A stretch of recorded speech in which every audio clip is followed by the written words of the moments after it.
record conversations here because I've shut down my recording operations because I keep getting YouTube policy guideline strikes. And I don't want to risk my YouTube accounts on all these meaningless conversations every day, all night, all day, in all the rooms, politically correct included. The algorithm is completely biased. It never says anything about Patty and First Lady and go completely woke, completely a joke, but it ain't broke. And it controls, $50 billion worth of advertising spend. So content. I've been listening to you. Hello? I've been listening to you for a few years, like talking about recording the rooms. Like, why do you do that? I mean, can't you find a better hobby?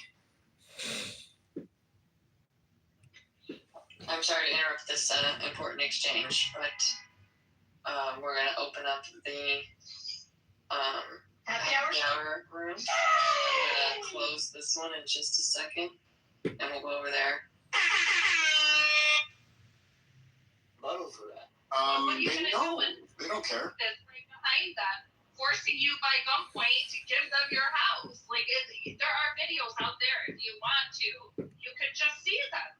They're there. All the information is in the 1940s. They just went in and threw people. China, being anti-United, economically at least. Organize this chaos.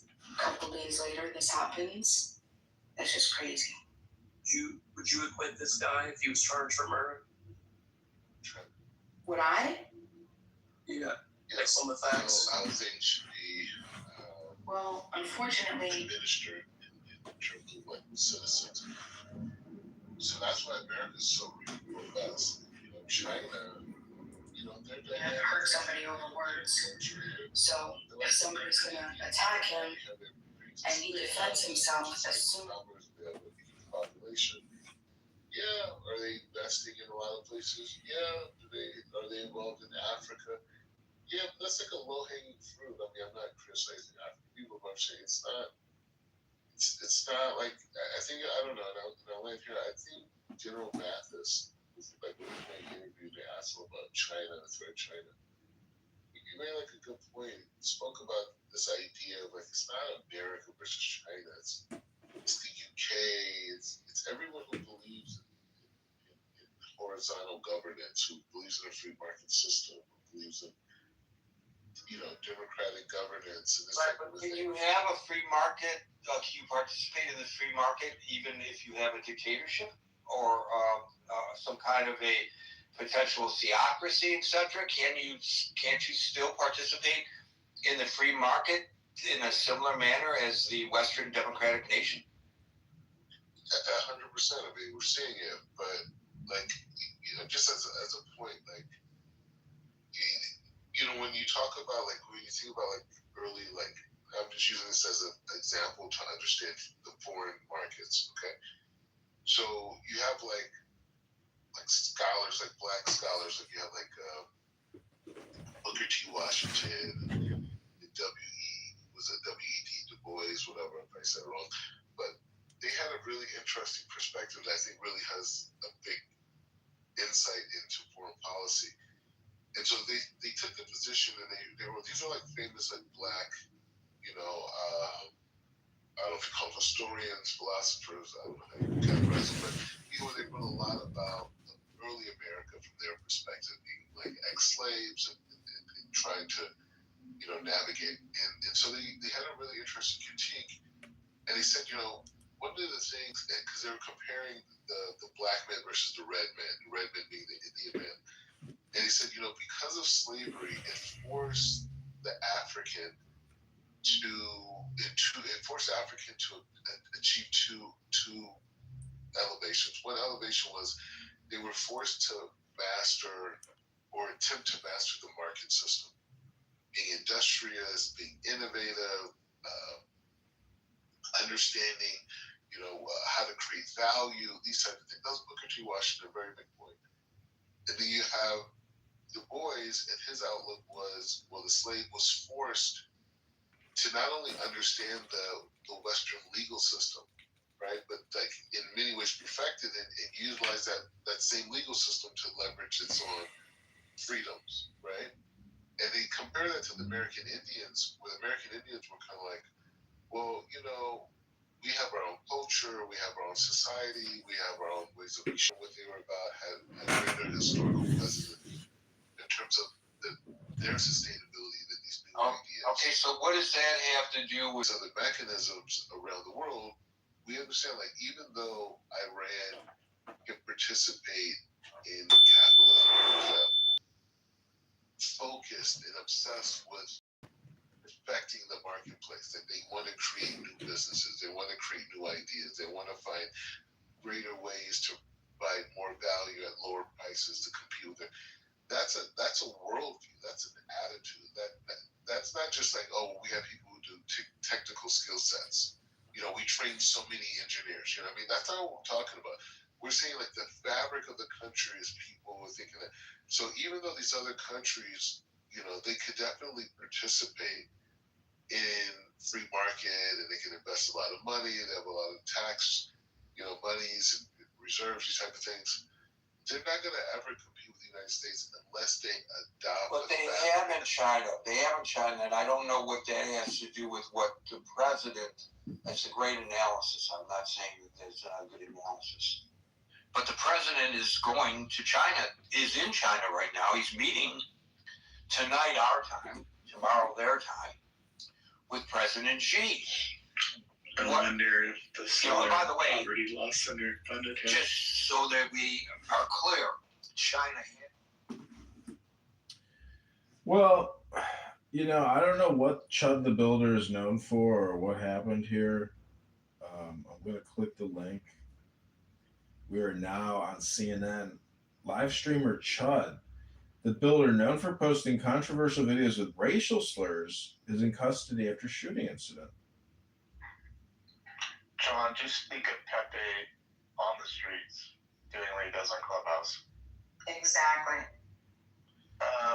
And John, I see your future here. We need to transition you from Clubhouse to the streets. Yeah. And have you start doing this? You're built for this. I don't know about the racial slurs. We'll think of something new, but yeah. Well, I would like to do a Clubhouse Live the Experience and do like a private screening of like a Clubhouse on a Friday, Saturday night from say, 5 to 10 p.m. Make it like a full experience with drinks. And basically we just put Clubhouse up live on a big screen and I'll be the host and I just project Clubhouse into the auditorium for people to observe, passively as I navigate these Clownhouse streets. You have access to an auditorium? There's venues that I can rent that are nearby, but the thing is, how do I actually get people to show up? That's actually kind of an interesting idea. So you stream us up on a big screen and people can come into the auditorium, right? Exactly. They will watch me on stage interacting with a big screen of Clubhouse. We should do it. Trying to figure that out. I think you're going to find it entertaining because people will pop in and go, No, the whole thing is the videos that I'll create of the experience of people watching me interact with. So the whole thing is just like film as many videos in the auditorium. Is it like Science Theater 3000? Remember that? Exactly. It'll be like that. We will have that angle, yeah. That's already what I'm technically doing. Like, I got a compliment from a woman yesterday who says she went back through my Instagram accounts and watched like videos from years ago of herself. And she was like, I loved your commentary. It was so funny. She's like, you are so funny. And I thank you for filming all of that. And I was like, no, that's actually good. You should get, in that stuff. The guy has another partner. Obviously, it's that little robot dude, but they're all human beings, of course. But maybe AI could actually be your partner. But you should do like a review of Clubhouse rooms as they're going. So you can like, okay, here comes Peter with his company. Just do like total like. Because everybody knows the characters for the most part. Not everybody knows all the characters, but a lot of people would be interested in, See, who the characters are. A9 lets you do that. Like right now, I'm in Gary Baumgarten's Critical Thinking Forum, and I have the news by John Kitover open and politically correct. So I'm like doing Mystery Science Theater 3000. I mostly just listen. I don't actually comment too much on what people are saying, but the liberal Democrat observational studies are always amazing. Right. I don't know. I think there's a new angle to how all of this, like this, it kind of is a new form of entertainment. I'm not gonna lie. I mean, let's be fair here. Like there's a lot of people on this app who aren't serious people. I mean, let's just face it.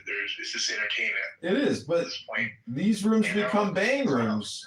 But you're just a white banger. You're a white gangbanger, because if you go to any other black room, it's all crash out all the time. Cray 3000, that guy does it. And those rooms are like, in my opinion, not mentally healthy. But, if you can. The sound, I hear John Morley, but I am very impartial, I promise. You are not. I am just listening to you. But John is racist in some. I don't know what you said. I hope you're at the gym. Racist. I think that's what he said. Yeah, he just insists on that word strongly, and that makes a sensation. Still losing me here. Take it easy. But yeah, anyways. Charlie, you do need to work on some kind of.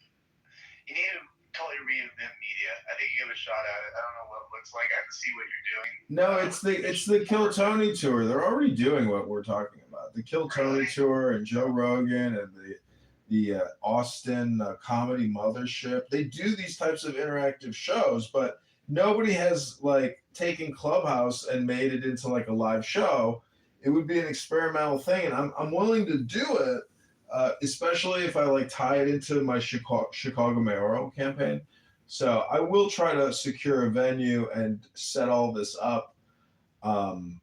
It'd be nice to have like a projector, and I'm pretty sure I actually have all the stuff that I need to try. I can even broadcast it on the side of my house. That would be one way to do it. That'd be funny. Yeah, all you need is some place to shoot it up on, Well, I have this projector that you just put your phone into the projector, and then it literally projects your phone using mirrors and a light. Yeah. It'd be funny, how you can rent those things that project like on buildings, like even I remember the Twitter headquarters had that.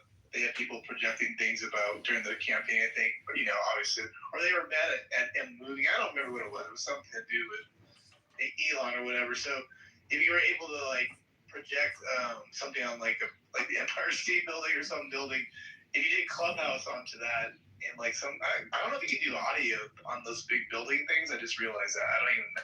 Yeah, I could have two big speakers, Bluetooth. Yeah, I could do Bluetooth.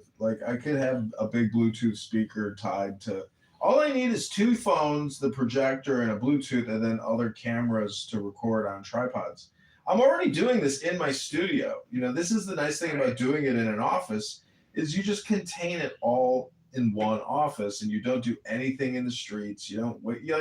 Because in a way, this is the really efficient way of creating media and content.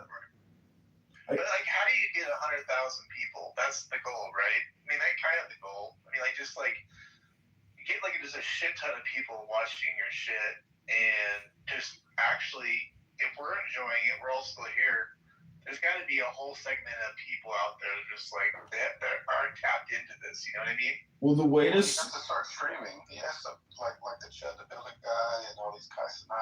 They're all on Twitch. No, the way to spam this out is to recruit and hire influencers, which is pretty much local hot chicks that have 30,000 to hundreds of thousands of followers, and get them to actually project and spam and film and publish all this shit, which a lot of them probably won't do. But if they get paid to do it, guess what? They do it. You can't on Twitch. You can't use the N-word, right? So that's the thing. If you have Pepe on the stage, you would just get banned eventually, right? Is that how that goes? I don't even know these days. Maybe he could bleep it out. No, you can't bleep this stuff out. It's too toxic, and it's too annoying. And and actually, when I hear Pepe talking now, if I'm in another room, I run back here to my main recording studio and I actually turn the volume down and put something else on because personally, I'm just sick of hearing him, and I don't want to record him and keep publishing him because I think a lot of people know that I'm recording, and they actually step up their activity when they know that I'm recording. They get you in trouble too. Like he's using rape lately a lot, so it's like that gets like really true. Yeah, you can't. I mean, to me, that's just. I agree with Edward last night on that. I'm like, dude, you gotta like just chill out on the raping thing. It's a little weird, you know. But I can see how like just a little. I mean, he says he wants to kill hitchhikers and rape them in his van. Like he says all kinds of fucked up shit. Well, he's type A, like, in the, like, Reddit, 4chan, dark web, Pandora's box. And so... He says he came from the neo-Nazi streets of Discord. That's where he's from. The white trash Nazi ghetto of Discord. That's where he came from. That's where he was That's where he grew up. That's his mythology and his backstory. Yeah, they mix in with a lot of incels, and then that's what they fall into. Like, rape becomes the thing that gets them off. You know what I mean? Like that's it replaces all the other joys of vices. Yeah, yeah. So I don't know what you do with that. I'm sure it's just all for entertainment purposes. It is all for entertainment purposes, but the sad thing is, you know, I think the way that everybody talks and sounds and acts is really who they are, or at least who they're projecting who they are. And if that's what you're projecting all the time, well, Jesus Christ, you are one unattractive, unappealing, obnoxious, horrible, to quote Ashek, horrible, terrible person. Hello? Putting him because you could get him into a lot of trouble. Yeah. He hasn't done it. That's why people attracted to him. Yeah, BB likes it. No, I don't like it. I just think I don't think that's who he is. I think he just he gets he's either drunk or high, and he's on Clubhouse. Well, no, you're actually right. He says things for entertainment value.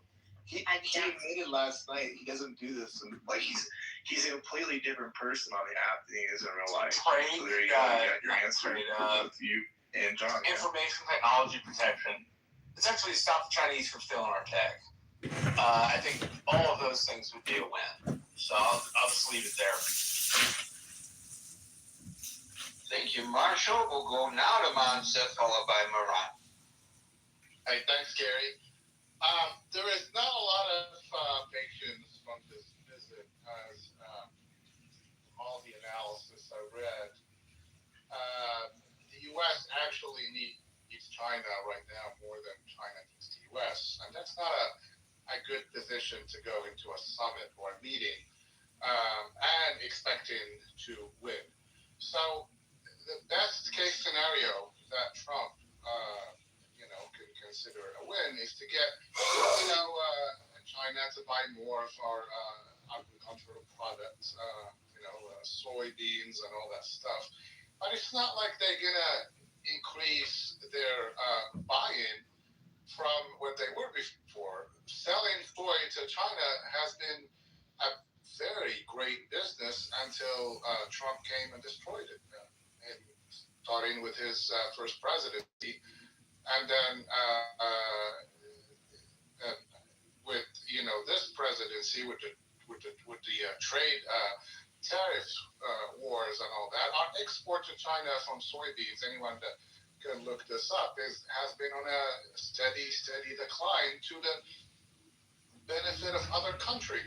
Anything that we don't sell to China, they turned around and made other markets that benefited from the horrible relationship that we had with them in this particular field. Brazil now is the main supplier to China. So if we only get back at 60 or 70% of what we were selling them in the past, that would be considered a win, believe it or not. But that's something that we always talk about, Gary. You destroy something, and then, you put up a fire, and then when you show up and start, taking it down, you declare it a win like you put up a fire. forgetting that you're the one that started this whole damn thing. So, the delegation this time, the business delegation that there's a lot of talk about, is much smaller than the 2017 delegation that went to Beijing. There is this view of the whole world that Trump is stuck in what he's doing with Iran. We don't know how to solve that crisis. Every single thing that we were. That's possibly the situation. Listen, I just want to say, BB's like, BB is like, I could get Pepe in trouble. Well, I'm not trying to get Pepe in trouble. And the fact is, if Pepe gets in trouble, it's not because John Kitover got Pepe in trouble. It's because Pepe got Pepe in trouble. Hello? Yeah, but sometimes people come on this app and for whatever reason they have the right to crash out from time to time, and it doesn't mean that we should somehow. Okay, where's Mr. Edward? Where is Mr. Edward when we need him? Because you know what he would say? Personal responsibility, guys. Personal responsibility, guys. You know what personal responsibility is? That's right, personal responsibility, guys. The government isn't coming to save you. Personal responsibility, guys. That's correct. I control my life, and that's it. That's a more perfect union. Will you play one of those, please? Oh, what did you want me to play? In the chat, there's 2 links. Has not been established. Play this. He had this great. I mean, he always kind of comes up with this thing, bombastic stuff like this is the end of the world, and if by tomorrow at noon you don't do this, you're going to be obliterated to the Middle Ages. And then 48 hours later, it's like, yeah, I guess we're going to take another look. We were told that the U.S. Navy ships are going to finally open the strait. That whole idea lasted for, I think, 24, 36 hours, and then we're back to ships moving. Beautiful child that stands on the dragons of the deep, I invoke by thy name of Apollo. Are you not?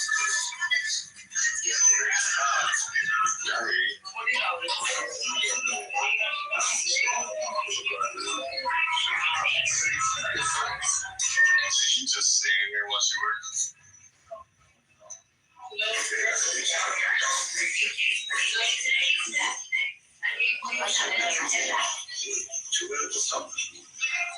Am I 12? I'm 28, 20 years old. No, that's your age. I was asking you 12. 12? Isn't that a number like 12? Hey, watch this. Hey, homeboy. Hey, what is 12? I don't speak Ebonics. Oh, so you mean You know who I am. Yeah, back the fuck up out my face. That's what I thought. Posture up. I really hope you want to. You want to step outside? Come on, nigger. Let's go. Come on, nigger. Yikes. Batteries and all that shit. So we quickly scrambled and went back. I was like, oh, okay, we'll do a truce. And it's been like, they agreed on a 12-month truce, which, with this visit is an expectation that the truce will be extended. So this is, again, what I said before, it's getting back to how things were before. And then when they say we're going to extend a truce and the tariffs are going to be lower, and China's going to keep selling us their rare earth minerals. This is how things were before. We destroyed it. We're going to fix a little bit out of it, and we're going to declare victory that we did it.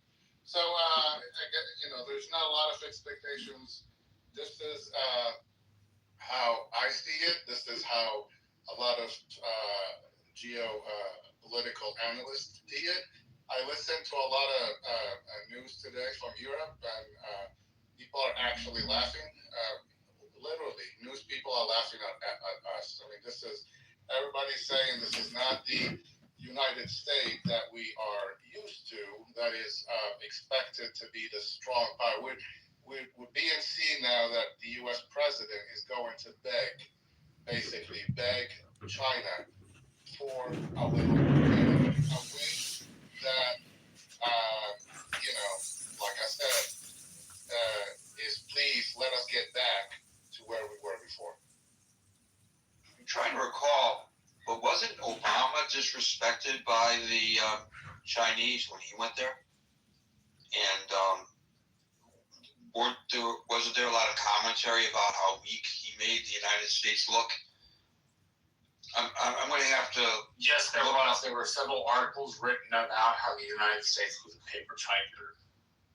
Right, because he got played. They didn't. He had to walk. They didn't. They did not bring even the stairs for him to go out the front of the Air Force One. He had to walk out the back. That's true. That is true. I remember that. Yeah. But that tells you, Gary, that when you have the second someone talked earlier about how China can afford to do a war. It's the largest army in the world with 2+ million service men. You can't ignore a power like that and say bombastic stuff that we gotta destroy China. China's gonna come back. No, China did not come begging when you added tariffs. They simply said fuck your sorry for the whatever buying soybeans from U.S. farmers. U.S. farmers declared bankruptcies or whatever. The United States ended up paying $29 billion to support the farmers.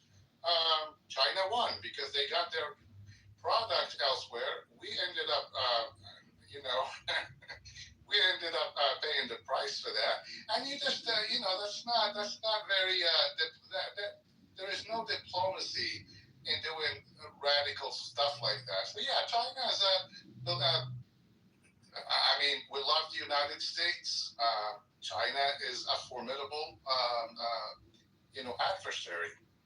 Minimizing their power and hegemony on the world or whatever is only make us look like fools. Well, they are trying, as was expressed earlier, and not just in Africa, but in Southeast Asia in particular. They have been trying to expand their influence. I'll use this example. Expand it back into traditional Chinese areas, places like I think Vietnam and Korea would be specific. Oh, absolutely. All the way to Central America, Gary, and all that. All the ports. That's been Marshall talked about it and how they do in Africa and all that, and how they control the seaports, the infrastructure, how they and they go build those hospitals and bridges, Marshall, and they don't even employ the local population. They bring Chinese people to work there because they want to employ their people. So, sometimes you gotta look at your adversary and not be foolish in thinking that you just had him before you actually do. Thank you for that, Monsef. By the way, I mentioned very briefly earlier that there were the leaders of our high-tech industry participating in this summit, and William was kind enough to list the names of all of them, and they are all posted there on the main chat if anybody's interested in seeing who is there with the president. I thank William for that. Moran, followed by Daryl. Hi, Gary. Hello, everyone. I understand the passion that Cartman displayed, and it is true that any form of anti-Semitism and anti-Zionism is abhorrent, but it has nothing to do with our China policy. And our China policy, if anybody has read anything from any reputable think tank, is the main strategic challenge to the future. If anybody reads even the Chinese writing, they know that's what they're planning. Their plan is to challenge us in the coming decades. So what we should be paying attention to is what CCP is trying to do, what sort of strategic challenge they have, and the main important thing, if anyone PTRs, I have replaced a map of Southeast Asia instead of my photo, and we see the first island chain, which starts from Malaysia, Philippines, goes through Taiwan and Japan, and the second island chain, which is further away. This is a plan to control and maintain Chinese expansionism, CCP's expansionism. If you read the military plannings that the Chinese have, their own writing, all their military is planning to break through this chain. And right in the middle of it is Taiwan. If you see right there is Taiwan. By taking over Taiwan, you're basically breaking the first island chain, protecting us from Chinese expansionism. This is what it's all about. I mean, if you look at what they're planning to do, that's the main important thing we should be thinking about. So this is something for the next decades, and it has nothing to do with any other policy that we may have. Now, going back to the question of the room, what is a win? Well, as Marshall said it, I agree, and I think Gary, you mentioned it too. The most important thing is to manage the trade tensions we have with China. That's the most important thing, without giving anything about Taiwan.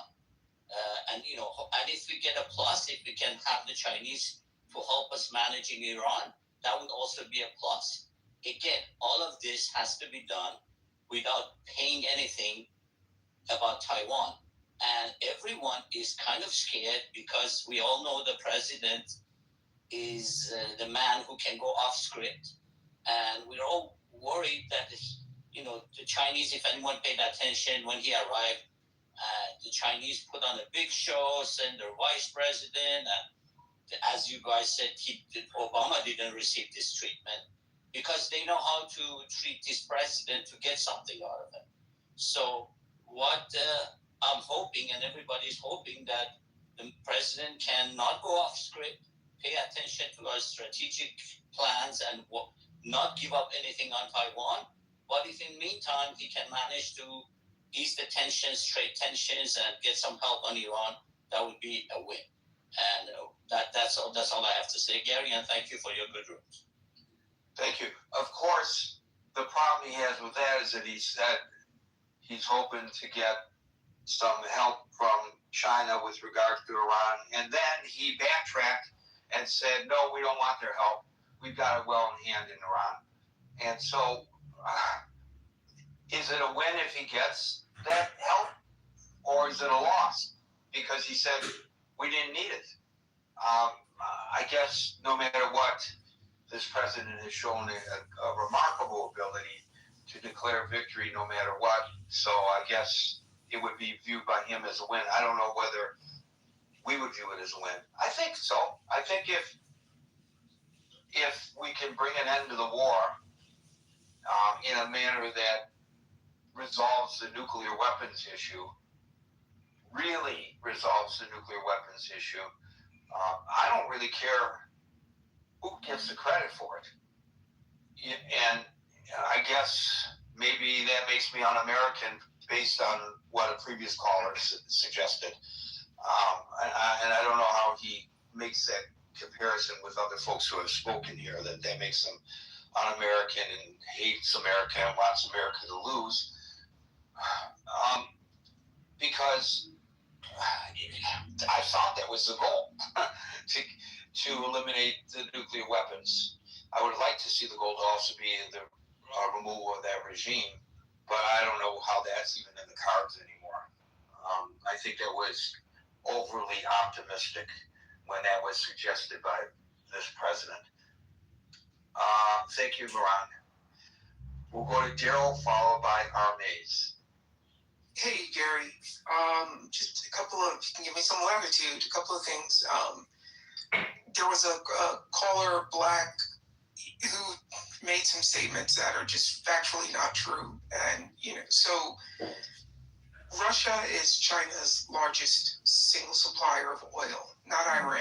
So, that's just factually not true. And America's economic power really hinges on the strength of the dollar globally. and I've said this in this room before, I've said this a million times before, that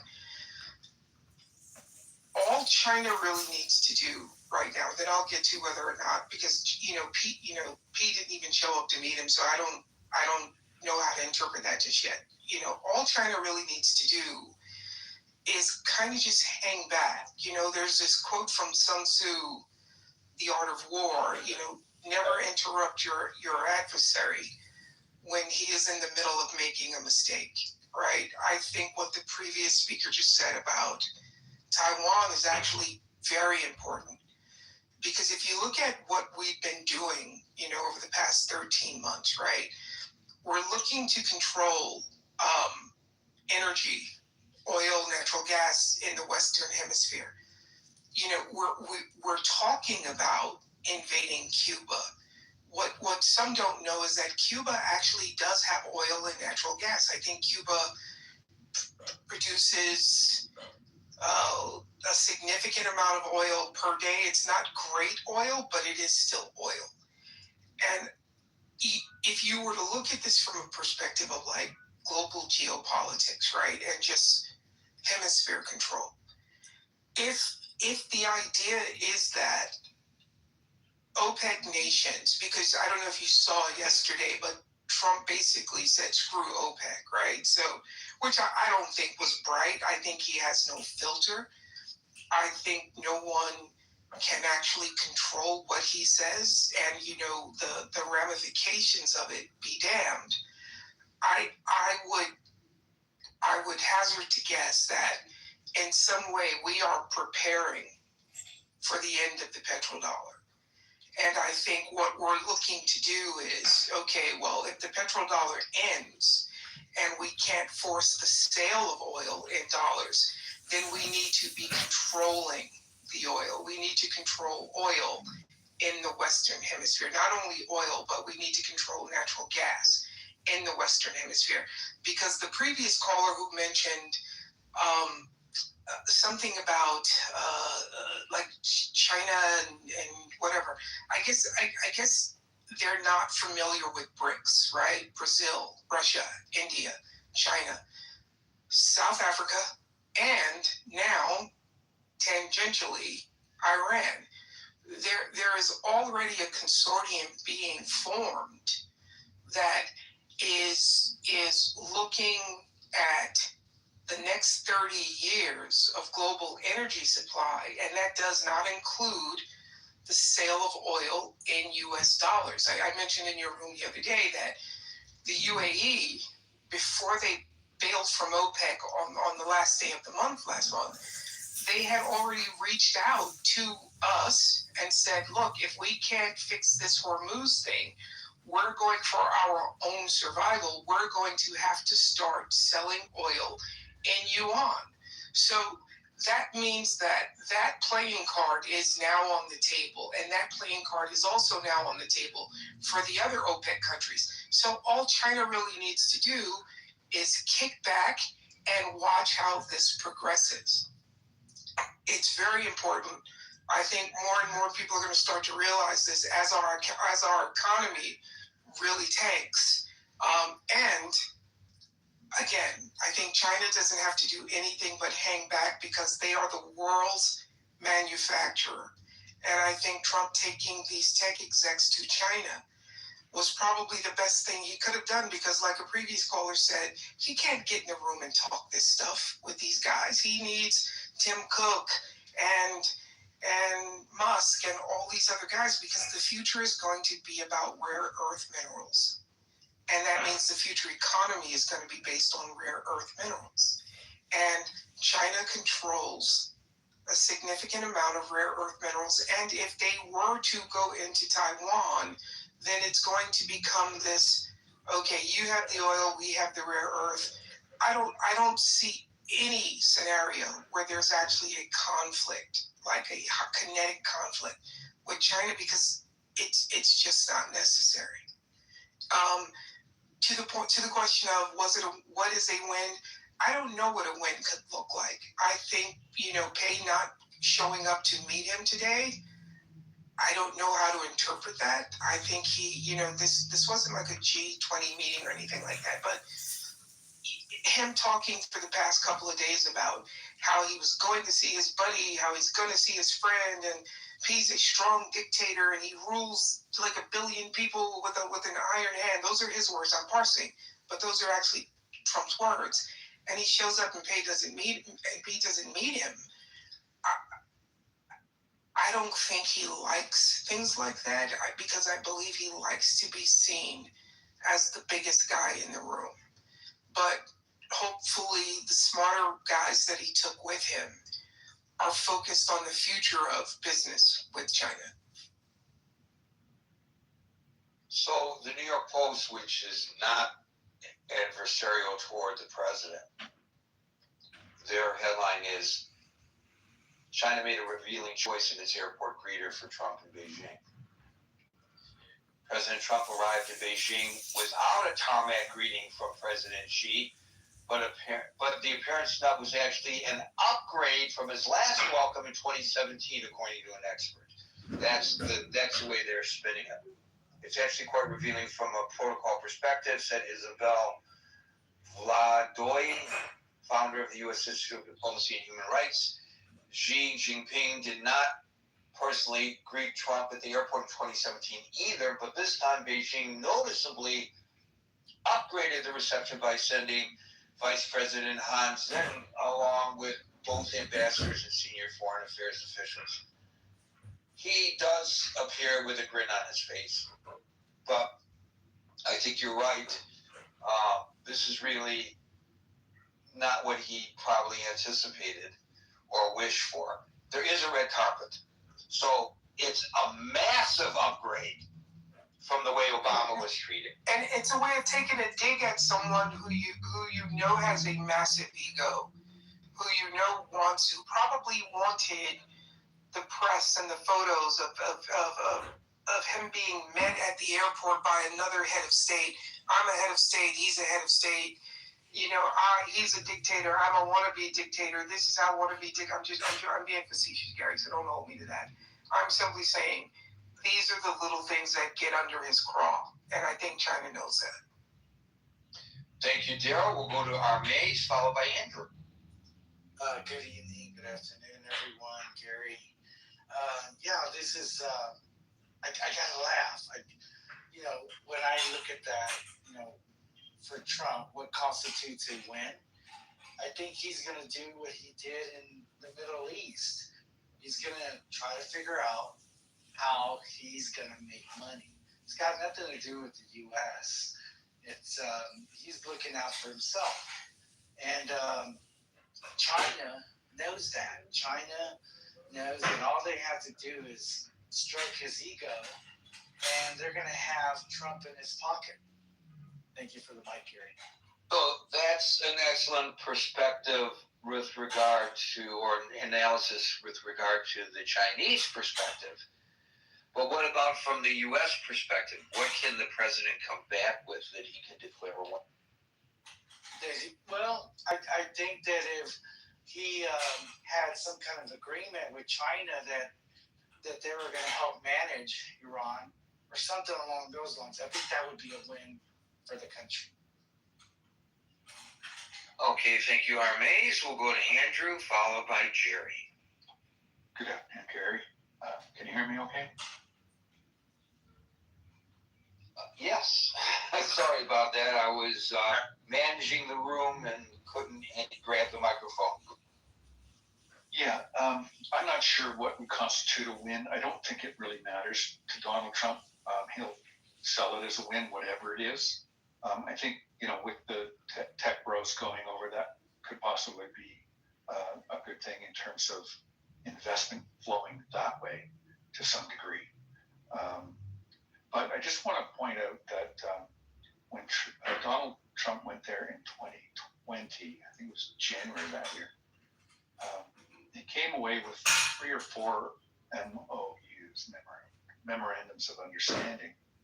One of them was for $200 billion. One was $78 billion for West Virginia, I believe, which is more than their GDP that year.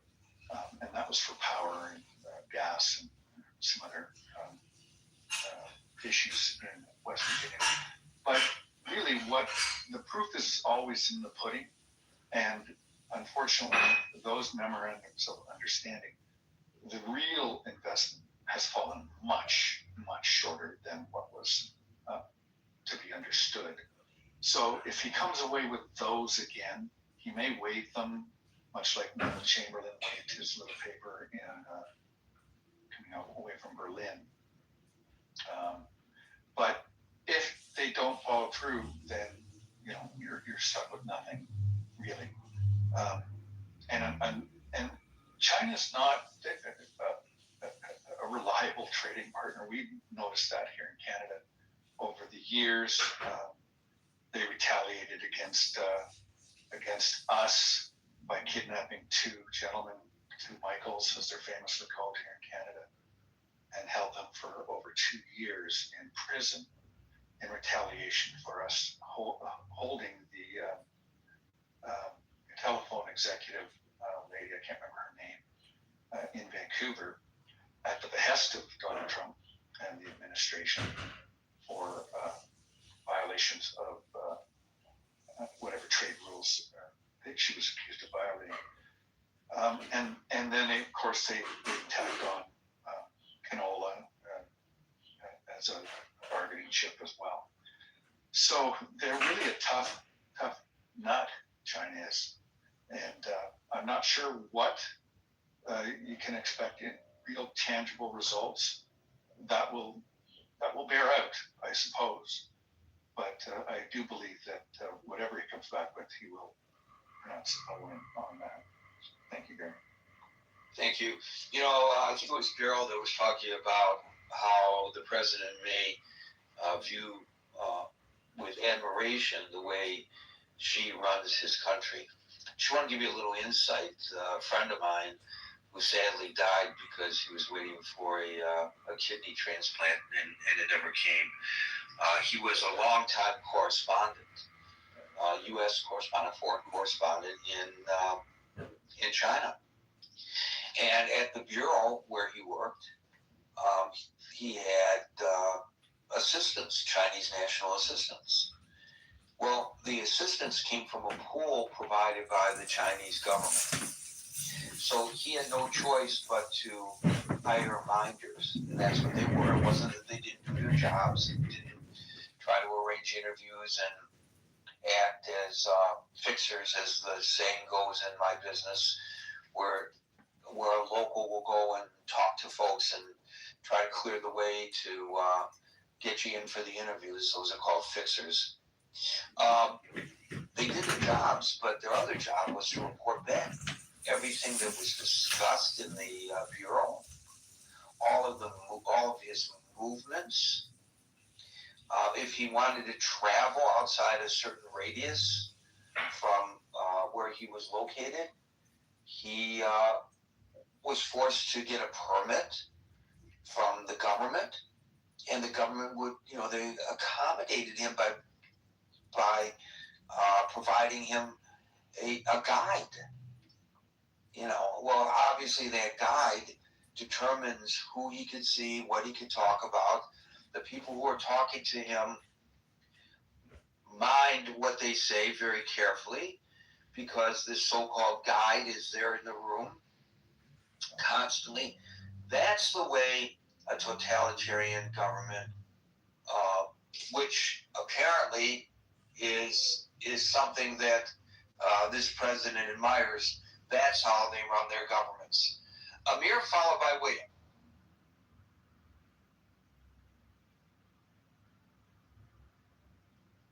Me, Gary. Amir, yeah, you're up. Okay, thank you. Thanks, Gary, for the opportunity. Probably I'm just going to echo some of the sentiments that's been expressed already.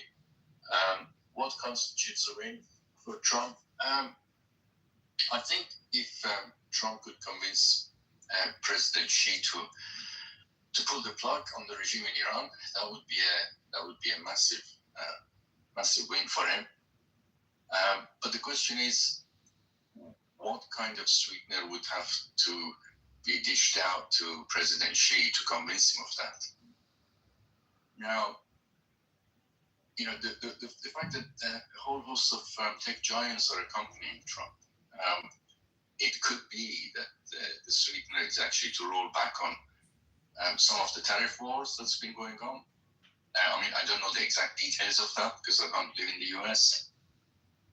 But perhaps to shift some of the even manufacturing that was pulled back, maybe not, too technologically sensitive stuff, but more of a less techy manufacturing to help with China's unemployment. I'm just thinking aloud here, really. But the jewel in the crown for Trump, I think, is to sort out the situation in Iran. He would be able to, he would probably stretch as much as he could to achieve that and to get Xi on his side on that. Can I just say one thing? I think someone mentioned about the relationship between China and Iran. I think a lot of people have got that wrong. From what I understand, it's a pretty one-sided relationship, and it's all in favor of China. I know for decades they were milking the cheap oil. Obviously because of sanctions, and of course in place of that, they would just ship over, shall we say, second-rate goods and some military stuff, of course. So my point is, there is no real strategic relationship between Iran and China would be willing to, given the right price, to drop Iran. That's what I would imagine. So I would imagine the right price would be another source of oil, and theoretically, Amir, that could be from Venezuela, and theoretically, we've seen these pranks the where titular motherfucker walk president up to a man and a wife at the grocery store and grab the wife by the hands and try to mac on her in front of her husband just to see what her husband does, right? Those type of pranks. Though I don't appreciate that type of shit because I say, hey, if they get whooped, then hey, that's what the fuck they deserve. And I've been saying this shit for a few years. One of these days, these pranksters are going to get shot. Somebody's going to get fucked up. And there was a prankster. Adrian, you sound a lot like my black friend who said I was going to get punched in the face. And I was like, I'm ready to go to heaven. And my friend was like, man, somebody going to punch you in the face. Yeah, so, when I see pranksters out in public doing these skits or these acts and shit, provoking people for no fucking reason. Venezuela or other places. And in place of it, play ball with what Trump wants to do in Iran. Thank you for that, Amir. We'll go to William, followed by David. Hey, everybody.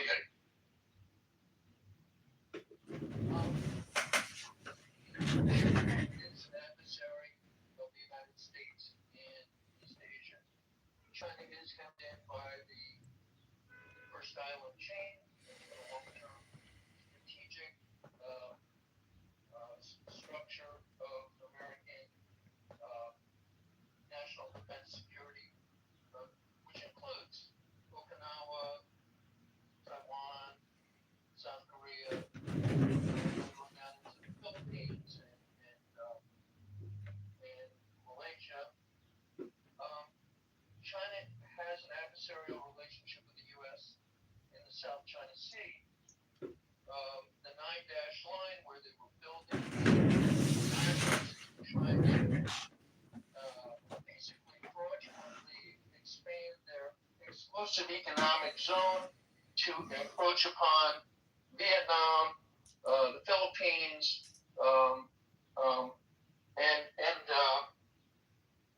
Malaysia, and other countries in the 9-dash line. I don't have a graph of it open right now, but the 9-dash line is a pretty critical area where countries with whom the United States has alliances has an adversarial relationship with China, and so we have some incentive to try to maintain some alliances. The economic the oil imports from China, I pulled up a chart of it, are pretty well diversified between Russia, Saudi Arabia, Malaysia, Iraq, Brazil, UAE, Oman, it's not just Iran, but a lot of the oil that they import does come through primarily the Straits of Hormuz. So China, from a strictly business perspective, China is not like adversarial in the way nobody in China is chanting death to America, death to Israel. That's not their thing. They're more about business, and whether you want to get into capitalist or not capitalist, they have a mixed economy to some degree, but they have actual real needs. They have to import their oil. They don't really make their own oil. They have to import their fertilizers. They need that to feed their own people. They actually have a water problem, especially in the northern provinces of China, where they're really parched. So they actually need better access to water. And some people have argued that they are, along with sort of the so it's kind of like it's a weird kind of situation. I hear what you're saying. I'm not endorsing what he does. I think it's an idiot. Yeah, you see them walking away, but still antagonizing people. Hello? But I'm like, I think okay, on the scale of all the people that are out there, I think he's, in my opinion, and I guess an E word, he's still fairly harmless in all the shit he does. But he's threatened to shoot people before. Well, I mean, I guess that's true too. But obviously, if someone threatens to shoot him, I mean, it goes both ways. I don't know. Like, this is real. This part, all this stuff is really interesting. It's entertainment, but the truth is, if you want to do so. I'm not gonna ask you again. I'm not gonna ask you again. I'm asking you to remove Liberty's profile from your picture from your profile. Would you please do that? All right, for you, Bima, I will. Thank you. I appreciate that. Thank you. Okay, good. Go ahead. Yeah, I just don't know who was Adrian just talking about. I was talking about that Chud the Builder guy that goes around calling black people the N-word and stuff. I have no idea who this person is. Well, Bima, this is John. I just removed Liberty's photo from my. Could you put me in the queue, Bima? Thank you, Bima. Okay, John, thank you. Please don't do that in the middle of me speaking. I don't know what the fuck you guys are talking about with the shooting. I don't know, man. I've been at work all day. Can you just catch me up to speed? Yeah, we got. Go ahead. Whoever wants to. Oh no! I was going to explain to her, but if you got it, you can go right ahead and Yeah, Bima, if you could acknowledge my existence and. I've been at work all day. Can you? John, what are you doing? I'm asking to be put in the queue. That's what I'm asking for, moderators. John, I'm doing a recap. I'm trying to help people out that are new here. Come on, man. Well, I'm not going to do it. Bima, go ahead and just do it. You actually know more details than I do. I just got home and was catching up myself. But go ahead, Bima. Yeah, thanks. I'm new to this, so anything that I say, it's potential for error, so we can all correct each other and learn from each other as we go. What I understand, there's a guy who shut the building. Coming to an agreement with China on all these other important issues, we also changed the tariff policy, which has changed like hundreds of times. It keeps going back and forth and back and forth. But if he can back out gracefully from the tariff policy and call that a win, that would be a win.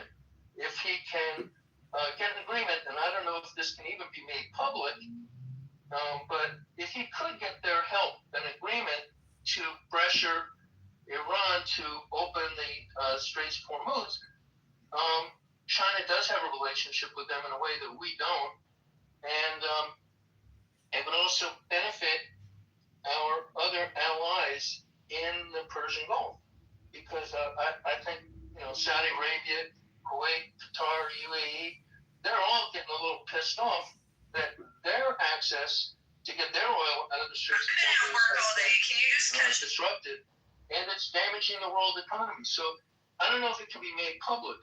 It's just some things have to be actually handled quietly and diplomatically, but that's something that Trump might achieve that would in reality be a win for the United States and a win for the world, because it would get us out of a face losing situation. Because I don't think I hope I'm wrong. I hope I'm wrong. I wish we could have regime change for the Iranian people, but I don't see it happening. And I think we're kind of in a quagmire right now, and we'd be better off to be out from an American point of view. But that's a possibility, because a lot of Trump's voter base, a lot of the Trump MAGA base, is really pissed off about the going back on the no new wars, and this is what looks like it's a very expensive potential quagmire. So that could be a win for Trump in reality. How he would announce that, what he's going to announce, I have no idea. But whatever it is, whatever he comes up with, he'll announce it as a win. Another win that might come out of it is with lessening tariffs and reopening free trade. He's got all those really confident tech guys with him, and other captains of industry, somebody from Visa, somebody from various banks. That's something that can open opportunities in a way that Trump can publicly declare as a win that would benefit our economy. So, that remains to be seen, but that's my guess about, what he can publicly say as a win, and what is privately maybe going to happen that we're not going to know about right away, or maybe we will. Who knows? Because Trump is pretty impulsive. So he might have a secret deal that he negotiates and then put it on the Truth Social or Twitter or whatever. So those are my thoughts. I did want to make, not for you, William, but just like a simple correction. I was talking with my friends who used to live in China and then came to the United States for college schooling. Apparently, the Chinese diplomatic protocol is usually for the foreign minister to meet the head of state, not for the vice president to. I read something about that also, and I think this is keeping with protocol. That you don't expect to have your head of government, your head of state, going down to the airport like an errand boy to do that kind of meeting. And this is just consistent with prior protocol. Well, so the other point this person made was it's sending the vice president of the country. And if you decide to, reach out your arm. Hey, Coco, I hate to interrupt, but moderators, if you could put me in the queue, thank you. You're in the queue, John. Right after Coco. Jesus, why do you keep doing this? I was next. Oh, sorry, John was waiting. Go ahead, Coco. It's just really annoying, John. Honestly, bro, you sit at home all day. You just got on the app. Can you chill? No, so, just if I'm actively engaged in activities with you, just tell me what's up. Even if I went and I said just a bunch because of that's when egregious problems start occurring, and I'm not there to be manipulated. Concealing is in my state, what point do they need to tell you this just out of nowhere? I guess what I'm saying is I'm choosing to be more of a hermit than to meet more people at 43. I am more discriminating in this not discriminating in terms of race or sexual identity or political identity. If I ask a liberal, hey, because you decided I'd like to start to take with you the to dinner physical violence. and give you a gift. And from what Do you you know have what told the number me one here, response is on what is the gift? I ask you, what do you want? Guess what the number one response is? Well, you went way off the question because I asked you first. I'm not condoning, supposed to be transparent, but the racial slurs, you have a friend who is now At what point does he need to mention that he's gay if he happens to be gay? At what point should he just say it out of the blue? No, I would never expect Was or, he being provoked? request anybody Yes, he to was being disclose provoked. something like that. It's But, just, I mean, these are I'm like, just there's a saying that, difference like, between you morale know, I and legality. appreciate transparency. These I are two never different. actually ask And any also, details about another somebody's big- personal life. this is a Like, I big just don't question care you guys should- I think because you guys I should am with that person about. for specific purposes, which is to I like believe meet in women, most states to it's have fun, illegal to record you know, to someone be without artistic, their consent. but not gay. So I don't know, And, that you might know, change things around if whoever's representing these people woman at the bar the other decides day you know, who has a husband, pressure that. she was That's all I got. accusing me of being gay. And I was like, well, if I was gay, you know, I'd be upset about what you're saying right now. But since I'm not gay,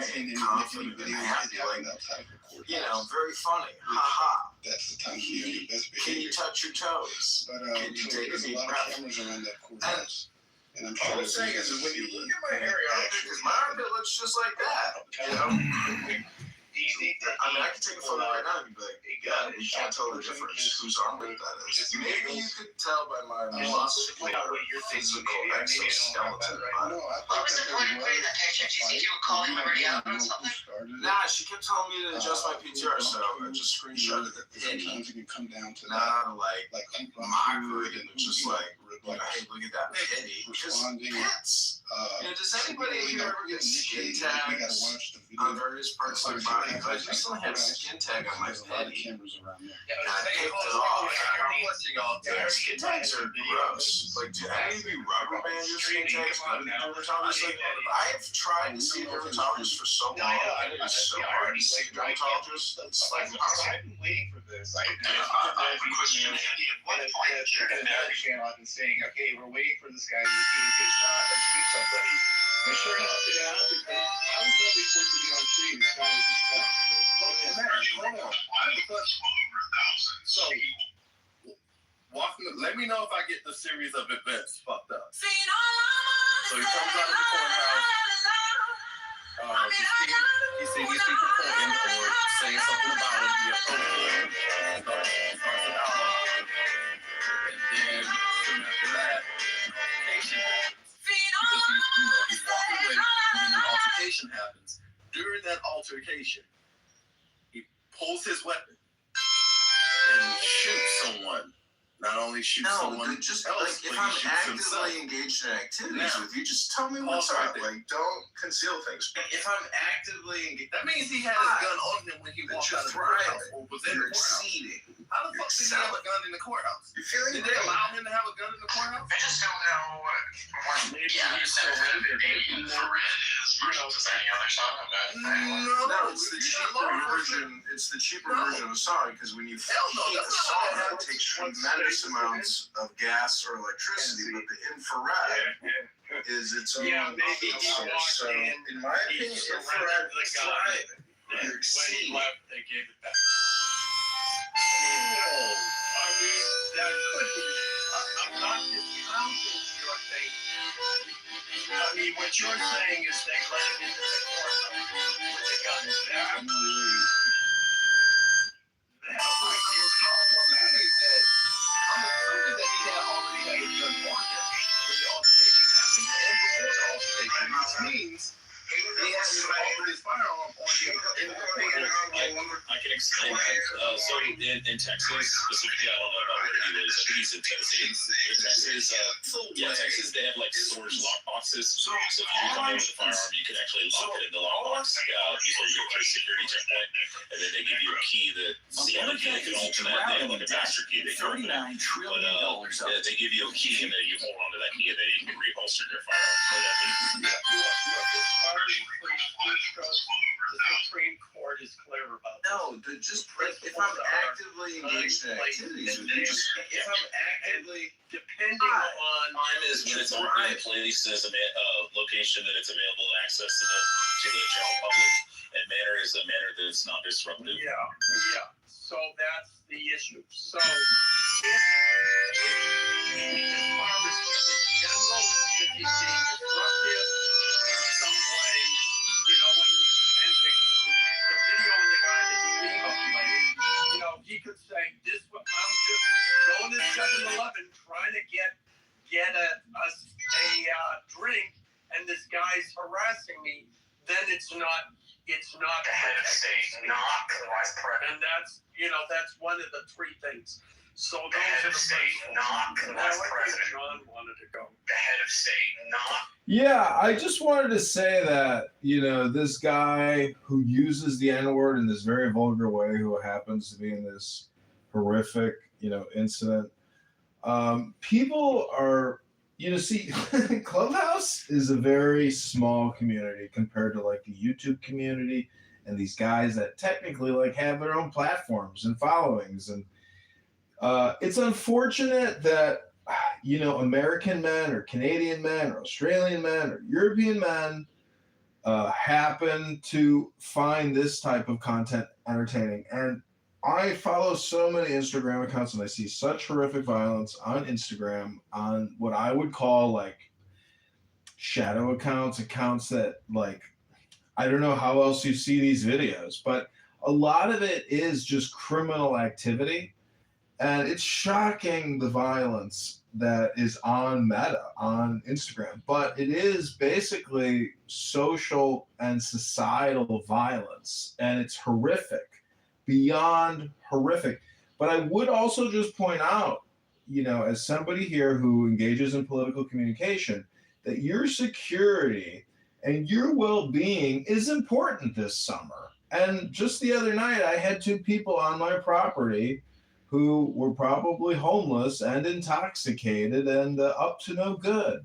And they were trying to steal shit, and they were doing all kinds of shit. They were going through alleys and picking through cars and trying to go into this building over there. I mean, they were having a good old time in my neighborhood, and I was observing them, and I called the police.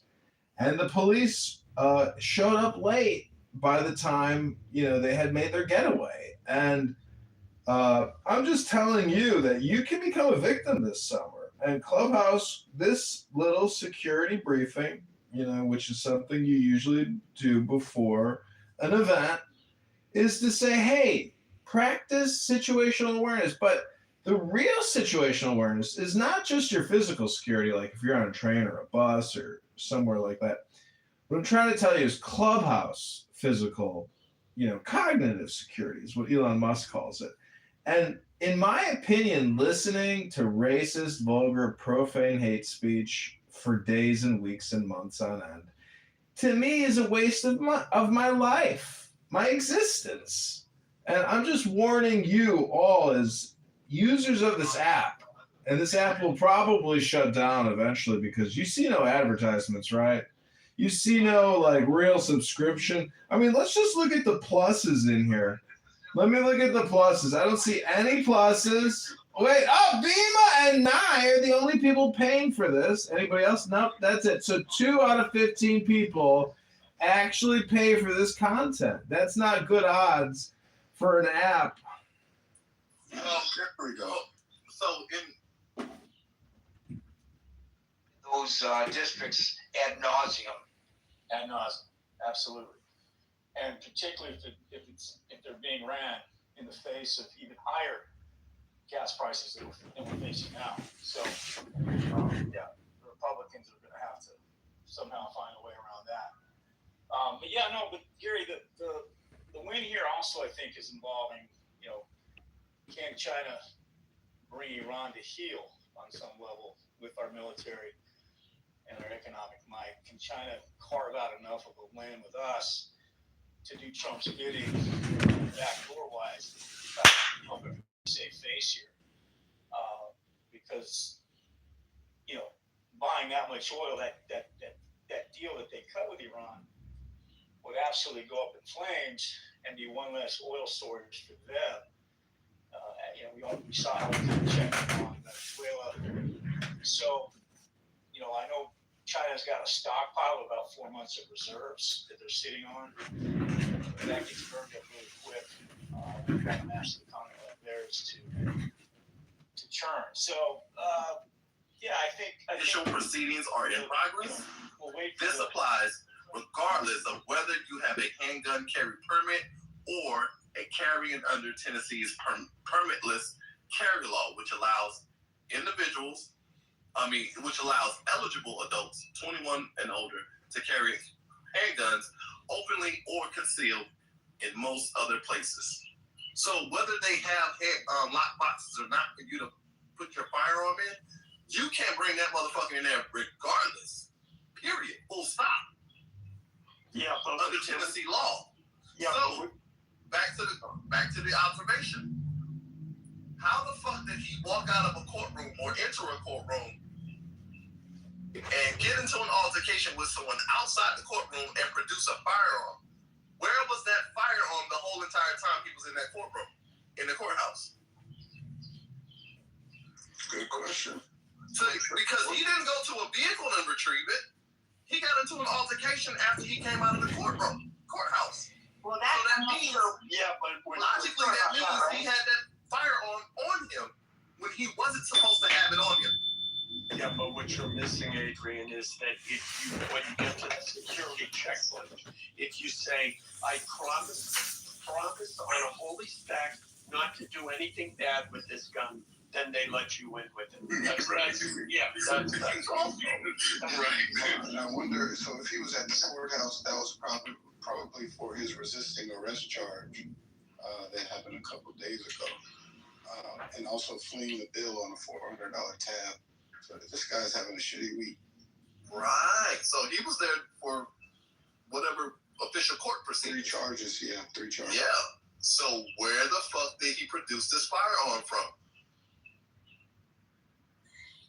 That's interesting because it makes it more sketchy. We can't verify whether he had it on him in the court or not. But there's 2 case scenarios. One, he either did have it on when he went into the courtroom, or 2, worst case scenario. This is the worst case scenario. He went out of the courtroom. He went to his vehicle. He retrieved it. Then went and antagonize people. That would be horrible. Which, if you watch his videos, that's what he's always walking to his car. Like, he's always, like, once he gets into it with someone, he goes to the car, I guess, to, like you said, retrieve the weapon. You know, so this may have been, I can't wait to see these cameras. An antagonistic action that he did on purpose because he understood, hey. Yeah, but Adrian, it's legal. That's the thing. Like, this is the thing, like with the ACLU back in the 70s, there was a bunch of neo-Nazis, like Nick Fuentes types and fucking Chad the Builder, that wanted to march in Indiana through a Jewish Holocaust survivor community. And they wanted to carry signs like saying, fuck the Jews, and, you won't replace us and all that kind of shit. And the city there in Indiana said, no, you're not allowed to do that. That's racist. It's legal that he did. So they said that it was anti-Semitic and that they weren't allowed to do it. So they restricted the neo-Nazis from doing this. And the ACLU, who's predominantly Jewish and founded by Jews, actually defended the Nazis and said, hey, the Nazis are allowed to fucking march through here. It is fucking hateful rhetoric and we disagree with it, but they're allowed to do that. So as long as you're not doing a call to action, if I say, I'm going to get my fucking gun and shoot you in the fucking face and I'm not in fear for my life, that's illegal. But if I say, hey, I wish you'd get shot in the face, that's 100% legal. If I say nigger to you on the fucking street and you attack me and I feel that my life is in threat and in danger, I have the right to understand your ground to wait, hold on. What are you arguing is legal or not? Because my whole point it is legal. No, listen to what I'm saying. I think we're talking past each other, respectfully. My whole point was, where the fuck did he get the gun from?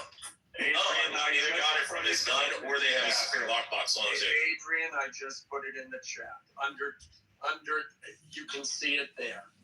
Under Tennessee law, the sheriffs provide lockboxes for you to do it.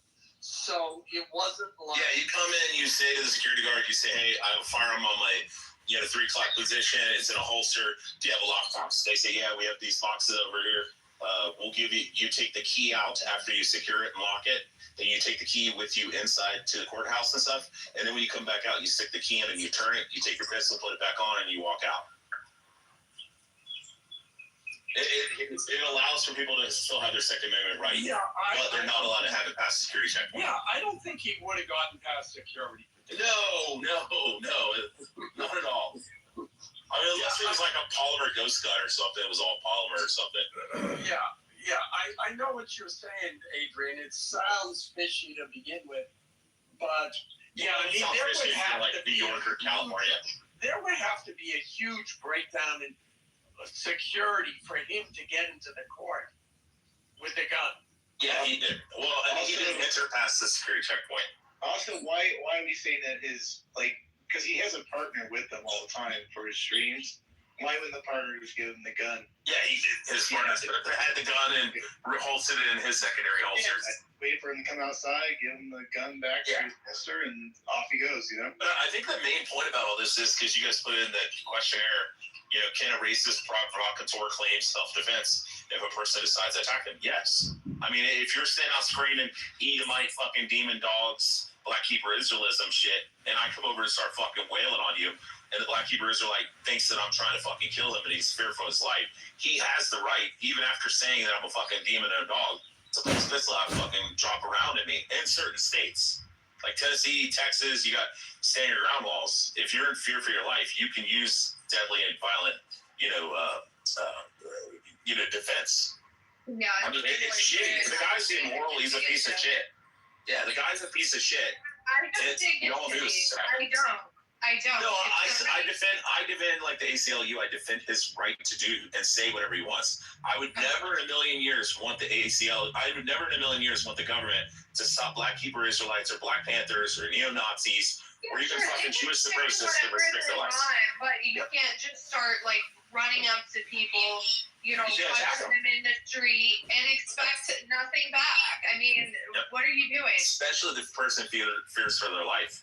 I mean, if a person comes and slaps you on the face and then runs away and you shoot them, that's one thing. But if they're just fucking teeing off on you, ground and pounding you, I mean, this is why we had the George Zimmerman. So my thing is, if you're going to use the fear for your life defense, why are you provoking about like well, all you have to do is prove it, Nye. Why are you bothering? But we can prove motive by do you want to restrict the Black Panthers? And we're not talking about the Black Panthers. No, the Black Panthers can walk around calling white men. We're talking about the same thing, though. Provoking white men into beating their ass. Completely different, right? Yeah, but the Black Panthers can go around.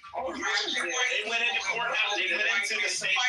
Oh, actually, no. Actually, the Black Panthers entered. We can't talk over each other, Rich. We can't talk over each other. Okay. The Black Panthers entered into the state capitol building in California with fucking select fire rifles. They walked in. They had Class 3 firearms. You know why they did that, though? They protest. Let's not use. I agree with protest. Resources, oil, and commercial routes to and from China are in our hands. Not to mention the Panama Canal. So we have already taken it back completely. So this is a huge win. And so China is in our hands. And also there were people talking about the currency, BRICS currency. This is nonsense. China's currency is not, they did not allow their own currency to trade freely in the international market. So there's no worry about for them becoming a freely traded hard currency on the international market. And also, the trading volume in renminbi is very, very low. And then also China itself has increased purchase of U.S. assets overseas, not decreasing. They're spending a lot of currency reserve on purchasing overseas assets. And as for Taiwan, people were talking about Taiwan. Just recently, Taiwan legislature approved, despite the obstruction of CCP in Taiwan, approved the $25 billion weapons purchase from the U.S. And I think 2 days ago, it's a snub at China. Just 2 days before Trump's trip to China. So we have a strong hand, and President Trump's trip to China is a victory lap. I'm done speaking. So Hansen brings up a very important point that heretofore on this stage has not been discussed, and I have to acknowledge with my overabundance of listening to the pundits talk about this trip is also I haven't heard it. Maybe some people have heard someone suggest this, but it is absolutely true that 90% of Iran's oil goes to China. 90%. So, in reality, what's going on with Iran, I know it's a global market. I know it's sold as a commodity. But the reality is that China is in a whole world right now. So they have an extreme vested interest in, the top of the room is not what would constitute a win for China. Well, it could be, but it's implied that we're talking about for the United States. But you bring up an excellent point. What would constitute a win for China? And that would be getting that oil flowing once again. And I think they're in a position probably right now when this is a critical question for them. So, we've discussed before the threshold of pain that Americans will endure is very low as compared to other nations. And we're crying about the cost of oil and the effect on the economy. And I think rightly so, people have reason to be concerned about that. Yes. But I'm not finished. But I'm not finished. But that being said, the pressure on China right now is immense. 90% of their oil cut off. So, we should probably expand our view of this, and it's a little late to do that now, on this stage, but I'm just saying that we should collectively expand our view of this and try to look at it from the Chinese perspective. What do they need to get out of this? And, so it may not be, as a political article that I read at the top suggests, so much the president of the United States with his hat in hand. In some respect, the president of China has his hat in hand as well. And so let's see, this president claims he understands the art of the deal. So we will see. Thank you, Nancy. Do you know why? That's okay. Okay, hold on, guys. I would really like the opportunity to moderate the room and determine who speaks when. And I'm sorry if that sounds autocratic, but that's the way I run the room to avoid the kind of crosstalk that we nearly devolved into just now. We don't want that in this room. Why? I will tell you, because it confuses me. And I presume if it confuses me, it confuses other people. And it's impolite. And we try to run a polite room. So had you been patient just for a couple seconds, you would have already been speaking. Simp, you're up. Thank you so much, and I appreciate it, Gary. Great room, by the way. But I would like to push back a little bit on the things that I heard that Hanson was saying just earlier. I don't believe that this, the fact that Iran has blocked the Strait of Hormuz and that America is blockading a blockade is really affecting China to the way you guys are saying.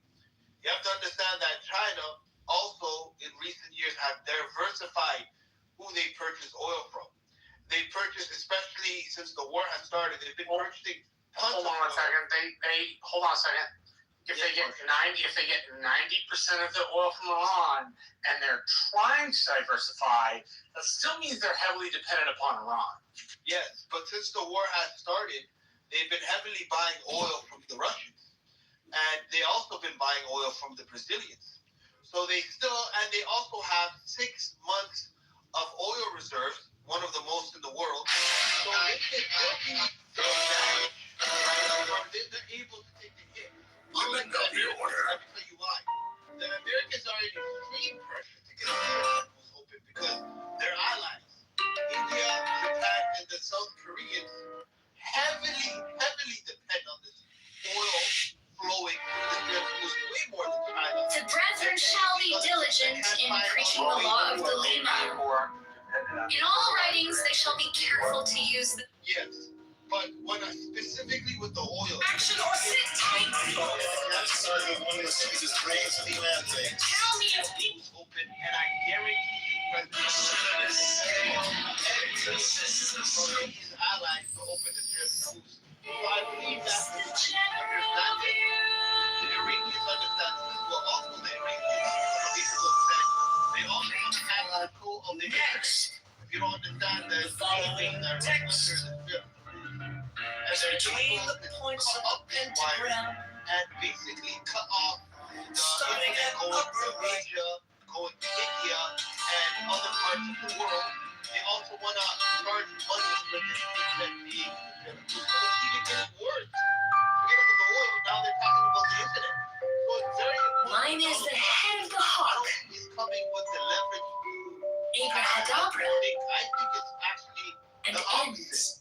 I think that Trump is an enormous pressure. He's going to capitulate and probably say, hey, you know what, the Chinese, we're losing this, and, we'll give you an amazing trading deal, with Apple and all these other companies that you could build factories in America, and, it'll make these Chinese billionaires more rich. I think that's the avenue Donald Trump is going to go for. So therefore, then the Chinese can go to the Iranians and be like, hey, we have $1 billion or $1 billion, deal with Trump now. He doesn't want to put any tariffs on us. He wants us to open factories in America. He has the Apple CEO meeting with us in China and all these. I don't know if it can be made public. I think that's the angle Donald Trump is going to go at, and that's the way he can capitulate to the Chinese to basically put pressure on the Iranians. We've been at this all day. Nobody's going to pull it out. I've been practicing my entire life for this moment. Hold my baby oil. So, we're closing things off on this thing, unfortunately.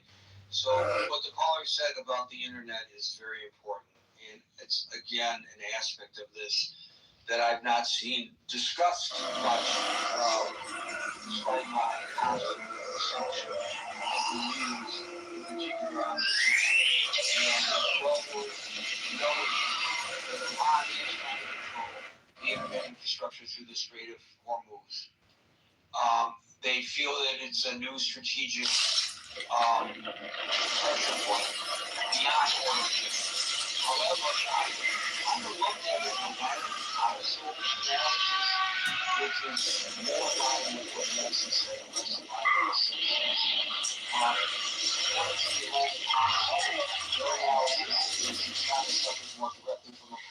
Steven, you're late. Because of its high reliance on oil, while the United States is less impacted, potentially even gaining financially from higher energy prices as an oil exporter, doesn't help you or me at the pump, of course. The global nature of the supply chain means both nations face severe long-term consequences. But according to the Atlantic Council, China does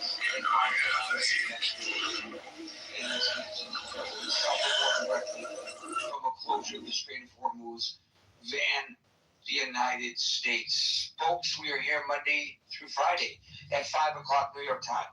So until 5 o'clock New York time tomorrow for the next edition of the... I think, yeah, because So essentially, somebody is called the N-word, and that person who's called the N-word is so angry that he lashes out and he physically hits someone. As a result, he's then charged with battery of hitting the person who called him the N-word. When he's being defended in a courtroom, the lawyer cannot explain to the jury. The lawyer says to the jury, well, he was called the N-word, and that caused him such anger that he lashed out. It's a lot more impactful when you're doing a closing statement or opening statement, or you're presenting in front of a jury, to be able to have the word said, so the jury has the horror of the word, and would understand why this man would then have the visceral reaction that he has. But if the lawyer says it in court, he then gets destroyed for using the word, even though he's doing it to then help the defense of his client. Does it make sense now what I'm saying? Yeah.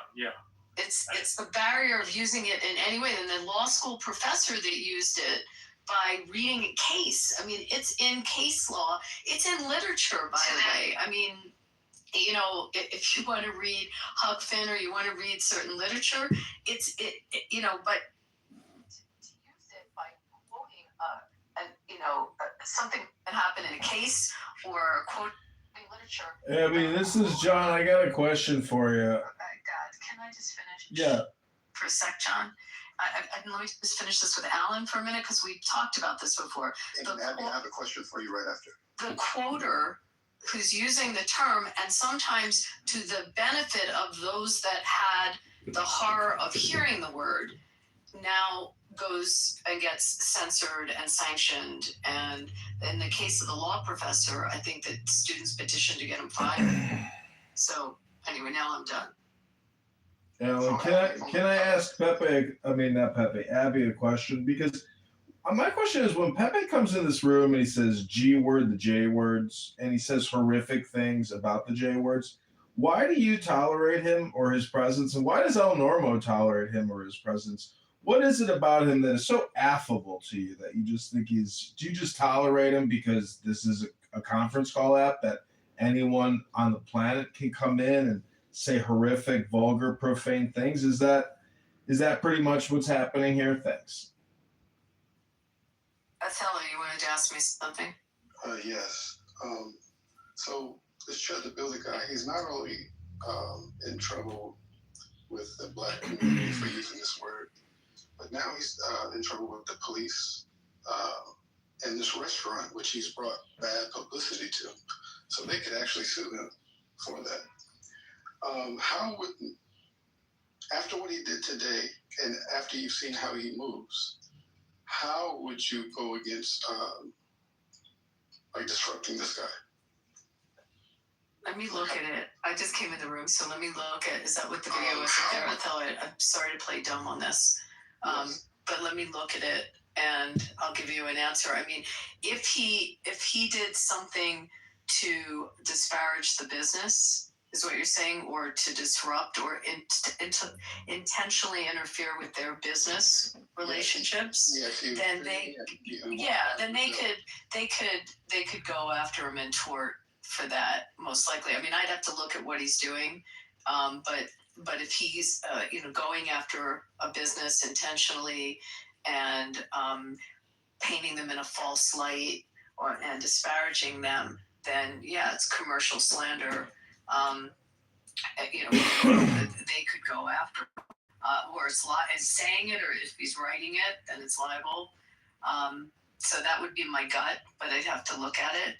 I mean, but did you follow my point on using never being able to use the N-word even when it's to defend the person that it was said to? Yeah. What about the music? What about saying it in a repetitive? I mean, I don't buy the music, so I'm not the one to ask that question. I listen to Springsteen, and I don't think he's ever used it in his lyrics. Bullshit. So, he just used it in his new song. Well, when we say the N-word, let's be specific which N-word we're talking about. I'm sorry, I really don't. The N-word that we're talking about is the hard R and the soft H, also Negro. Is it okay to say Negro? Can you say Negro? Hello? Hopefully I answered your question, and I'll go. Well, there was a guy that was recent. Well, he wasn't recently. There was a guy that worked at Netflix, and he was fired for using the word. What they were doing was they was giving us sensitivity training and stuff like that, and he was telling them he was listing all the words you cannot use. He was talking to the employees. He said, "These are the words you cannot use, and these are the words that are offensive." It's the grammar police. Right? He said the N-word. They fired him. Someone went and complained, and they fired him. for using a word that he was telling them, y'all can't use. Do not use this word. It is a sacred word reserved only for N-words. I was in a room. They were talking about how they have to protect the word. That we should only use the word in limited amounts because it's so sacred. The N-word. Hello? We also have some speakers in our TikTok that are inviting and Big Mom if they want to get it too. Go ahead, Coco. Thank you. I would like to get it. And then Coco. Okay. Coco, then Alan, then Viking, Big Mog, and Viking. Go ahead. Thank you, Big Mom. Okay, Alan, you, and then me. Yeah, I was just wondering, what do you find more offensive? Shiloh Hendricks raising, it wasn't millions, it was $800,000 for using the N-word on a child, or Carmelo Anthony raising $500,000 for stabbing and killing another boy. Which do you think is more offensive? Using the word or killing somebody? Yeah, I'll leave you with that. Okay, yeah. I don't condone murder. So that's if it's. Do you have to publicly state that you don't condone murder so everyone knows you don't condone murder? Isn't that just a given? Isn't that an obvious statement? Why would you even have to say that? Why would you have to preface any statement saying, I don't condone murder, and I don't condone murder? I'm sorry for interrupting. I just thought I had to say something. You want to act like people don't actually go out and murder people in our fucking country? You want to act like we don't have gangs in our country? It's literally every fucking color in this country has my murderers, whether that be fucking biker gangs, whether that be street gangs, whether that be, other militia types we have. There's people in every race of our society that what do I think is worse, murder or this other scenario with words and somebody been given money for using racial slurs. Please just don't police my speech. I don't know what's wrong with you, John. Honestly, every time I tariff is how it works with micro and macro econ. You should take one in political in politics, and then you'll know that yes, one mode of persuasion is through the emotions. Aristotle called it pathos. Yes, welcome to high school student government. Hey y'all, I want to be a student government president, and if I'm the president, we're gonna get rid of 7th period. Yeah, and everybody votes for him. You still have 7th period. Yeah, welcome to it. It's pretty basic stuff, bro. May I go now, or are you done? I don't know if you're done. I'm sorry, I muted up. I'm done. I'm oriented now. I'm back in my vehicle now, so I can answer you more succinctly. So I agree with you. Both sides use emotion. Okay, everybody on the political spectrum uses emotion to animate their base so that they can, generate political power and all that stuff. So I'm not saying Democrats are the only ones that do it, but Mr. Wesley, whatever his name is, Wesley Hunt, is responding in kind. So yeah, you're right. Roly-Poly's audience despise Wesley Hunt, but it makes the rounds. That clip is going to get clipped up. It's going to get put on somebody's feed. We're talking about it in here. There's a lot of roly-poly followers in this room within the sound of our voice, in the audience or elsewhere, who is going to hear that term, that statement. And I understand most people are going to throw it out of hand. There's going to be that one person who hears it, who's in roly-poly side, and maybe just about sick of the whining and crying and complaining from people like Roly. He's still on his side, but he's kind of teetering back and forth. And this 50th time he heard somebody like Wesley Hunt say it clicked, and now he turned his back on the roly-polies of the world, and now he becomes a new baby conservative. So what I'm saying is, it doesn't work on the masses. You're right, it ain't gonna work on the masses of roly-polies audience. But there's people in the middle that follow roly-polies that when they hear Wesley Hunt's rhetoric for this 50th time or the 60th time, they heard what's his name? They heard that guy Larry Elder a million times. and they always You're repeating marginalized. yourself. Come on, bro. I want to I land. want to speak. Okay, I just want to land with the emphasis. When you hear it multiple times on that multiple, It's not working here. You have a new point. Come on, man. This is kind of frustrating. I'm You said answering it your 7 question. That's the times. audience. That's the All right, audience. cool. You said that 7 times. Anybody else want to speak? God damn. Yeah. I'd like to speak to the West Hunt situation. Also weave in a little bit about what RJ said about history, which was wild to me. Like, what's the worst kind of Negro?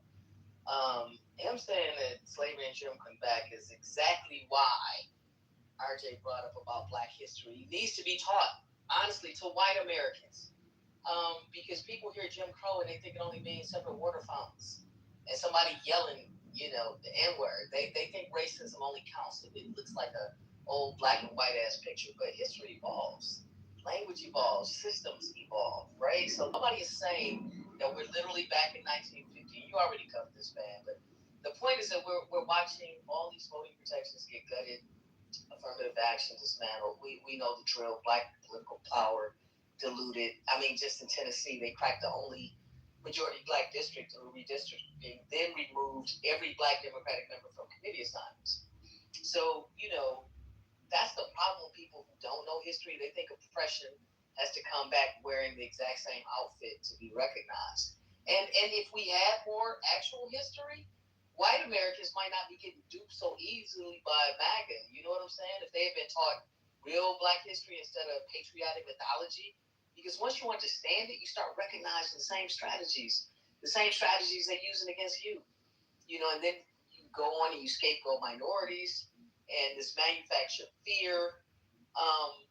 They feel like America is unstable because of Black people, because of immigrants, DEI, the new term wokeness. The playbook is old as hell. And part of the reason why it works, and part of the reason I got to work with so many mediocre white people, is because they have this false sense of identity. They're raised with this, that they're natural achievers, like America was always a meritocracy. And whatever success their families had came from hard work, which is bullshit.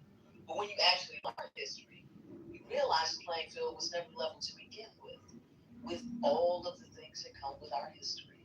And I'm not saying white people don't work hard. I ain't saying that, but ignorance hurts them. It hurts us, but it really hurts the hell out of them. Because if your identity is built around believing that your position is entirely earned and you're morally superior, and that any attempt to level the playing field, that feels like oppression to you. All of a sudden, they're the oppressed ones. That's why they lose their minds over all of the programs and, what, even if you say systemic racism, they lose their damn minds. So Black history just isn't about teaching us. It's about teaching everybody. And if they understood how division gets weaponized and how ordinary people get manipulated every day, we might not be in the state that we're in right now. So, are you done, Madison? Oh, good. Okay. So, sure. Let's wake something up. When Wesley Hunt said that he doesn't mind if there aren't any Black federal lawmakers, what he was saying was that he doesn't mind if we go back to 1901. I just decided to do some digging, and I found that by 1901 there weren't any Black U.S. representatives in Congress. And that remained the case until 1929. I also see here that no Black U.S. senators were elected again until 1967. What we do know is that between 1870 and 1901, 22 African Americans held seats in Congress. So Wesley Hunt is saying that he doesn't mind if we go back to a time when there were no Black congresspersons, and that time was 1901. I don't need to tell people what life was like for Black people all across the nation in 1901. But that's what he's saying. He doesn't mind if we go back to Jim Crow. So, what were the political affiliations of the 22 that were in office for 1870? I'm sorry, what's your question, Monica? The political affiliations of those representatives. You mean the parties? Oh my God. I don't know. I think most of them were probably Republican, if not all. What's the point? They got ran out of the party. It's called the Lily White Movement. You want to go into why the Blacks got ran out of the Republican Party? You just want to stop the affiliation? Or Mike on you? I'm guessing it was fear of their excellence, but that's just a hypothetical. No, it's called the Lily White movement. They didn't want niggers in the party anymore. You should look it up. The Republican leader. I thought we weren't going to allow the black slur on the stage. You had a problem with it. Hello? I'm quoting them. This is a quote. We're doing primary source material. This is the Republican Party of 1901 we're talking about. So I'm doing the original. And you know, Monica, I'm gonna say something to you real quick. People indulge me.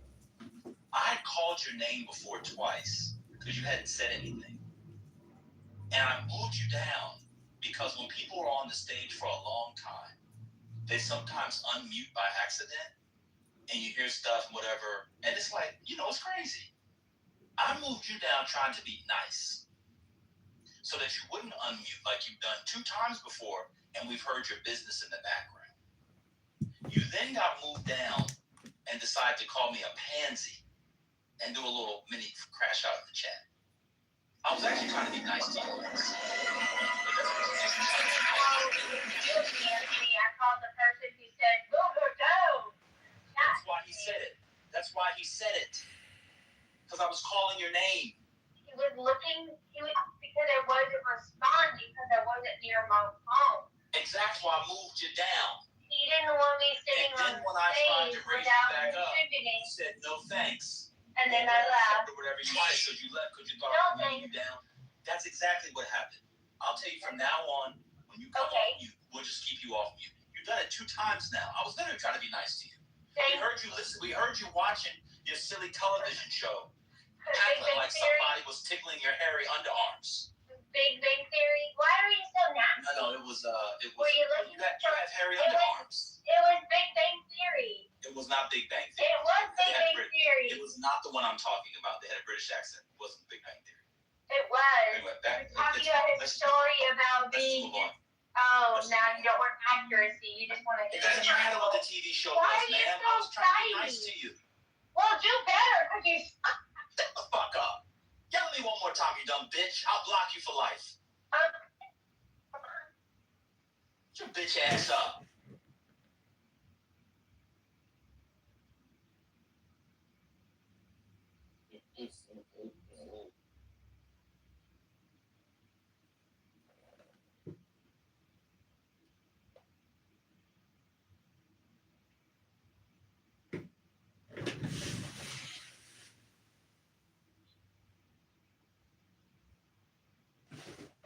That was functional. That was fruitful. No, it was constructive. Yes, at the very least, it's funny. I think it's funny. Was it? Oh, okay.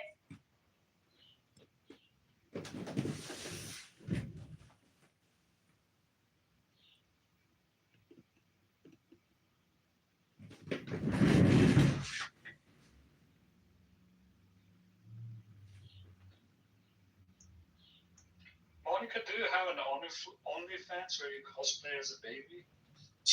Oh, Theo! Oh, Oh, come on!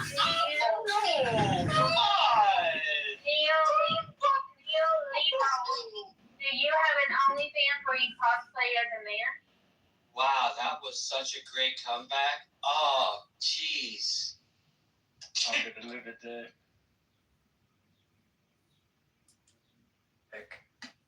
Okay, you're moving up on my weird list. Just so you know, You just can tell move up with another rank. grew up. So the list right now goes from least weird to most weird. And right now, coming in first, I believe is Dennis for least weird. Don't try. I think followed Well, by Marshall. Followed by, it's really tough right here to Not make a the call. negative round. I think I'm gonna go with Aisha, which is really tough of me to Probably the give her most that low of a score. Is that supposed to be And a I snap think I have to go with greatest, which is almost impossible to give that low score. So, and then it's Otter. And then Dave, I think you got the top spot, buddy. I think you did. Don't come for I think me. you extended. And then I won't have to embarrass myself. I knew it was between me and Rivas. I knew it. Rivas asked me, should I RJ go Doctrine. RJ was playing with the RJ Doctrine crystal. Aim for you. It's simply a statement if you don't know how to snap. It's not coming for you. Yo, man, With what the is RJ Doctrine RJ explain. Doctrine?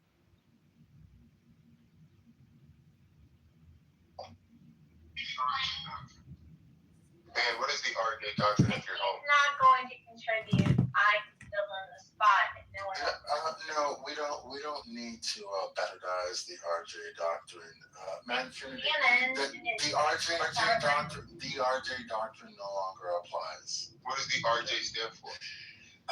It stands for Royal Juggernauts. There we go. RJ, and I'm going to keep going because you know how the bad it is. And I got into so much trouble hosting you this morning. So I thought it was You are waiving your right to self-defense because you don't have the right to. Yes, you do. Yes, you do. Yeah, because self-defense is self-defense is when you're defending yourself when you're not in a mutual situation. That's self-defense. He's mutually engaging with these people, so he doesn't have self-defense. No, it's not. You stand your ground. Because self-defense only is only with regard to the physical offense, not verbal, whatever you call it, offense or not. Yeah. Not he's trying to respect to verbal altercation. No, right, but he's trying to provoke these people into doing so. You don't walk up and on somebody. It does matter. It does. Yes, you cannot provoke a situation and cause self-defense. That's not how it works. Guys, you can't use physical defense to fighting words. Fighting words are actionable in terms of what you can't go at. They're not protected. They're not protected speech, so you can go after the person who used the fighting words, but you can't use physical to the fighting words. Go ahead, people do it and you'll be charged. Why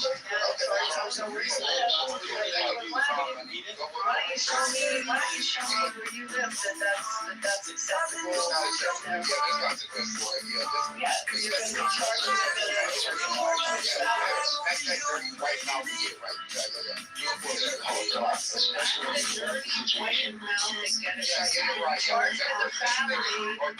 I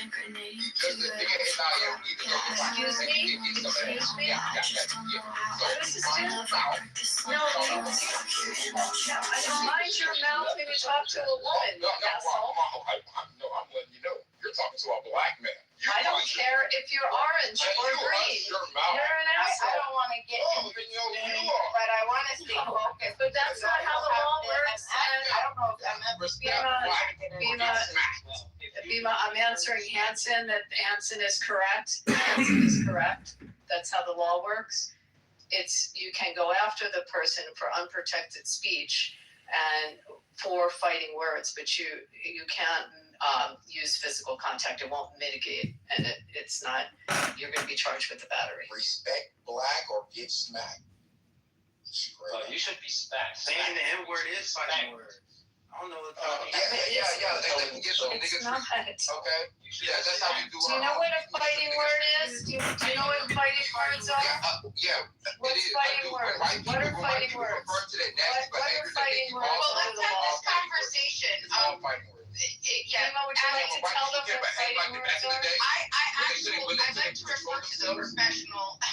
We still don't know why they couldn't control themselves. Okay, like that with the terminology, that's derogatory, and it incites all type of discriminatory emotions to somebody else, knowing that you're trying to just reincorporate some nasty shit that you should have evolved from because it's disgusting. I want to open this up.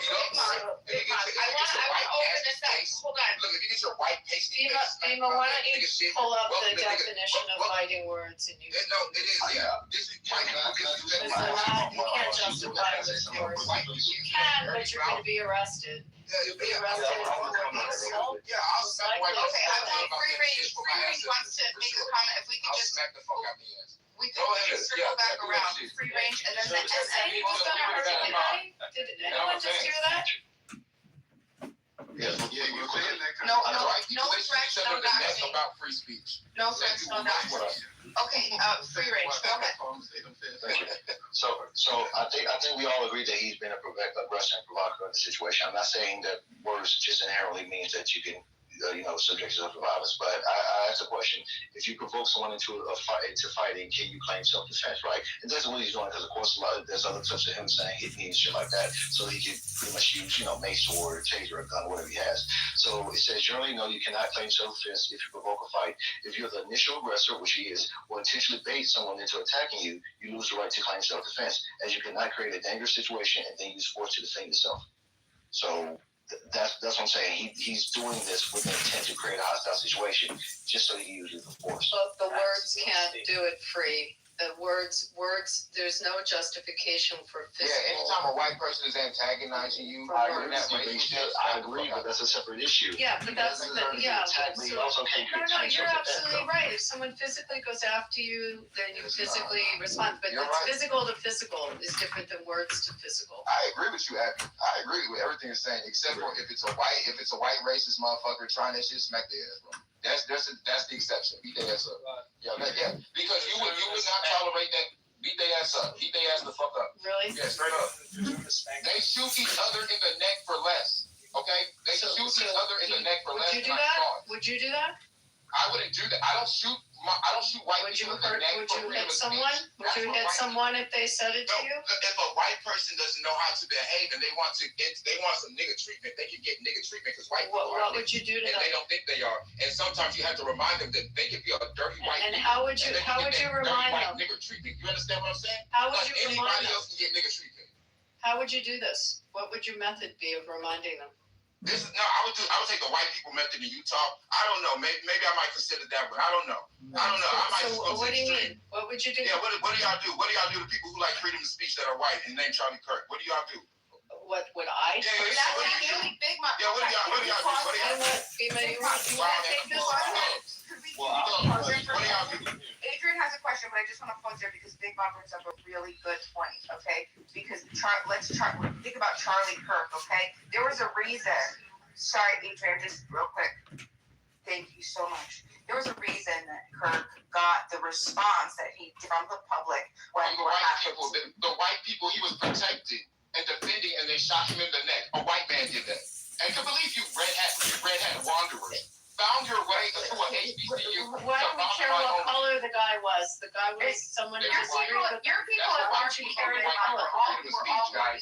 They killed our brother in Christ. Do you think it's okay to use physical? They killed my brother in Christ. Do you think it's okay? Do you think it's okay to use physical harm when you don't like what someone says? Do you think that that's okay? No. Are you justifying that? No, I don't. Okay, good. Thank you. What's the exception? Big Mom, you don't think that Charlie Kirk deserved to be killed, right? Come on, Big Mom, you don't think Charlie Kirk deserved to be killed, right? Let me explain my exception. But I agree 100% with what Abby says.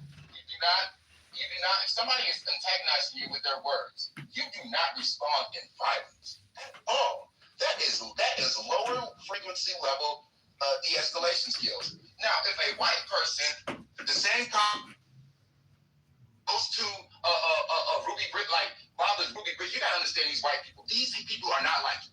Their lower level is different from black people lower level. These people will wake up and go to a school to bother the little black girl. They're like as grown adults, right? This is what they have evolved from, right? So let me tell you, anytime they revert back to this, you have to, you gotta do this for America. And not only just for your people, but you gotta do this for white people, bro. You got to do this for what you got to smack the fuck out their ass. Because they will not interfere with the white evolution. Because there was once upon a time white people couldn't control their emotions. You know how they pick on the black people, how they pick on the black people, they're just emotionally triggered. They couldn't control their emotions. They would get out of their bed as an adult. Hold on, Adrian, let me finish this, because this. Let me tell you, this is why white niggers exist, and I ain't gonna never let y'all treat my people like you lesbian. On God, because y'all just the same. Y'all are just the same. And I love y'all. Hush your mouth, bruh. Y'all are so triggered. Let me finish. Shh. Self-control. Can you try it? Damn it. All right, so look, y'all come a long way. You can't stop the white evolution, and I would not let anybody get in the way of my white brothers and sisters growing up from that Ruby Bridges shit they used to do. You know, bothering black children who are trying to get an education because they couldn't control themselves emotionally to that extent. What dirty black in the hood has done such ruckus? We're like, niggas ain't 1,000 Chicago's cannot compare to all these kids that we cannot find in our here, even from the 50s till now. That ain't 100 years. So look, check it out. I'm proud of y'all, and I'm proud of Chud. I like Chud. I want him to win. But if this way, y'all gotta understand, this what you get.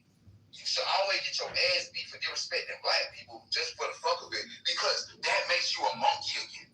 That makes you a snow monkey again among conquerors. That's what it do. And you are better than that.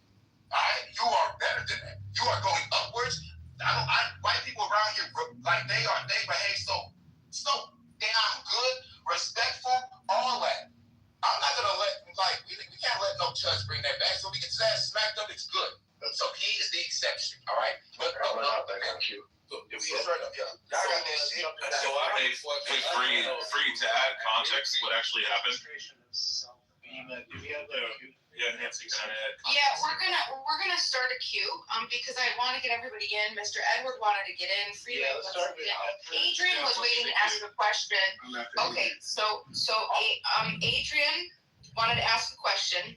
Free Range wanted to jump in. I'm sorry, Othello. I did get you. I do hear you though. But Adrian said he wanted to ask a question. Free Range had said that he was waiting to say something. We have you're way at the bottom. No, we're not playing that shit. We had Mr. Edward. I'll do a Q in the chat. So we got a question, and then who's next? Talking next. Oh, me. We have Adrian, Free Range, Mr. Edward, Othello, Rich. Okay, I'll put that in the chat. Thank you. Right. Okay, Adrian.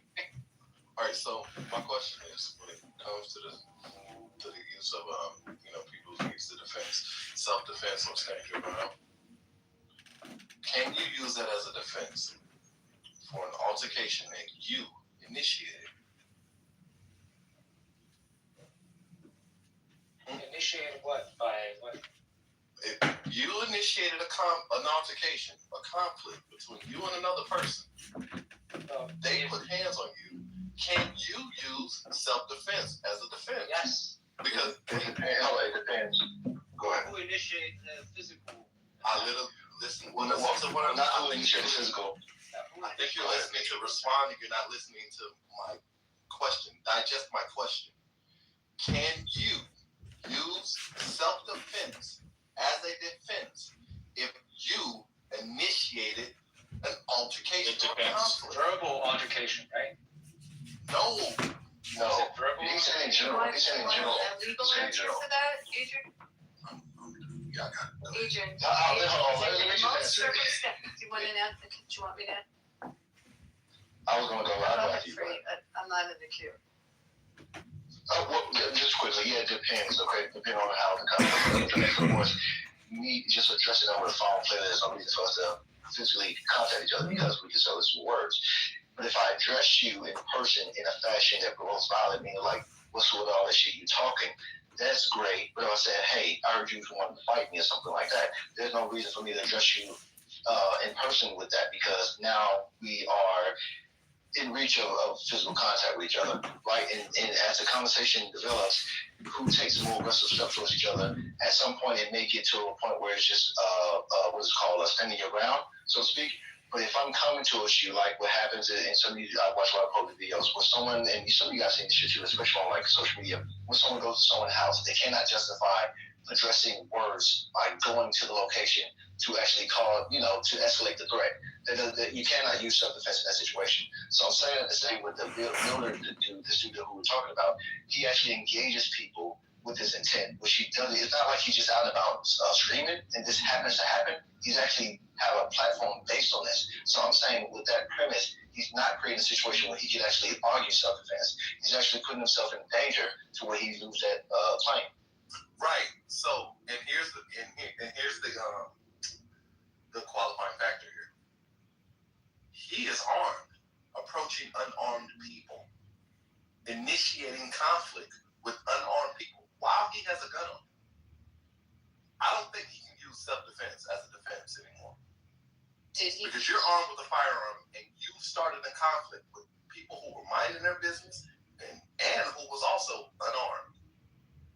I agree with you. If he escalated it to that level, if he punches to a punch, it's different than if you bring out a knife or a deadly weapon. And the law will probably support what you say, Adrian. Right, because simply brandishing your weapon, that's considered assault. Not if it's justified. Bullshit. If a person has intent You're not listening to inflict deadly violence upon you, and you brandish a firearm and do not use it, you're saying that you would be put in prison for that? That is a charge, buddy. I don't know about that is a charge. No, it's not if it's justified. Okay, you're trying to make an argument. No, age 500,000 and 3 million times what the CDC reports. On average, that person brandishes or displays a firearm. You're asking a question I'm trying to answer. No, Peter's here. Peter, this isn't Tehran. It's US. You know that, right? You know that. You want to intentionally support the crime. We can't understand you. Somebody punch is not just stronger than other person's punch. If somebody threw a punch, the other person for self-defense need to use a knife or something, otherwise he would be killed. Bima, can you translate? Oh, he said if a person punches you, you're legally justified in using self-defense. Because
I don't know if this can tell you guys this.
So this guy was just a kick trigger. He was just a kick trigger. He wasn't doing any of this racist shit, zipping out and working on that shit. He was just a regular kick trigger. He was parked at a gas station. There's Memphis. And after a second, guy pulled up the car and started screaming at him to his fucking car. So while he was on the street, he's like, bro, chill the fuck out. I'm almost done with that shit. You know, all about the Baker seconds.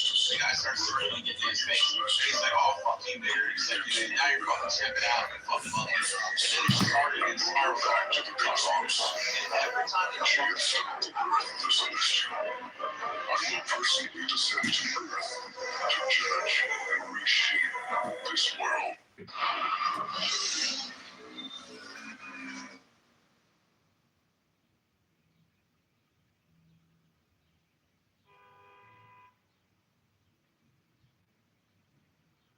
No, just like if I'm actively engaged in activities with you, just tell me what's up. Like, don't conceal things from me, because that's when problems start occurring, and I'm not there to be manipulated. What do you think concealing is? Like, not just like what point do they need to tell you this? Just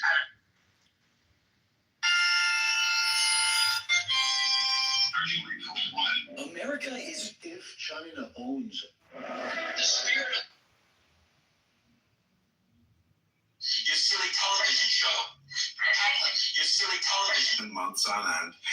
To me, is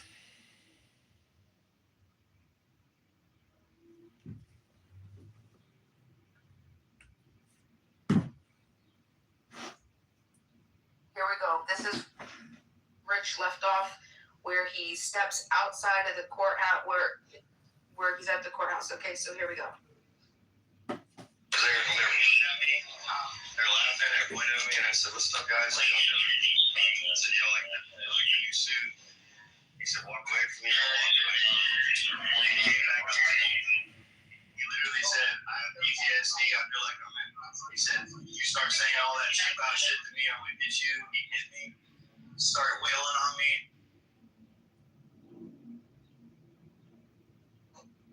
Right? And so we can judge and give ourselves the report card of being good while separating ourselves. And we can also then build on it, right? We've got moral absolutes. This is what is righteous, this is what is sin, or this is what is moral, this is what is immoral. And then we can, oh no, it's not absolutes. We've got moral. Go back to, well, but Islam, like that's a core principle. It's like, no, it's not. Like, look at you want to talk about that, but look at what's actually happening, like, on the ground. Like, you want to ignore that. You're ignoring that in your real life. So, yeah.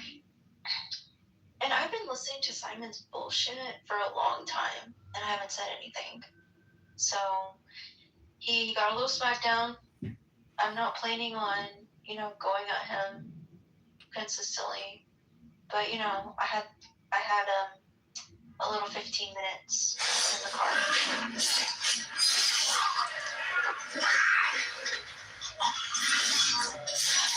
Go.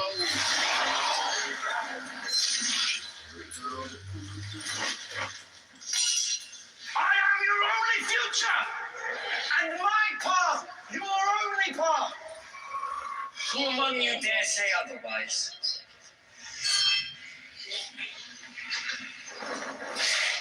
By the way, I was in like, should I?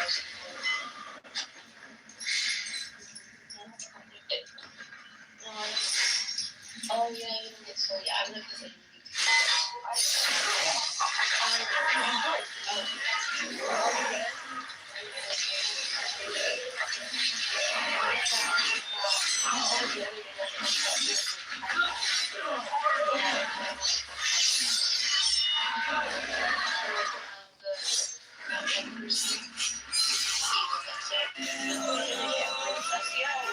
Trying to like say that I have this split personality, and like Princessia is just a title. It's like princess, not a identity. It's just like a title.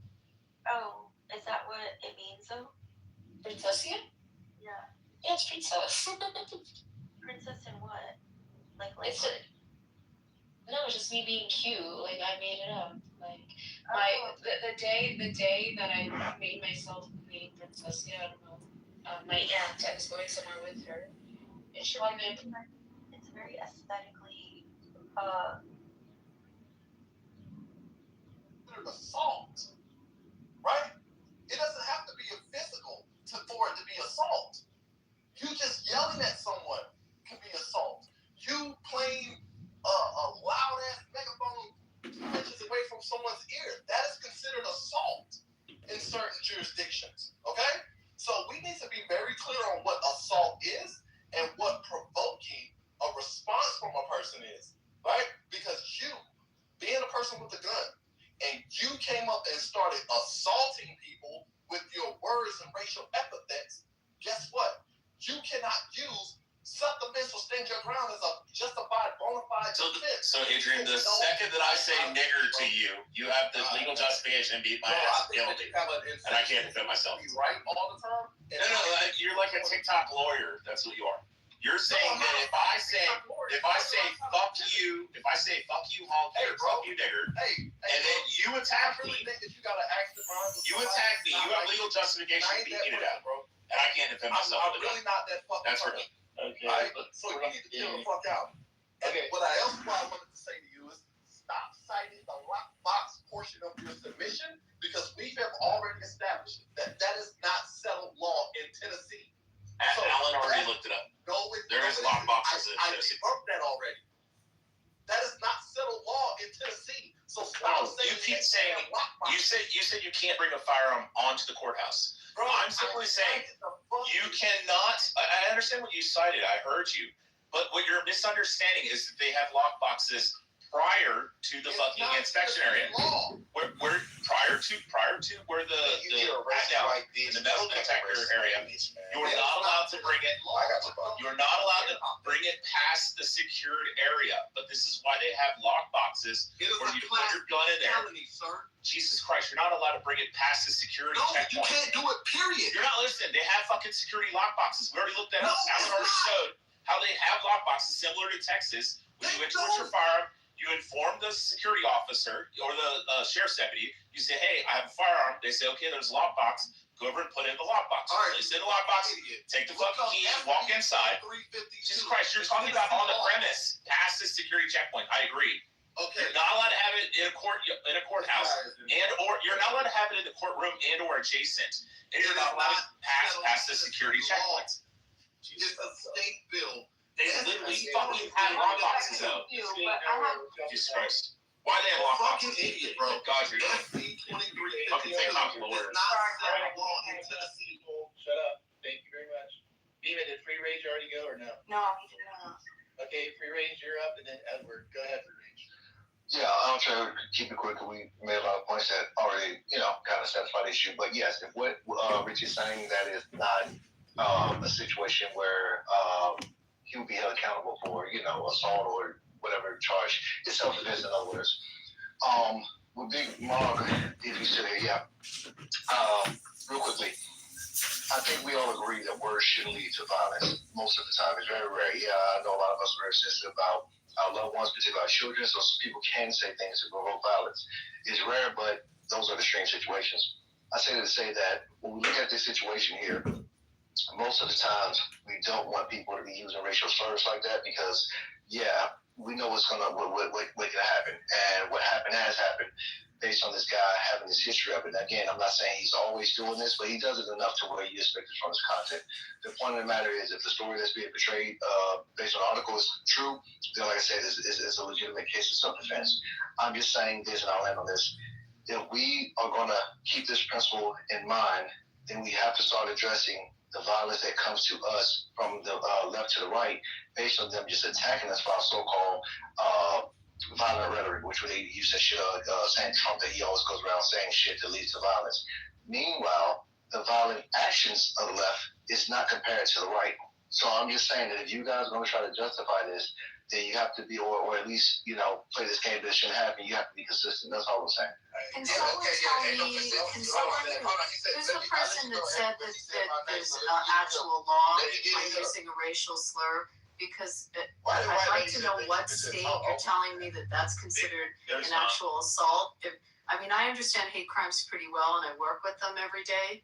So if someone just uses a racial slur as a criminal offense, no, has to be coupled with a threat of harm. White people who don't know how to act and they want to attack white people. It's okay. What state it's okay to even think? I'm sorry. They shoot each other in the neck. Just remember, next time you get arrested, Abby can represent you. Okay. Could someone tell me what state you're talking about? Because that would absolutely be an infringement on your free speech.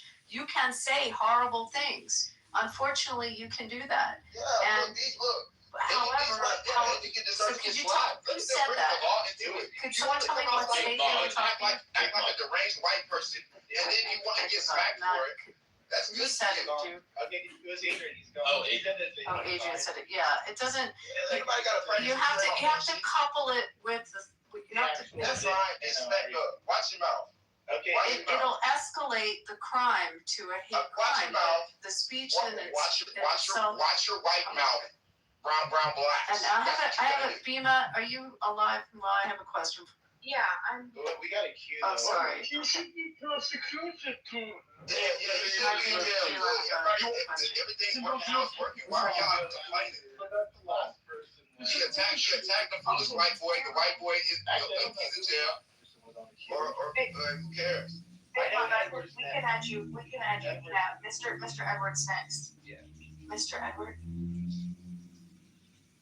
might not be. Yeah, he might not be there. I wanted to also add this, and I'll just add this now because I think this is good to support what Big Mog is saying. So we were talking about fighting words specifically a little earlier, okay? So please, again, remember, I don't know everything. So if you have anything that you'd like to add to correct, this is what we're here for. One of the Supreme Court cases was Chaplinsky versus New Hampshire. Okay, now this basically this guy said something to a marshal, a city marshal. This guy Chaplinsky said to the New Hampshire city marshal that he was a goddamn racketeer and a damn fascist. And the court upheld punishment because they were considered direct face-to-face insults to a specific person in a public setting. So there's that criteria, okay, that has to be met in order to be considered fighting words. It has to be said directly to a person, face to face. It can't be a general comment. So it has to a direct comment, face to face. It has to be personally abusive, not like I hate your political view. You're talking about a very specific personal insult, and it has to elicit, likely violence, right? It says specifically by their very utterance. The court described it by their fighting words, by their very utterance, inflict injury or tend to incite an immediate breach of the peace. The court also accepted a narrower test, quote, direct tendency to cause acts of violence by the person to whom individually the remark is addressed. Yes, they're not protected speech. That's what I was trying to say earlier. But it's a separate charge from the scenario you were talking about. Cracking out, talking that shit, not looking for legal loopholes. Shut the builder, even though I don't agree with him. But look at the fucking niggers chimping out. Cracking out. Look at it. These niggas go to the law. Hey, look, they go to the law after they try that nigga shit. Cracking out. Method out. So Rich just gave an example. Now the reason why that wouldn't be considered fighting words is one, we're not in a personal setting. It wasn't said face to face, and it wasn't directly to somebody. Look, y'all dissecting the cracking out. But now, Rich, can you give us an example? Because you tend to be able to conjure him up. Well, can you give us an example? If said face to face, a personal insult that would elicit. Oh, easily. Yeah. What I'm gonna do is concede my time to answer. Go ahead. Well, you have to distinguish that case, Bima, because that was a disturbing of the peace case, and that was there was a demonstration. I mean, there's more facts in that case. So you kind of have to distinguish it from just a one-on-one conversation that was a public gathering. And go and look up. Look this motherfucker down. Yeah, Keep me down for less. I know he's black and you want dick from him. Emotionally disturbed, cracking out. All right, shut up. It's no monkey sliding. All right, you stupid fucking idiot. Cracking out. There you go, you fucking chimp. Sit in the fucking here. So I don't know if that answers, but you have to distinguish the facts on that case. And fighting words are not protected, but it's a separate. The question was asked earlier. Steve, quick question. How's Scott doing?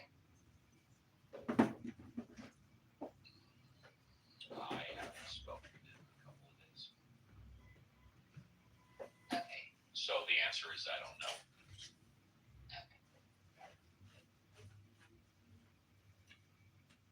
If I knew more, I would tell you I haven't spoken to him in about 3 to 5 days, so I don't know.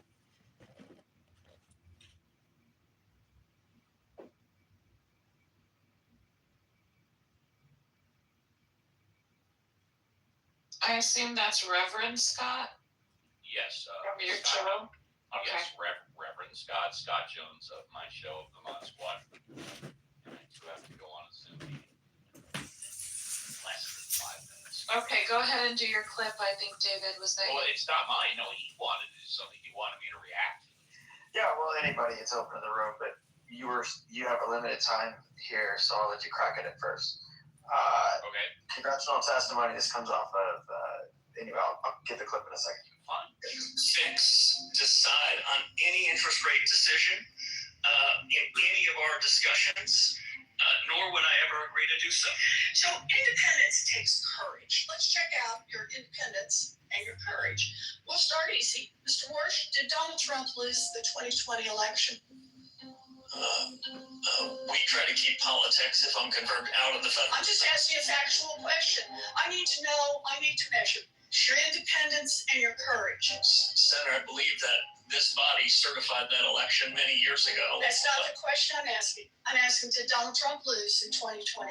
And I'm suggesting you in 2020, the Fed made your huge inflation problem, and you certified the election. Powell's term as chairman ends this week, but with the DOJ's investigation into him in limbo, he said he will be.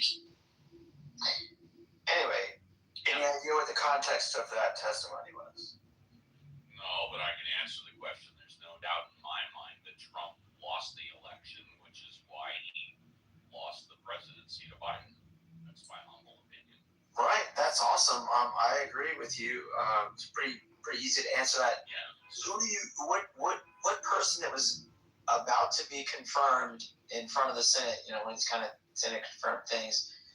Do you think was struggling to answer that question? Are they going through a potential new judicial appointments for the Supreme Court? And worse, this is the next Federal Reserve chairman.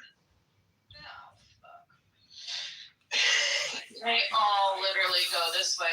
Everything for the Department of Health has gone this way. Everything with the FDA, with the Senate, with the RFK, all of this has gone this way. Be fired without cause because they served at the pleasure. The only thing is the Federal Reserve chairman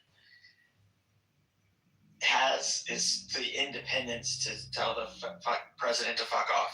And if I may, before I go they further can only quickly, be fired for I'm cause. sorry because I gotta go.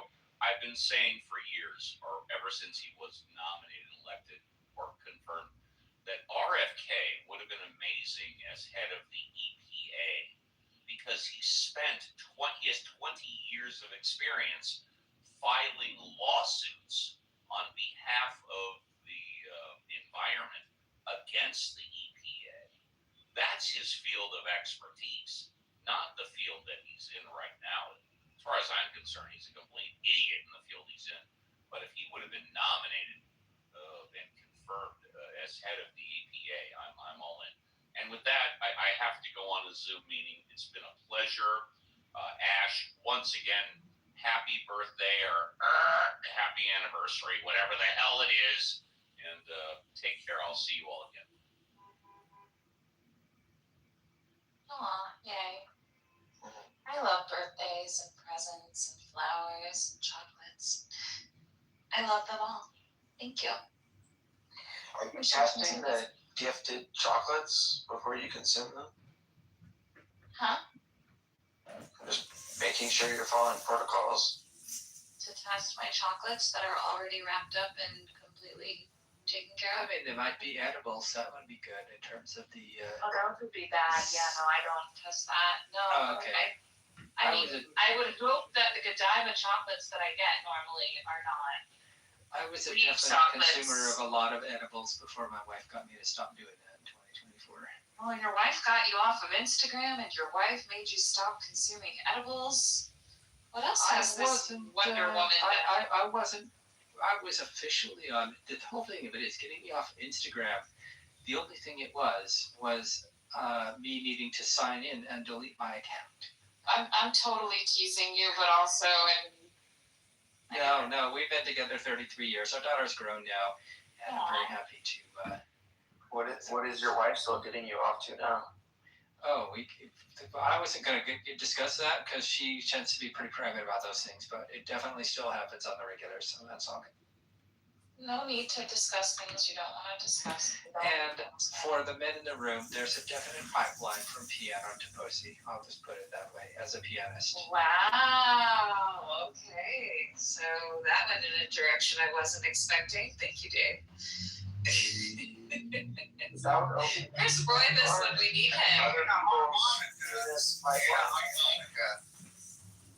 I was just curious where Roybus is when I think that's all. Is that Roybus said?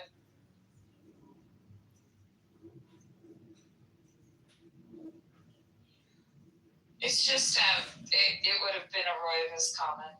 That's all. Oh, you know what's funny is to tell an incel that, and then they're like, "What are you saying?" I'm like, "You know what? Stop pestering the girls and go start practicing your piano. It'll take you about 10, 15 years to get good, and then Well, at least you're trying to help the others.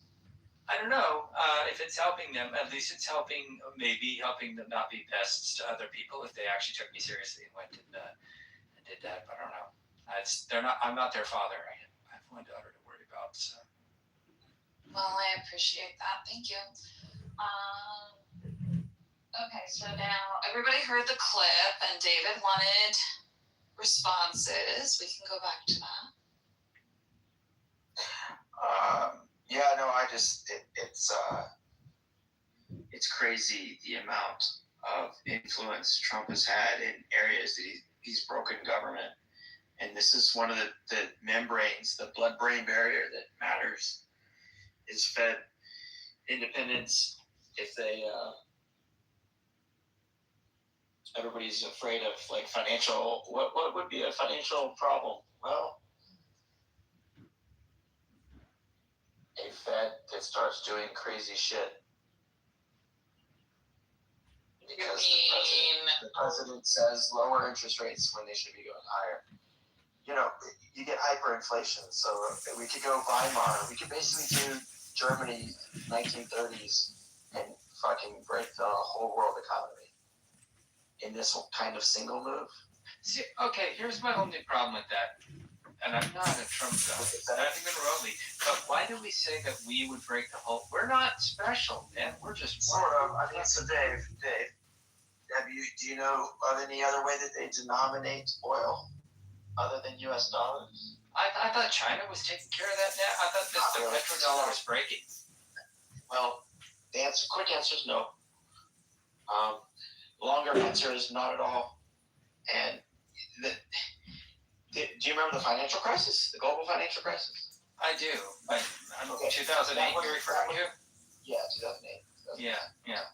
Yeah, that was terrible because all the young people should have been getting that money, not the big bank. Sort of. Bonus out. Not on the moral side, but I was 5 years into being a stockbroker financial advisor when it started and did it for 5 more years after. So, very intimate with the mechanics here. But if the dollar breaks and people, what do they do after the Great Depression? They put in federal deposit insurance corporations so that people don't have bank runs, so that your money's guaranteed, that there's fractional reserve banking, all this other stuff. But the Fed, their independence is because they're not actually a government entity. They're not run by the government. The government is not directly setting these interest rates. It's essentially a bunch of banks that agree on the policy, and they have this weird, hard to understand thing, a dual mandate to keep inflation low and employment high, which are contradictory things generally, and it's a weird balancing act. But essentially, they're the one mechanism that says set interest rates as if the future matters. So Donald Trump, as a real estate developer, only knows, just like tariffs, it doesn't matter what all the economists say that this is a dumb thing to do and the tariff war is bad, blah, blah, blah, blah. He still will do it because nobody tells him no. So the reason I played that clip is his testimony won't say who won the 2020 election because he's trying to please Trump. He's there to be a yes man. So if Trump tells him to lower interest rates when you're not supposed to do it, the Federal Reserve is supposed to not be influenced by what president wants or what one person wants. They're supposed to set it for, again, this kind of weird invisible hand long-term future. No, I get that. I think when you said fuck up the world, I guess the conservatives would call me a bleeding heart. Says, well, we're not the world.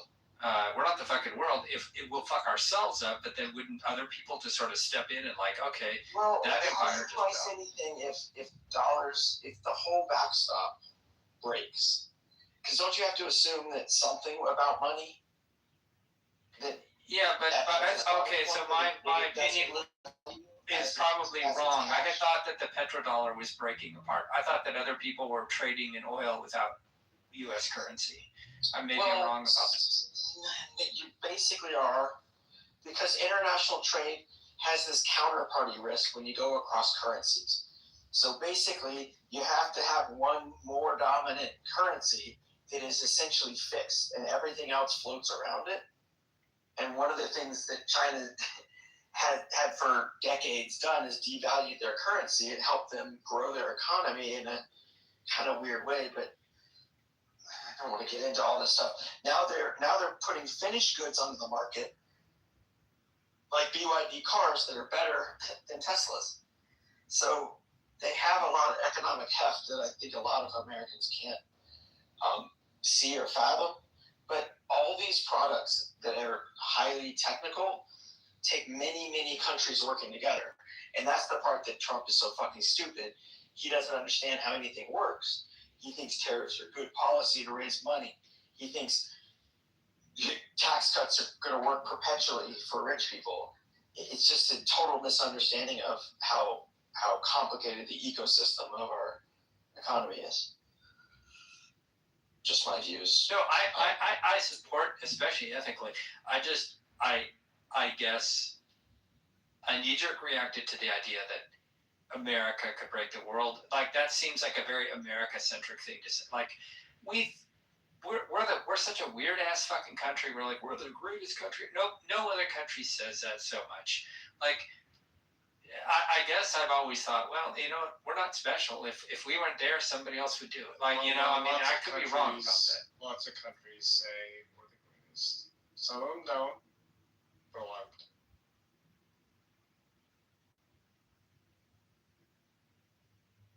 It's funny to me how we can get blamed for fucking shit up so much, but then when we're trying to not fuck shit up, it's like, why do you think you're so good that you can fuck shit up?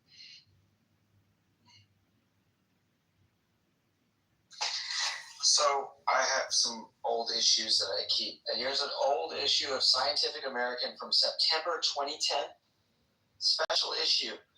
And I'm flipping to the how much is left in the environment section.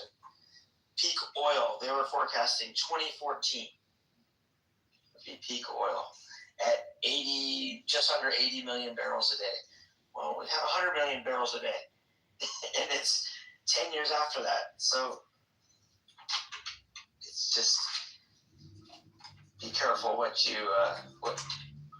base your statistics upon. Things change.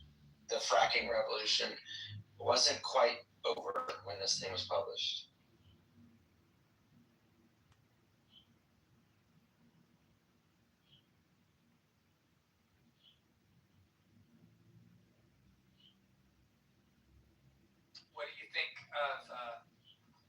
What do you think of McPherson's claims about 2030 being the deadline for, like, if we don't fix our shit for the environment by 2030, then planet's fucked or whatever?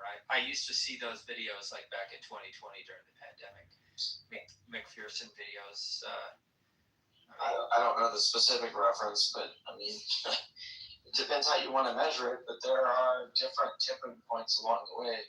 They're going to fall like dominoes because, I mean, I'm here in Central Texas. You remember hearing about the floods that killed all those girls? They just finally stopped their application to reopen that school. They're not going to do it. That's pretty crazy, but yeah. To think that they wanted to put the school back in the floodplain, or it got swept in the first place. The air, anyway. Yes, it only recently. Marshall's here. He could probably explain it. they had to get state approval to reopen it, and they finally, on like the second attempt, were convinced to pull the application. They were still in the process of trying to do it.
So I haven't checked the Texas on this NOAA map, but this is a NOAA map which lets you see where sea level rise will take place between 0 and 10 feet.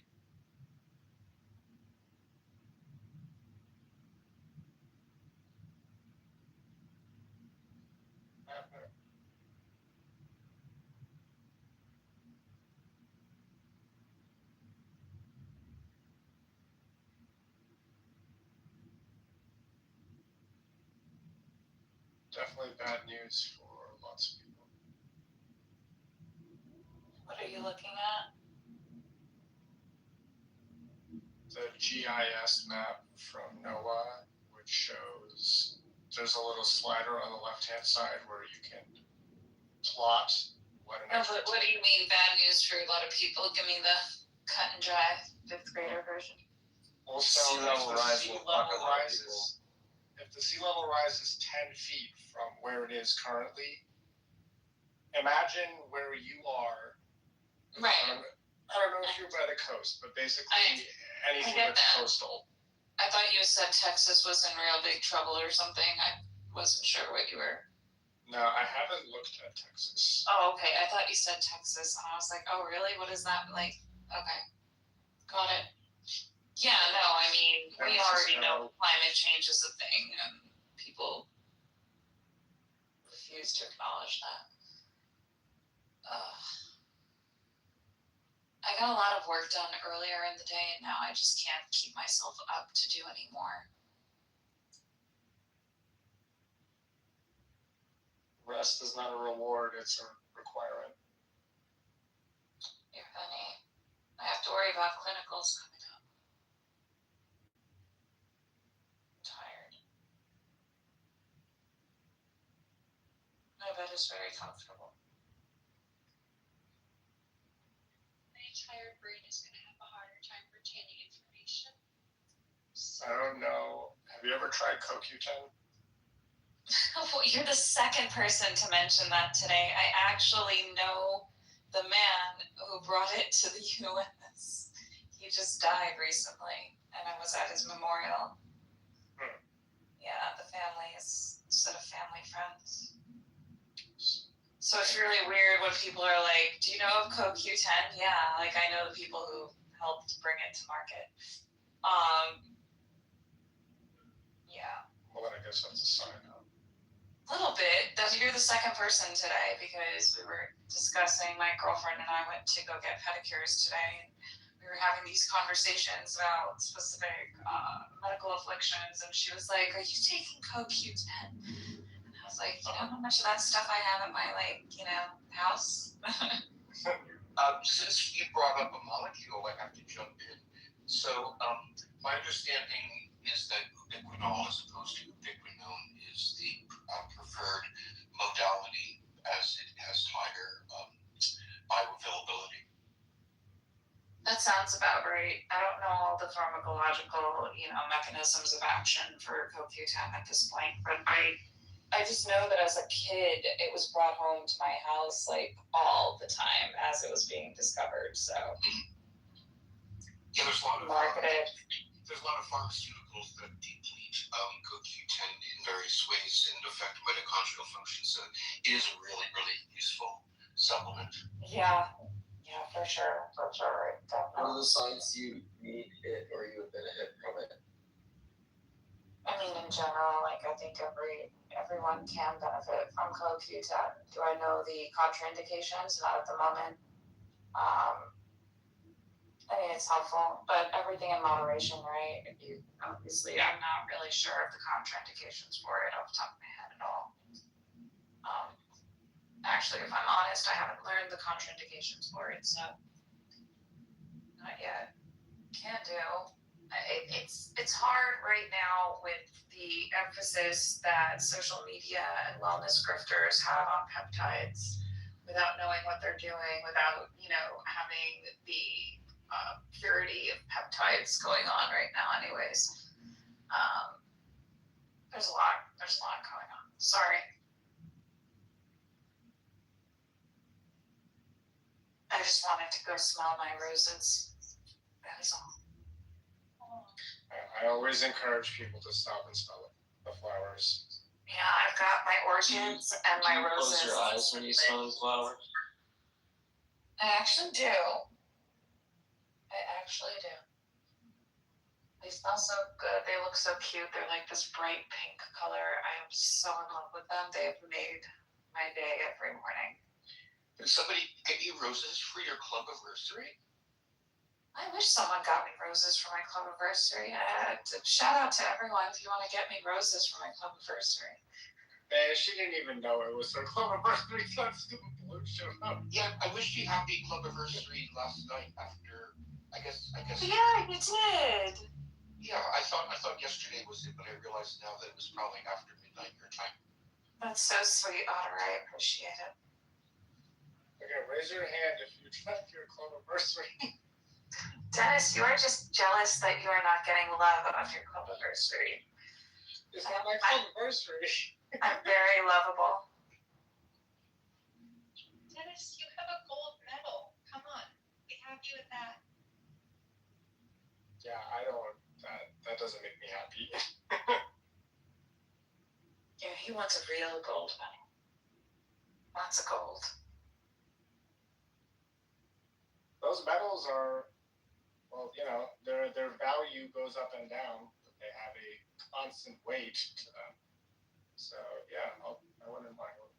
Well, they're not even real gold anymore. I was looking at something from the medals from like the like 1910 or something, 1920s, and they were actually It's not real gold anymore. That's not surprising. yeah, it's plated.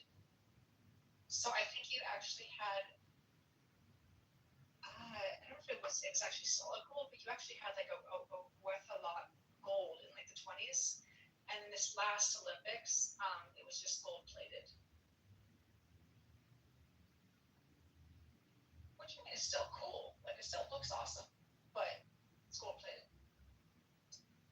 I got a gold medal coming in the mail tomorrow. Ha ha. Ha ha. It's not real gold. Pretty sure. Gold medal. Mailing it. It's the safe way to mail gold medal. Just ship it. Amazon sending it. Oh, you mean like You purchase something on Amazon? This is a shocker. That's not what I said. I said Amazon sending it. So, but you mean like a gold bullion or something, right? Not like a gold medal, like a sports medal. No, it's actually a gold medal from Amazon. What for? I'll bite. What for? He got it from Amazon. I completed a course with Machine Learning University, which is Amazon owns. So they send you out a gold medal and a club certificate. You know, doing the paraphernalia promotion thing. I'm getting the gold star. Find out how much gold is in that medal and see if Pretty sure 0 is the right number, pretty much like this title. But the odds are it's less than 0. There's so little gold that there's less than 0 gold. You owe them gold for sending you that medal. No, it's antimatter. That would be very precious, but it's antimatter gold. No, seriously, the worldwide cosmetic supply of Botox fits into a 16.9 liter or ounce bottle of Coke or whatever bottle. Less than half before it gets, diluted down and supplied to the whole world. So if you think of how much revenue that generates, What? way more valuable. That doesn't make sense. Not way more valuable than antimatter. Definitely not way more valuable. I don't know if you've got a buyer for that much of a market. Antimatter is Highly valuable. Almost infinity. All that Botox gets sold on an annual basis. Who's doing what with that antimatter right now? You don't have a customer. Well, yeah. Experimental. Well, no, labs. Right. But I just meant anyway. But it's It doesn't got last long infinity. You can't follow it. Exactly. It's got infinity value. I've got an NCAA championship ring coming my way. Yay. Do a Google search and see theoretically if you had antimatter at like an ounce, what it would be worth. I'm going to guess it would be hundreds of trillions of dollars. There are valuations on antimatter, and the quantities on Earth. It is the most expensive substance on the planet. Right. It's not really on the planet. Transporting. That's kind of a trick question. It's stored on site. Yeah, what's more expensive than nothing? What's more expensive than the opposite of stuff?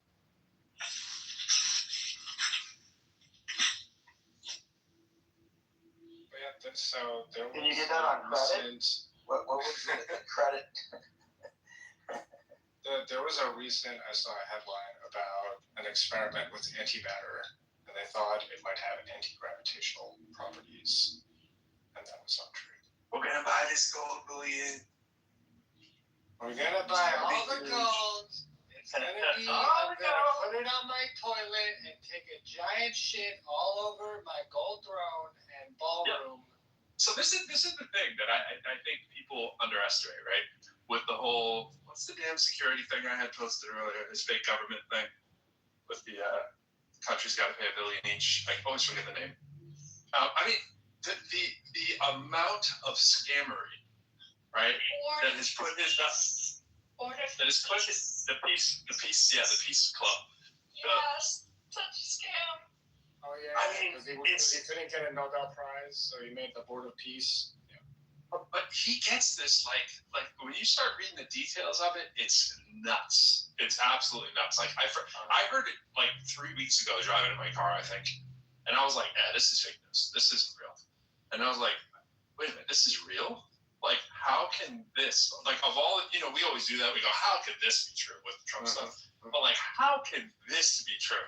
Right? It's like, but then you stop and you think and you go, what world body would stop him from doing just about the most illegal thing that you could do as a president, right? Which is pull in money from other countries and put it into your personal coffer, which it essentially is, right? You created it.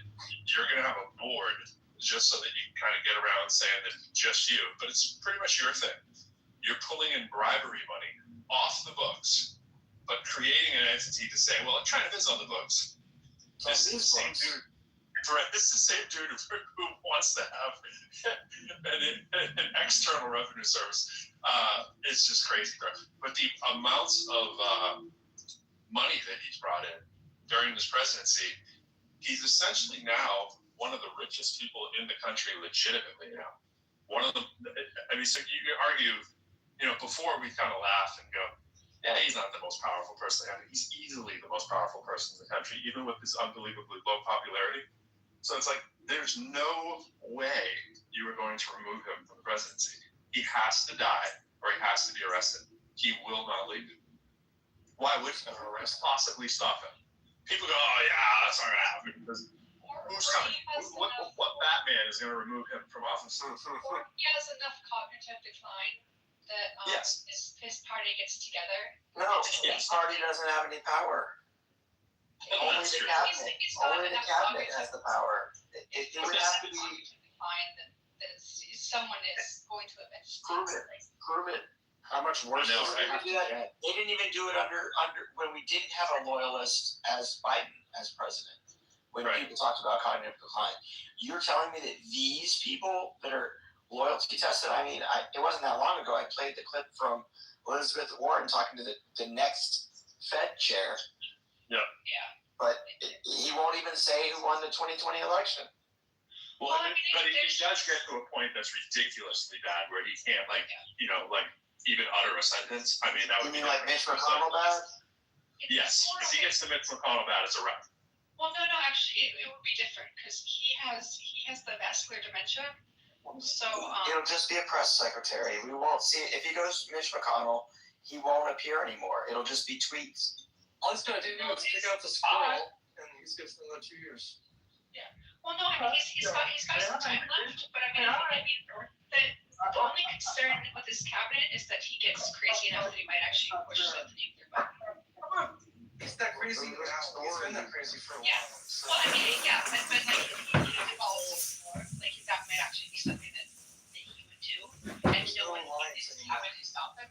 So that's why they're advertising in advance. Well, JD Vance and Marco Rubio are kind of making a lot of visits with him. They don't have. They are infinitely better people. There's nobody you can name who is I get so triggered on these people they're an awful replacement. They're fucking light years better. Light years. Oh. Give me the worst person in the country to be president. They're way better. Better. In a second. I would take them in a second. Oh. In a second. Oh. You know that Trump is Harvey Weinstein. What the fuck are you talking about? He's Harvey Weinstein and he's a fucking ridiculous numbskull. You think Harvey Weinstein is as corrupt as him just because he's a racist? Trump's a racist and he's corrupt on top of it. Yeah, exactly. Yeah, I feel like Trump's the full Monty. He's a full Monty. He's a full-blown narcissist who has no moral compass whatsoever in every area, and he's as stupid as it gets. He's a loose cannon. There's nothing like him. Yeah, well, Who's head of the KKK? That guy might select more. But he doesn't have the resources. Yeah, he's not going to be a billionaire. He's not going to be like worth $6 billion. I mean, Sheldon Adelson, like that kind of like. But you're not going to be stupid, you know. Like he's the trifecta. He's the quadfecta. Stephen Miller.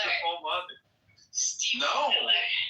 no, you can't do it. He would be. He's way too smart. He's way too smart. He's the Klan, but he's way too smart. He's evilly smart. He's smart in the way that people don't pick up on his evilness. Yep. Give me him tomorrow. Sign me up. If I had to replace him with Stephen Miller, it's instantaneous. Really?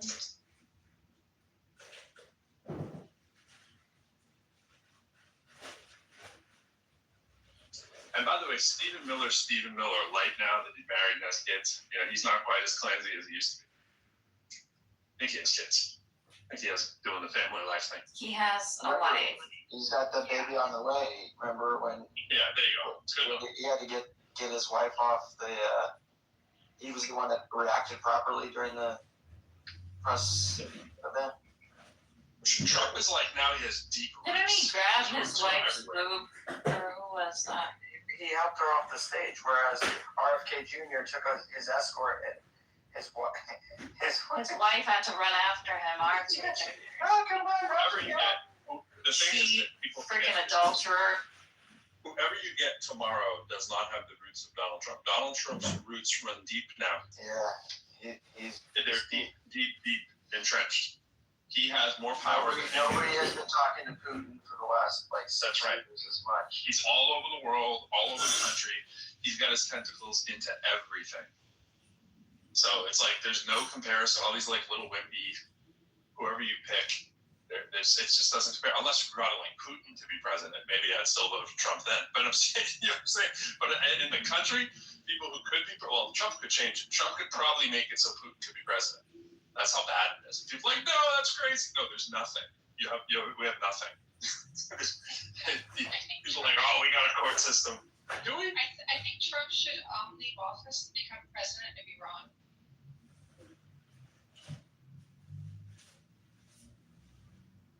Then he'll have like death threats daily, but you know, they can have him.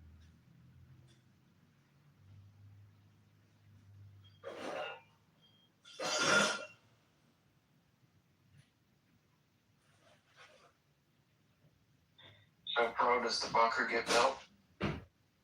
The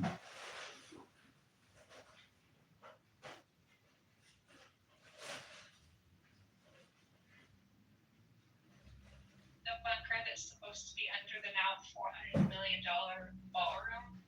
It's a $300 million bunker and a $100 million ballroom. I keep reading about this as it's possibly that. Do we have confirmation that it's that? I mean, all the articles speak very confidently, but do we really have evidence of that? Evidence of what is that's the plan? That the plan is to blow up the whole bunker, other than just we think that's a thing? It's like there's like 5 or 6 articles that speak to this, but none of them say we know for sure that it is a bunker.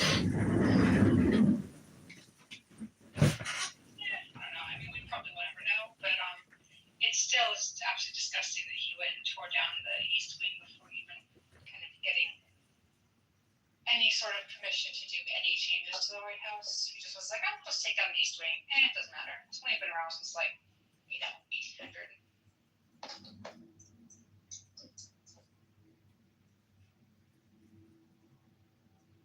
Refuse to play into this productivity game. But then is looking at utility just another way of saying productivity, or is it, like you said, like, but I'm doing things that aren't useful and my life isn't there.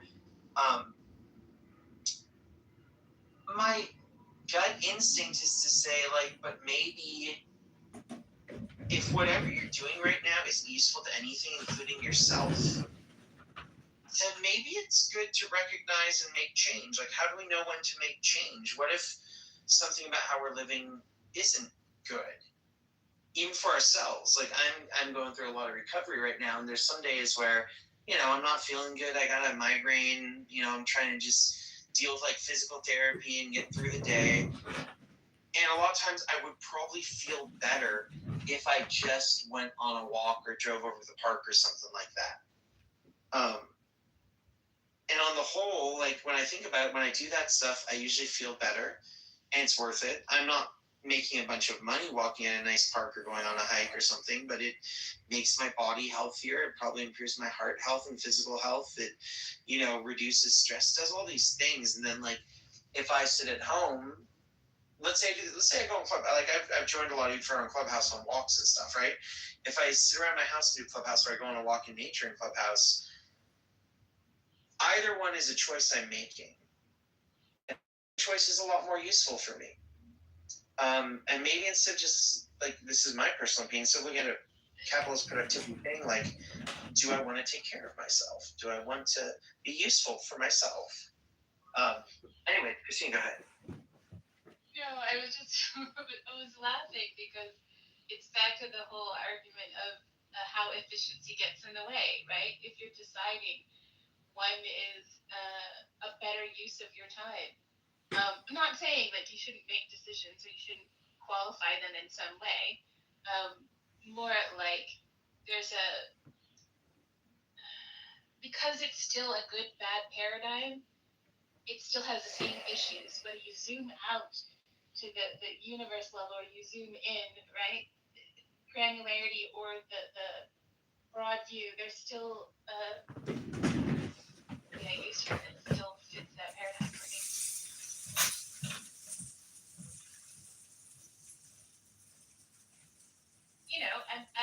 I'm saying that, but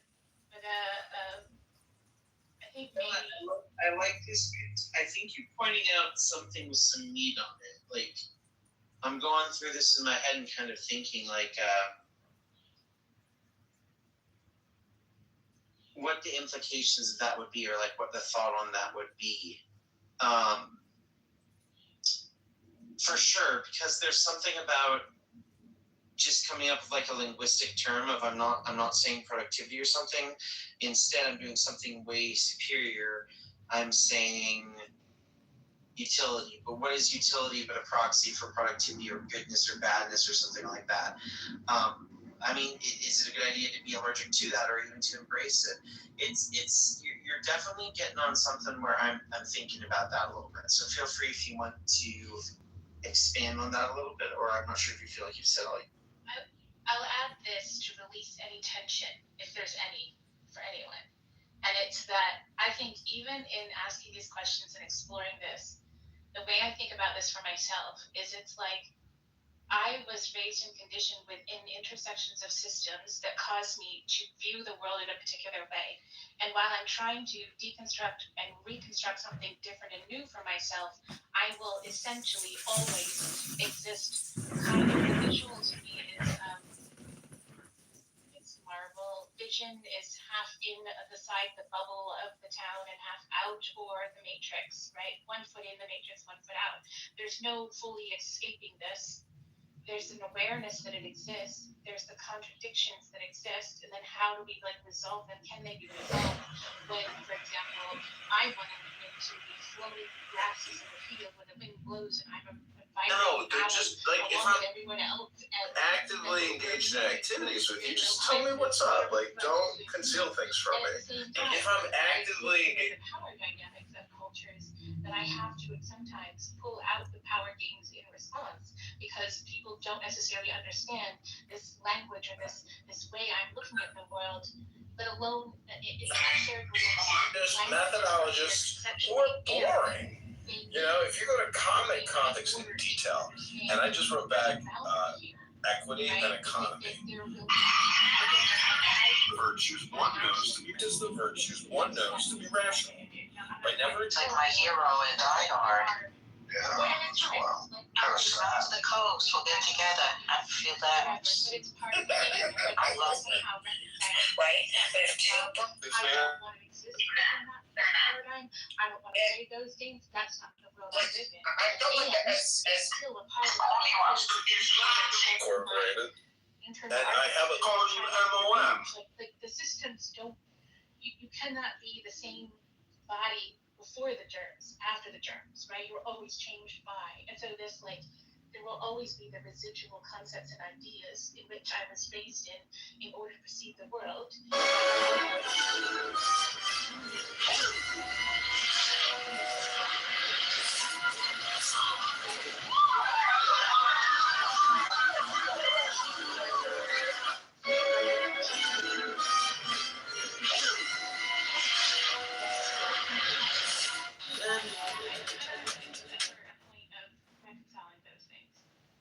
So I guess what I'm trying to offer is that I don't think we have to strive for a perfect destination. It's more that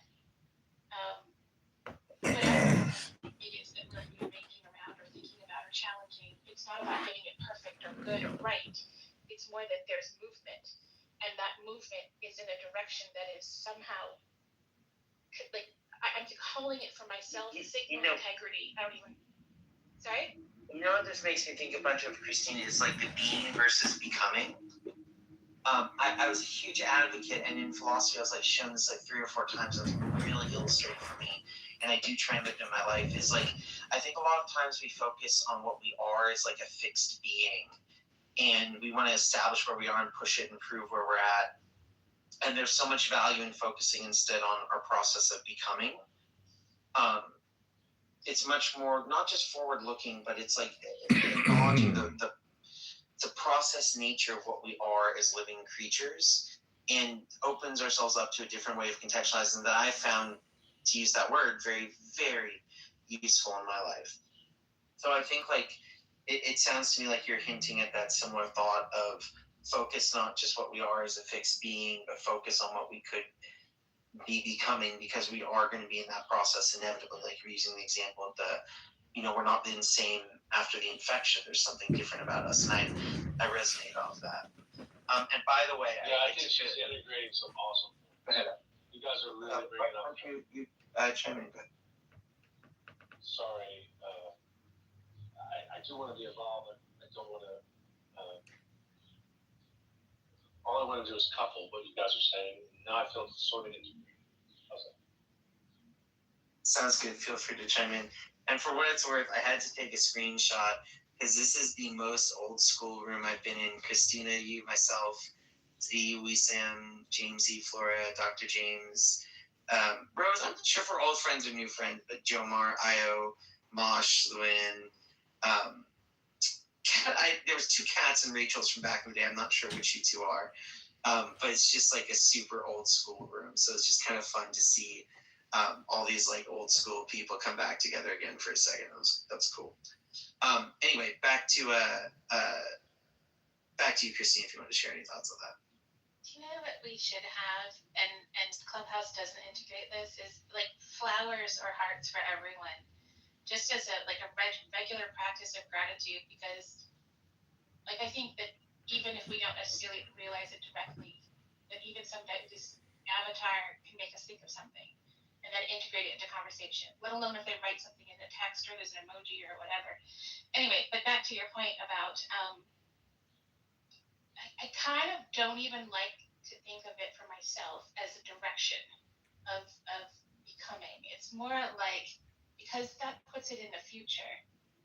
And I'm thinking that like, from a scientific perspective, the atomic clock, top of the head, tip of the toes, we exist in the past, present, and future at the same time. And so it's not a matter of becoming, it's I am, right? And that means that I come with, like the eddies in a river are not bad, right? Decay in an ecosystem is not bad.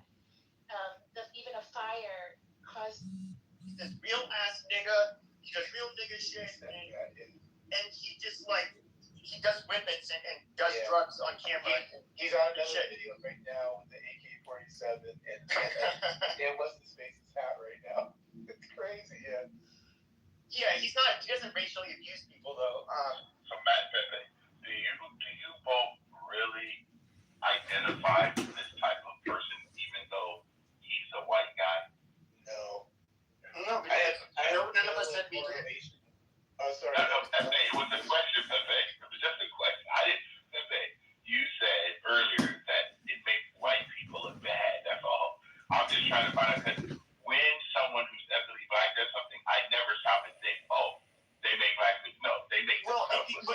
oh, I can give a reason for that because he's talking down to a whole nother race.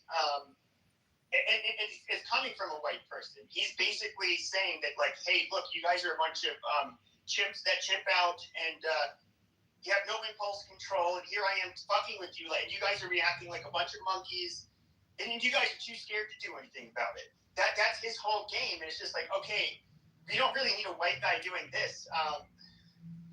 You're just showing that white people are bullies, they all hate black people. I mean, obviously people aren't going to believe, but hey, I want he's you not to a good know. look. No, I hear you, but I want you to know that the two people that you're talking about right now, I've never heard of them until today. I've never seen one of their videos. So they're popular with the youngsters. I understand, but I'm saying to you that there's a lot of people that's not hearing this stuff, don't know about the content, not tracking.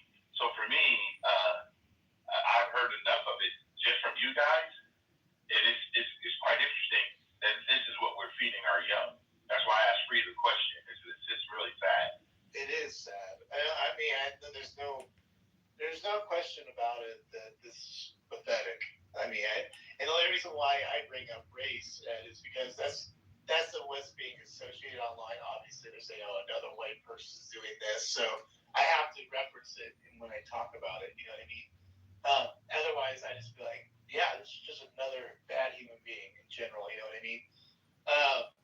But yeah, I mean, because at the end of the day, that's what we got to focus more on. Is that the behavior? I think even Pepe said earlier, it's a low person, low individual. To me, this is something that I think is really sad because a lot of these young people are out here doing this, and it's pretty sad. They're using the challenges that we have as adults to really push the envelope, and there's companies paying for this. They're supporting this. It's crazy. They're monetizing, and I don't know if Ed, you heard me bring up about. I know this got a lot of people's hair up on their arms about, demonetizing stuff like this. I mean, I thought maybe this was something that's already being done. It's insane, but maybe he's in crypto. I think it's crypto streaming, so there's not much you could probably do. But what do you think about that, Ed? If the money dries up, all the fun stops. Don't you think, or no? Because he's making money off this, Edward. You know that, right? Yeah. He monetized. No, I know. There's a lot of stuff that people monetize on TikTok and stuff that, for me, is not my content, and I don't even know why companies think that this is what they want to promote.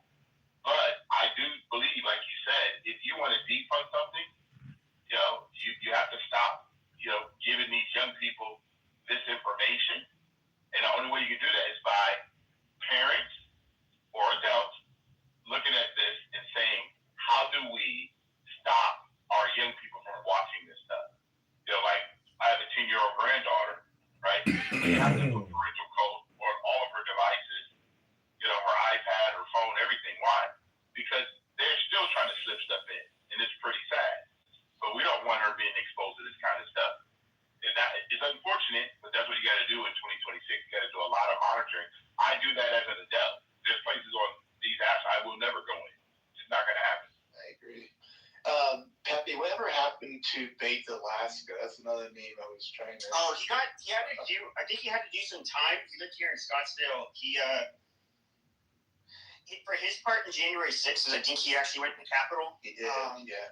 And I feel like he kind of dropped off. I don't know. It's weird, right? He just kind of disappeared. He was so big back then, and then after January 6th, I bet you he was just told he got to stop. I mean, because he have a record already. It's like all it takes is one more little thing, and then you're I feel like so. Like you have like Enrique Tarrio and what is it?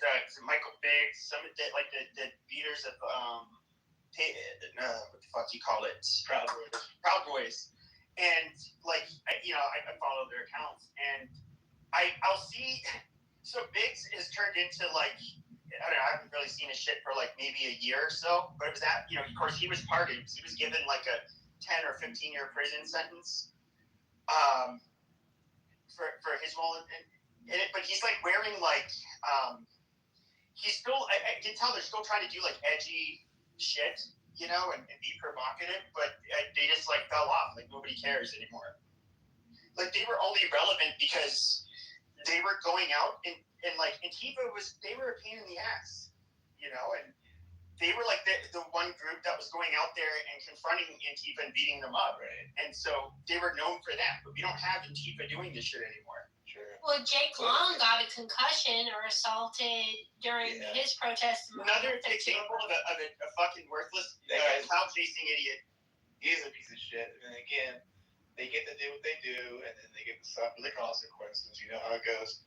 Now, who was just Dick Shirley. So Dick Shirley, he's not.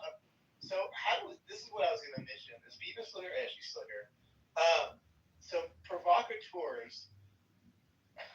We need to really define. I don't think Oliveira, like that Tyler Oliveira, Dick Shirley, or what you consider trolls, like even if they are, what happened in Minneapolis. They're not provocateurs. They aren't, right? They're not. They're trolls. I don't think. No, they're not. No, they're not trolls or provocateurs. I think they're legitimate journalists. They actually go out and just talk to people. They don't try to start shit or ask provocative questions. They just. There's people on this app who say, if you're over there on that other side, you're agitating and you're provocating. No, they just don't like it. This is bullshit. Like the Somali community. It was up in arms when Tyler Oliveira, whatever, he was doing his shit in fucking Minneapolis. They were calling, of course, the Somalis were calling him racist, and it was really. I am not sorry. As the son of a Holocaust survivor and a Jew, I'm acutely aware of the dangers of anti-Semitism. So great, and then he ends up doing one on, you know, a couple of these townships in, you know, New Jersey, New York. I'm also proudly married to a Muslim American. Discrimination and they were hate. clearly documenting things they were doing that was like really, I don't know, I'd say wrong. They were taking over the towns and mistreating and defunding the programs in the schools for the non-Jewish kids. And of course, a lot of them are on and it's no surprise, and a lot of them are using public benefits because they studied, you know, Torah and instead of working really, and they have a bunch of kids. And then the Jewish community was just like pissed, and he ended up getting his Patreon account banned, all kinds of shit. And they're saying, he's an anti-Semite. You know, a lot of this I think is just political, tribalism. It just kind of shows like the double standards people have. Like, for example, any of the Jews that called him an anti-Semite, you guys are literally hypocritical.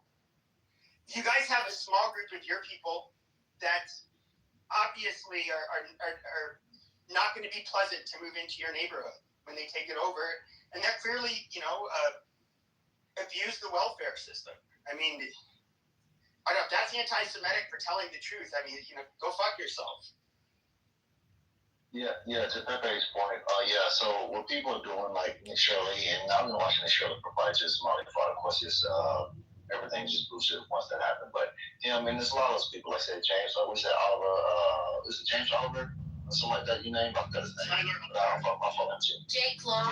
Jake Long, Adam, Francisco. Well, I don't think real careful comparing Jake Long to Nick Shirley. Nick Shirley is someone I want to have protection. That's what I'm trying to figure out right now. I'm trying to really sort this out right now. Jake Lang, we can't mix them both up. No, they don't try to Want to be protesting against the policies of the state of Israel. Go to cynic. They will do like the reporting and uncover things, and of course everybody celebrates it when they're uncovering somebody that is not. I won't even get into it. I've already said what I was going to say. But then you have people like, what is that, Jake Lang? He's just a total fucking grifter. I mean, what was he doing? He went to protest the Muslim communities in Texas by carrying a tray with a chopped off pig's head with the Quran in its mouth. The Dearborn, Michigan is the same thing. Yeah, and it's just like Dearborn, Michigan. We have a shit ton of Arabs. Like, that's real fucking smart. He does like the amount of that is like you're literally provoking people when you do that kind of shit. Yeah, I'm not saying that it's illegal or anything, but. And was screaming at the city council members of Dearborn, just like that they're Arab, obviously, right? It's majority Arab in Dearborn. And he's telling them, oh, you guys all need to be fucking deported and get the fuck out of my country.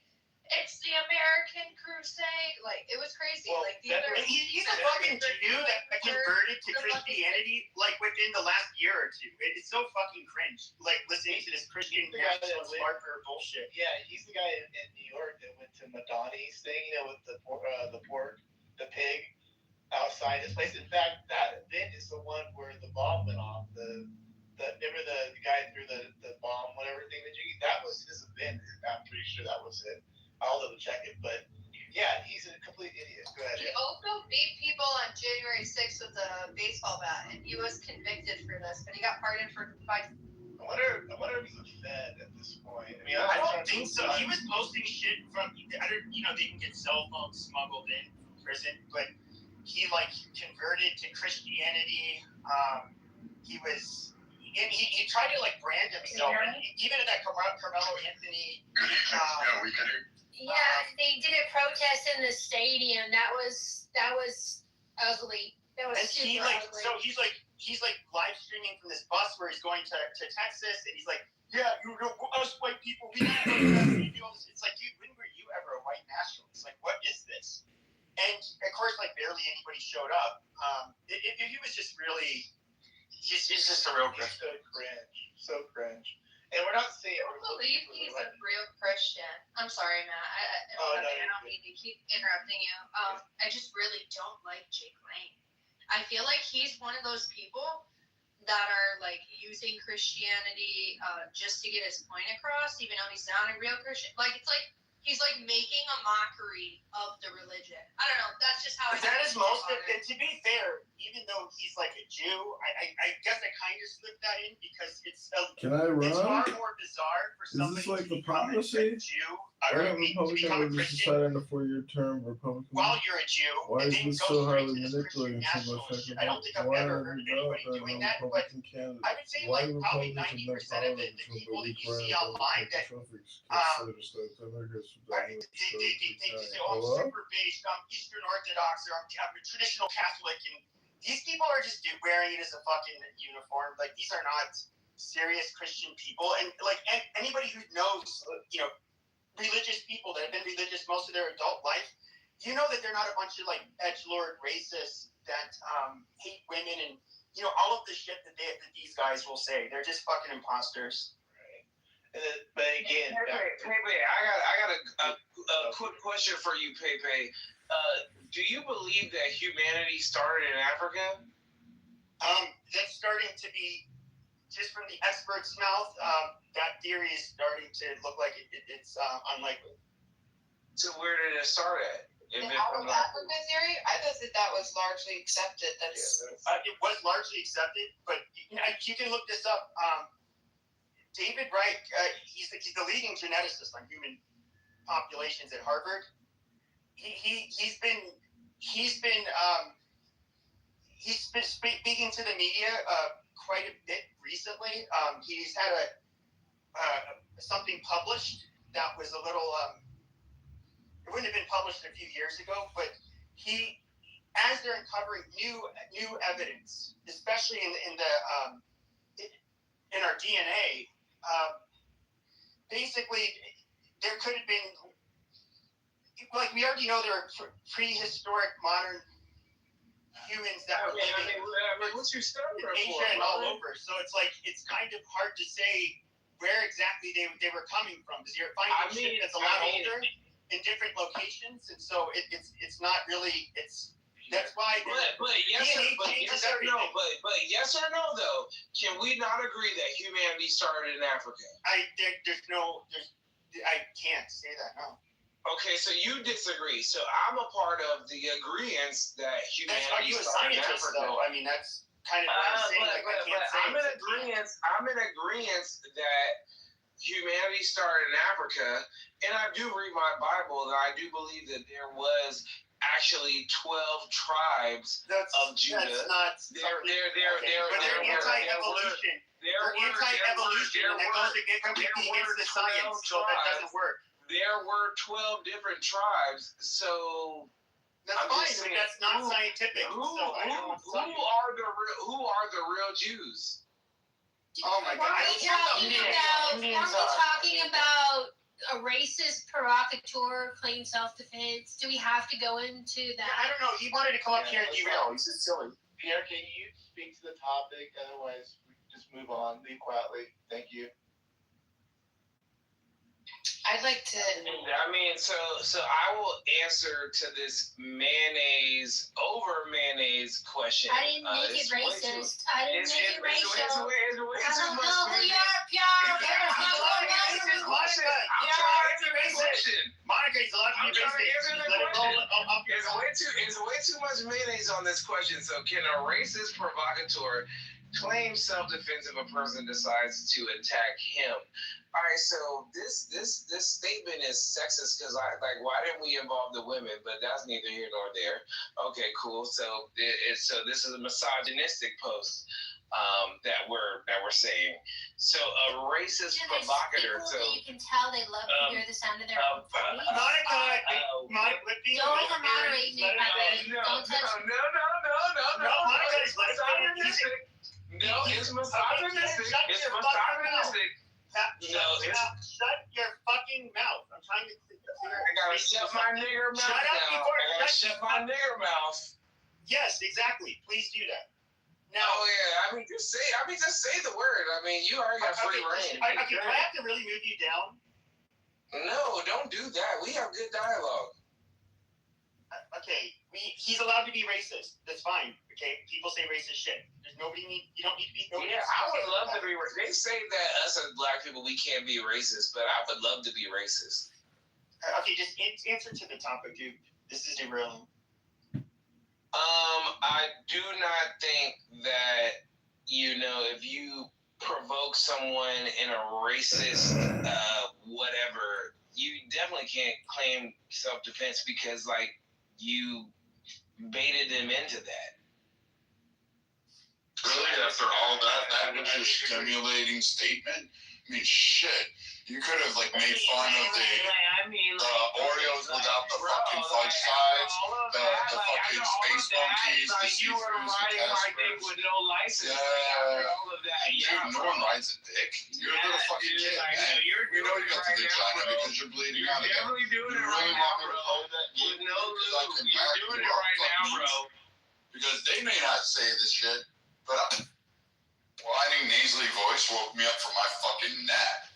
Fucking stop bleeding on stages. Your fucking little bitch ass fucking sounding voice talking through your nose, trying to pretend you're a winner of the Victim Olympics, the Oppression Olympics. So, again, we can do, you ain't gonna bring shit, dude. You haven't brought shit since you shitted in your mama's womb.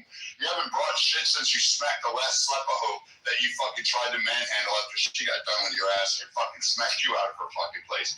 Dude, the only time you act tough is during cuffing season when you need a fucking check and you need it out of the IRS. So shut the fuck up. Go on, Pepe. Yeah, it was way too much mayonnaise on that rhetoric. All right. Really? Mayonnaise? All right, do you want me to say there's too much pile of shit sitting there? There's too much of a dung beetle sitting there fucking crawling? Do you really want me to kind of keep going on that one? Because he may not say it. I'll do it. Jesus Christ, you guys were having a somewhat decent one. It was a nice nap. Yeah, I was just listening to you. Now, Pierre, I have a high tolerance, but this was so derailing. Fucking guys buying Walmart weaves and then thinking they're fucking tough. Go ahead. So that is white boy spaz. Are you done, or you still got some more left in the tank? We're not fighting. Moving on. Fear is a great psychological disease. Life has to be fun. Life has to be rejoicing.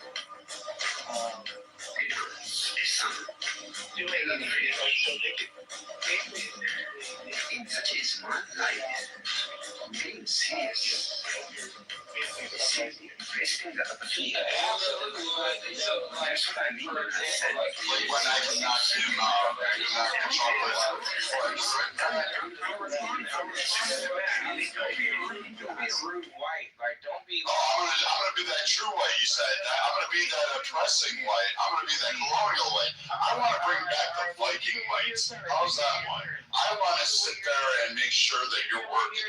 I want you off of welfare, EBT. I want black women safe from you, so they don't have to worry about taking an abortion pill. I mean, shit. If I was a black woman in your community and you were in the dating pool, I would have fucking the morning after pills like Tic Tacs on the nightstand, because there ain't no way a woman wants to have a kid with you. Shit, worry about getting the milk. Shit, this motherfucker with that still staying around. He'd have to raise 2 kids. He'd have to provide for 2 kids. So he'd have to get ready for 2 kids. These guys want. Hold on. Okay, Pierre, if No, they're just like if I'm actively engaged in activities with you, just tell me what's up. Like, don't conceal things from me, because that's when if I'm actively if a black guy, like you're doing right now, kind of, it starts saying mayonnaise, cracker, blah blah blah, are we allowed to punch you out? And maybe even go further. What are your thoughts on that? Oh yeah, absolutely. And this is what I was gonna say before I was rudely interrupted by the trailer trash. So me and Pepe, right? Like I dialogue with Pepe often, like weekly, right? So if I go in here and I call him like a cracker ass cracker and some mayonnaise eating motherfucker, right? I cannot be a victim and be all sad when he be like, man, shut up, nigger. Okay. The fuck, like you can't. Like you can't because you started it. So and he's trying to finish it. So either you're gonna like go back and forth or it is what it is. But like no, you cannot talk shit about somebody and then expect to like be pampered when they talk shit back. Life doesn't work like that. Okay. So are we making progress here? You've probably seen this genius by your friend. That's what you wanted to happen. She's sitting and she's looking for you. Don't need to be at a Oh top. my God, the Martin Luther King speech of the fucking year, man. Holy cow. Yeah, I mean. Can I have the chocolate snow bunny there? Can I take the chocolate snow bunny for a ride now, Matt? Am I permissible? Okay, so here we go. I'm gonna assume that's a yes. So I let the conversation happen, and I was trying to be nice, but now I'm gonna back on Martin Luther King. Listen, dude. The last time you actually sounded like you had bass in the voice was when you were echoing in that fucking tunnel of a hate crime called Your Mama's Womb. That's probably the same as last time you saw fucking pussy. But I digress, because you are a walking pussy. You are something that's fucking seriously wrong with society today. You are the guys that fucking can't be counted on to build anything, can't be counted on to do anything. Fuck your job at Walmart's in peril because you're just like, girl, they don't know what I've got. While you snap that fucking fake ass cornrow makeup on your fucking head. You're the motherfucker that tries to actually draw eyebrows on there so it looks like you have a pair. I bet you, when she pulls your pants down at home at whatever fucking slut waffle you picked up at the Waffle House, I bet you, she sits there and goes, damn, I thought black guys were hot. I guess that's a trope that's not true. You know what? I think you're right. I bet you cry more for women than any woman has spent their time putting their hair up. I bet you're the motherfucker that goes, honey, I want to split the check only because you have $12 in the bank account and you think you can go to fucking Red Lobster. I bet you're pissed that you can't even smuggle out the biscuits to go home. Right? All that shit. I bet you're pissed because daddy left for milk. You ate cereal with water. Anything else you want me to do? You can't even make fun of white people properly. Like fucking what, Casper, the ghost? We don't wash our legs, so like fuck, that's why we always have hairy legs? You think our women break razor blades for nothing? Shit, man. Steel can't even fucking cut through those fucking bristles and those porcupine quills that fucking rub us together. That's why house fires happen in white communities, because women fucking rub their legs together. And that fucking Tinder goes up in smoke. What else do we have? Oh, yes. White people, when they check on them, they colonize a fucking nation. That's like you could have went down any kind of racial stereotypes. You could have fucking attacked it. But you went with mayonnaise. Dude, you've drank more cum than is in the mayonnaise jar. Like, we know that. Don't have a whole list, a nasally voice, in high pitch, and then come up here and go, mayonnaise? Like, Jesus. Fucking grow a pair and have it, and come up with some real fucking white racial slurs. I would have tolerated yeast yeti. I would have tolerated snow bunnies. Fuck that. You could have had all of us. Like, literally, you could have said, hey, Frosty's up there, man. Get fucking going. Get back to work. Shit ought to be there. You should be building shit.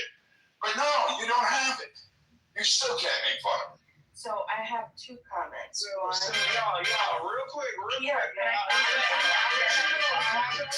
have to reply because he went on a tangent. But after you reply, I'm gonna go. Wait, I'm sorry. See, again, you have to cut in front of a woman to go ahead and try to be masculine. So why are you cutting in front of the white woman? Why aren't you respecting that fucking crystal clear queen up there? Why aren't you fucking monitoring that fucking, midnight ballerina up there that you never see on the stage? Why aren't you fucking honoring that? Huh? Fucking lack of gentleman, man. I can tell you were raised by a fucking hood rat, right? Because I betcha. Go ahead, Beamer. No, man. No. Don't come off mute. I'm sorry, dude. You can't have it. Your shadow's going to stay on that wall. So I had a couple things. I wanted to know, this is my ignorance. Did you know the most powerful cosmic characters in MCU? There are many powerful cosmic entities in MCU. So let's see the 3 cosmic beings that are very powerful. What is an apostasy? Violent language? And you attack them? Does anybody understand what accosting just means it's to abruptly to dump on them, whether it's to be critical, to be insulting, to accuse them of something. Let me look up the definition. Yeah, what is it called when you like to fuck your cousins and shit like that? It's called being a fucking black man, pretending you have a do-rag on and thinking somehow, listen, that's your fucking sister, that's not a wife, alright?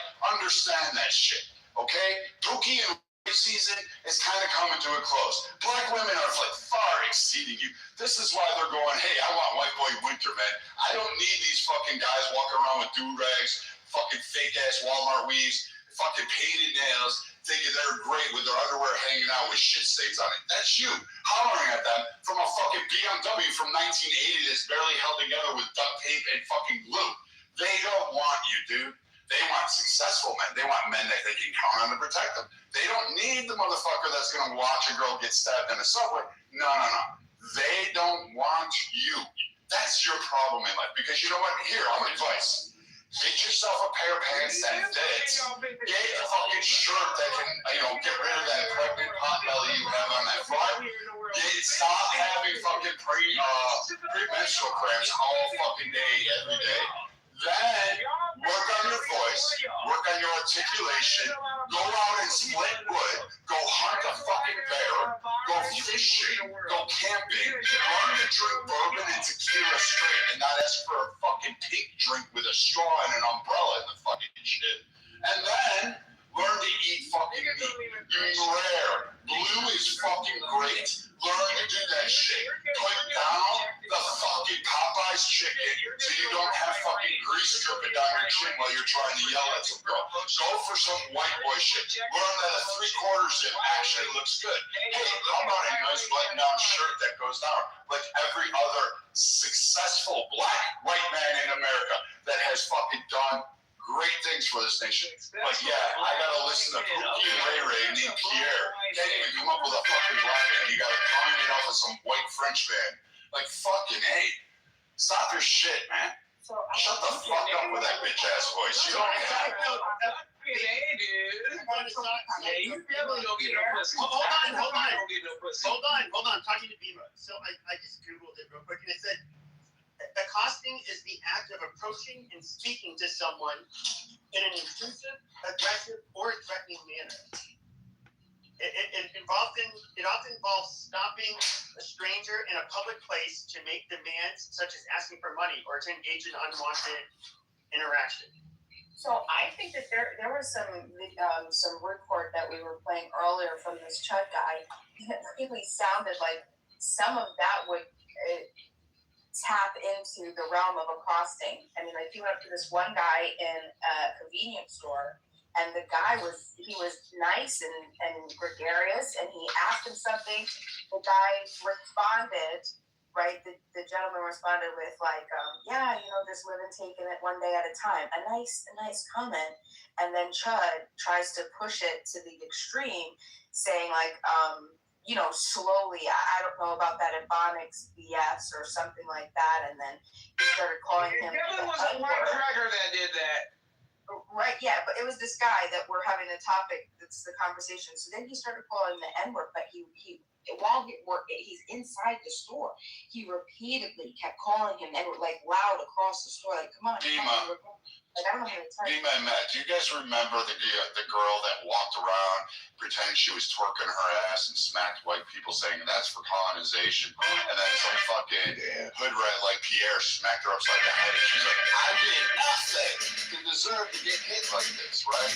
And it was all fucking comical because guys were all like, oh my God. And she tried to play the racial thing, and it ended up being that she caused her problem because guess what? She was hanging around Pookie and Ray Ray like this guy. She was hanging out with this guy right here. So, you know what? Yeah, you get to defend yourself. You just got to be able to back your words up. Like, people like they're only tough online. They don't amount to much in anywhere else. And the McDonald's assistant manager of the fly coach section, I mean, shit. You cannot. Really? I can. Amazing. I can. So many years ago.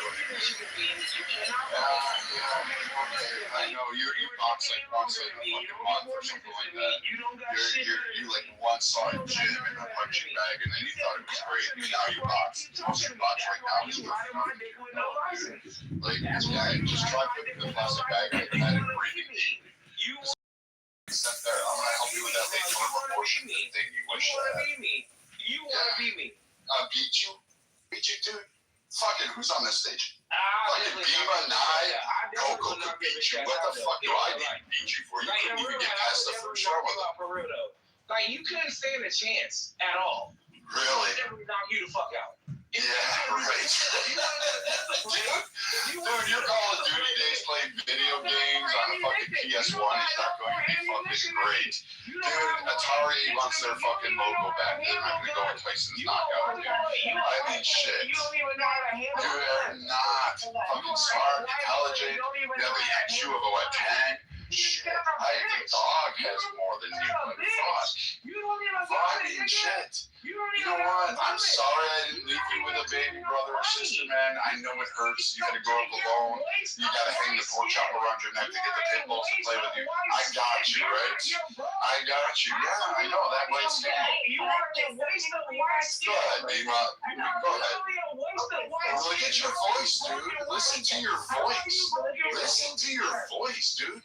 Go practice that. Record that shit. You like hearing my voice, don't you? No, listen. No, I don't, man. If I was a guy and I talked like that, I'd probably fucking murder myself. Waste of white skin. Really? You're white and broke. I still conquered you. I still come out on society on top over you. Okay, just a second. I'm gonna play something. This was the day before this guy got shot. Okay, listen. He's streaming. This is him in his own words. Check this out. Yeah, I don't know how to convince you guys that I'm literally a fucking single guy with a camera. Somebody could come up and try to kill me right now. There's nothing I can do about it, but I'm protected by the Lord, and I believe in His divine protection. Oh my God. Other than that, I'm literally a sitting duck.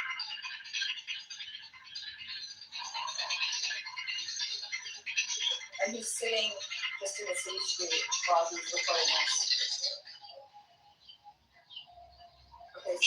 Oh, what's he saying? It sucks. He said it sucks in the end. Isn't that interesting? First of all, I can't believe the gall this guy had the nerve to invoke God. I don't know what to say to that. but he'd said something was up. This was yesterday. That's crazy. And so remember now, even that this was yesterday. Now the day before, or I think this was yesterday. The day before yesterday, he had gone into a store, a restaurant, and he sat down. I don't know the full details. This is very loosely what I understand happened. He went into the restaurant. I think maybe the restaurant got wind of who he was, or maybe not. Whatever it was, they asked him to stop streaming and to leave. He had ordered, his tab had accumulated to over $350. It was like $373 or $380, something like that. Okay, so he decided not to pay it, and he left.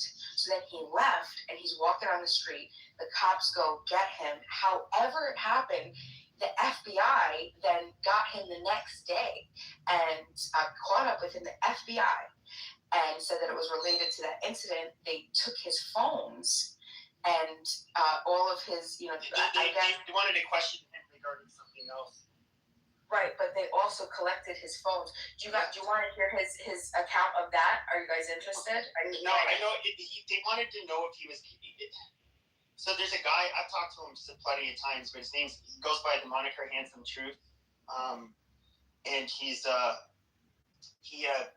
leader of this neo-Nazi group called Gordon Defense League, and he's also a streamer that would do all of his shit live, and they're basically just questioning about him and his involvement with him, and they're not involved with each other apparently. Listen to this real quick, okay? This is him again. These people took all my phones. There's evidence of the crime of me streaming, me walking out, disorderly conduct. I don't believe that for a second. Well, anyway, so I'm talking to the fucking Fed.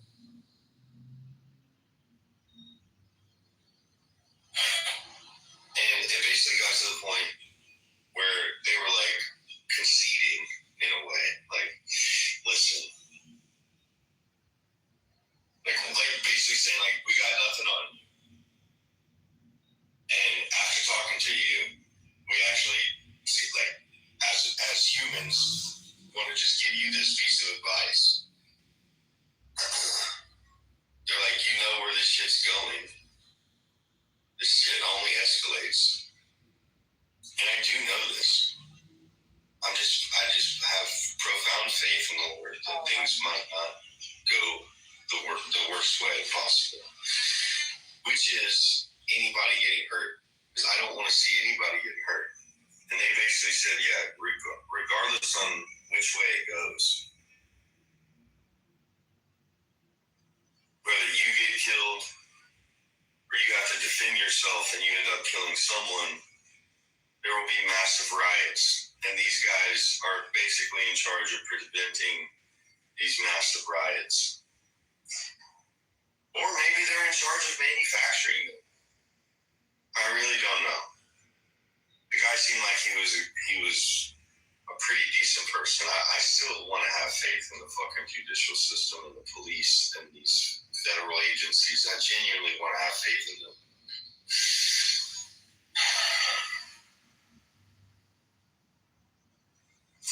But you gotta take everything with a grain of salt, I guess, right? I think it got to an ending point where it was like more of a personal, intimate, hey, can I just give you a piece of advice? Man to man, father to father. I don't want to see you get killed.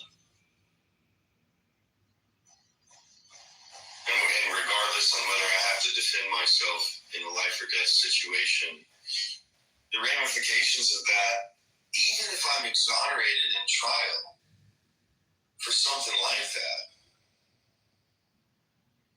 the world would never be the same, and my world would never be the same. In not a good way, not a way that I'm looking forward to. I do not want nothing like that to happen. I don't want any of that to happen.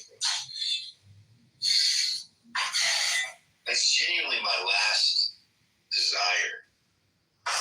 So that was him 2 days ago, and then this happens 2 days later.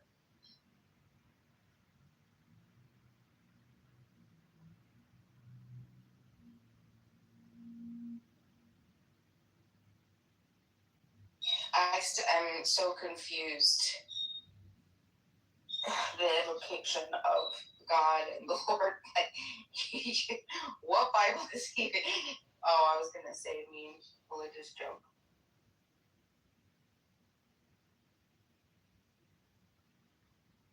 I don't think that's Christ that he's following. Yeah, and Mike says, he says, almost sounds like a guy who knew and wanted this confrontation to occur. Do you know what I thought? I thought about, because we just listened to him yesterday talking about how he felt like he was a sitting duck, right? And then he has this confrontation. He has the restaurant situation, the FBI situation. They tell him how it's going to go if he continues on this path. He says he knows, he understands. And it's like, now he is carrying if he wasn't before.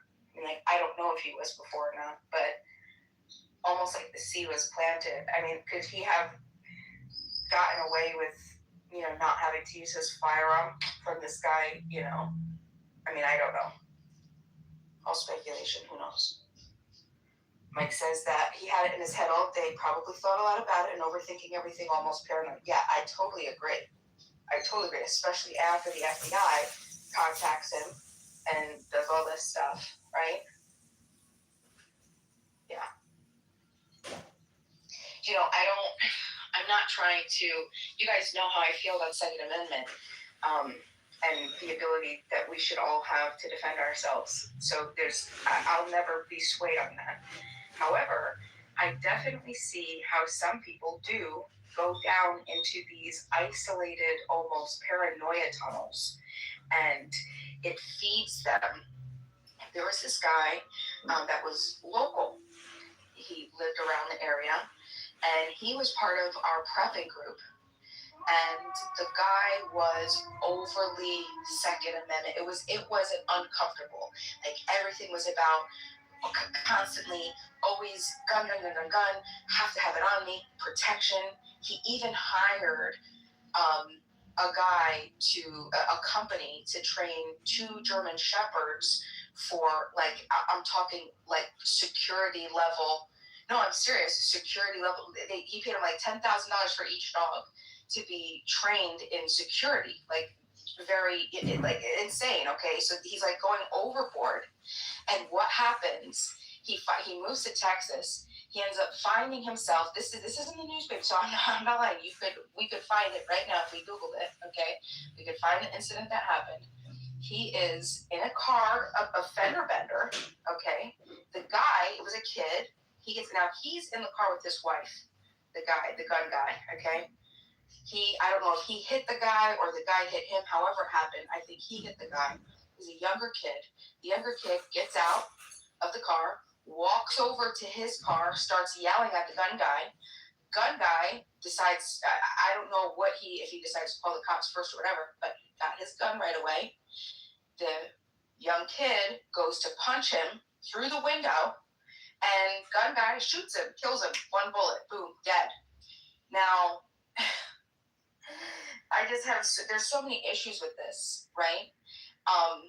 People will say, oh yeah, definitely self-defense. I mean, obviously I want to say, yeah, it's self-defense, but also, right, you're in a vehicle. Don't try to tell me that you were threatened. You could fucking drive away. There's a million things that you could have done.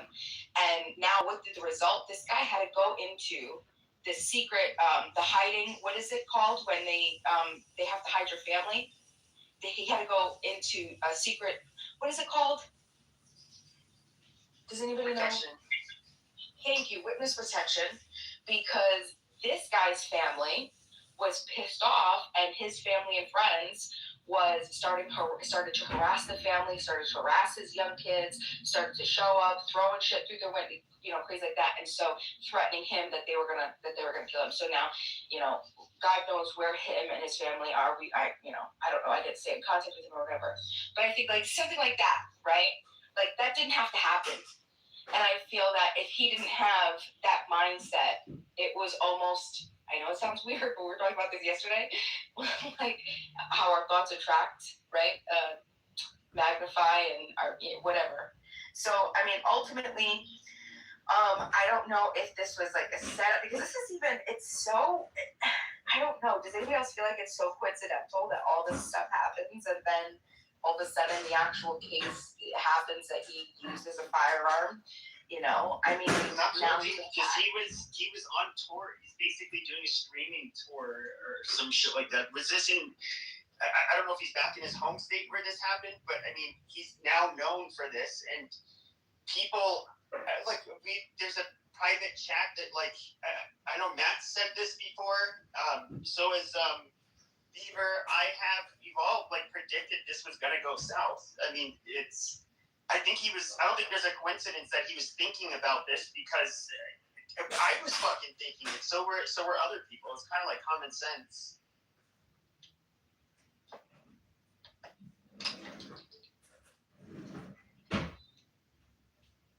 Yeah, and that's what sucks because he was thinking it. Now it's definitely in the forefront of his mind, and he's still going out to, you know, what is it called? Instigate. He's still instigating. You know.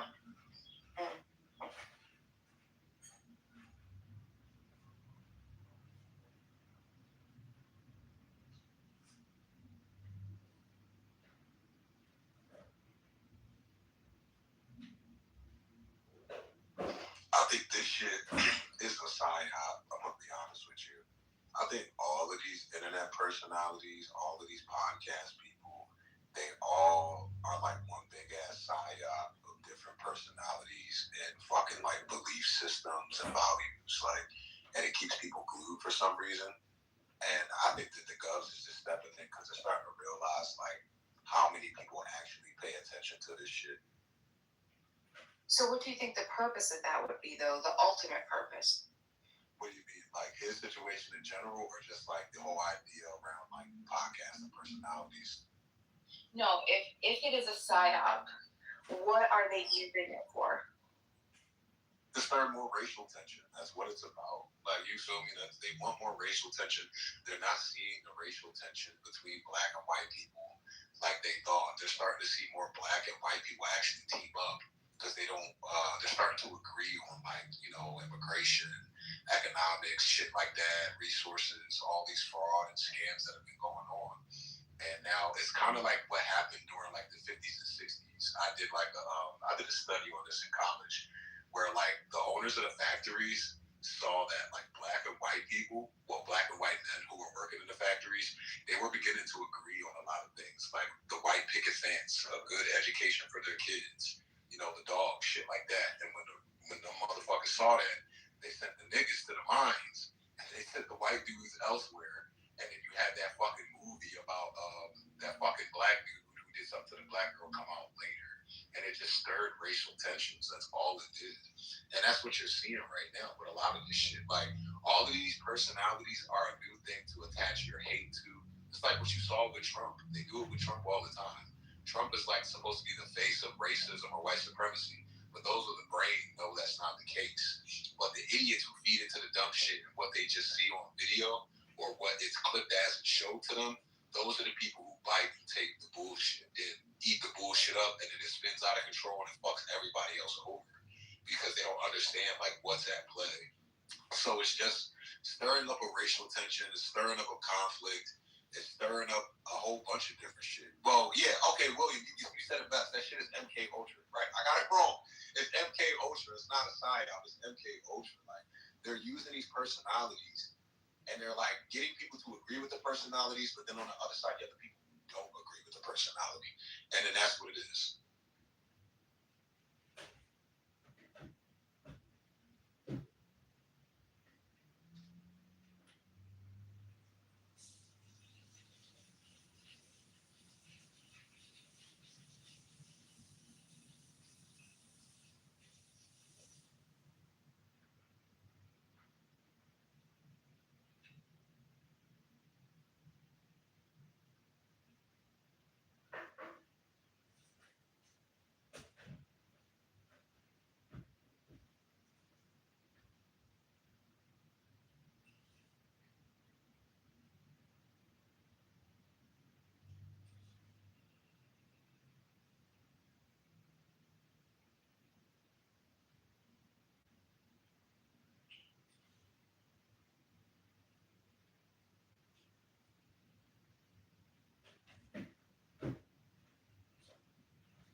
quiet or is my phone tripping?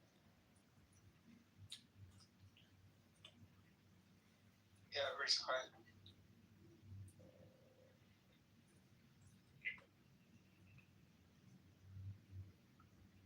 Where did the guy go that was just talking about MK Ultra? Yeah, we're just chasing kangaroos in the desert, for example.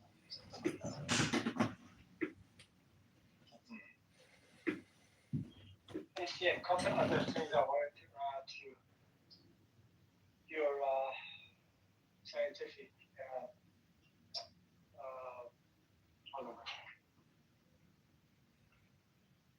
So I wanted to add two other things. The Reformation and Luther also the printing press printing in Europe played a significant role in addition to the two things you mentioned in terms of the progress in Europe and by extension in the United States.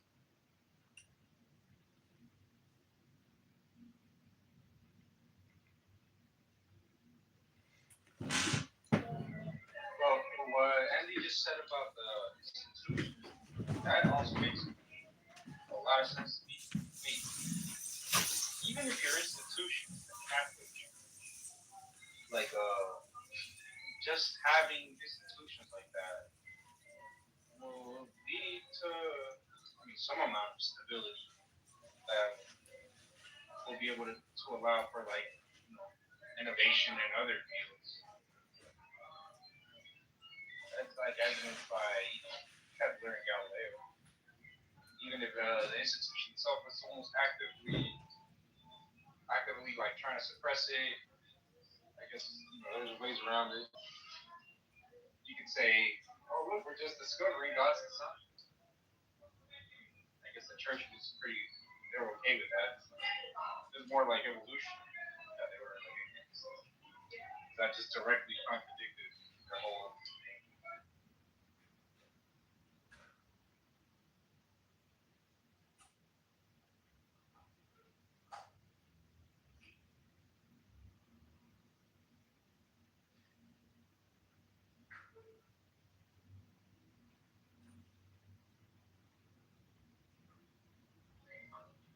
But things like guns, germs, and steel, I mean, it's obvious how these things are going to lead to like a rapid growth or just progress. Germs it causes the necessity for medicine. Doctors and things. I don't know who invented steel. Well, I mean, I know they had bronze and stuff like that. And then iron. I know that probably wasn't European. Was steel synthesized in Europe? And who invented the first guns? Yeah. Must have been probably Europe, right? 1600s or 1700s. Aviate.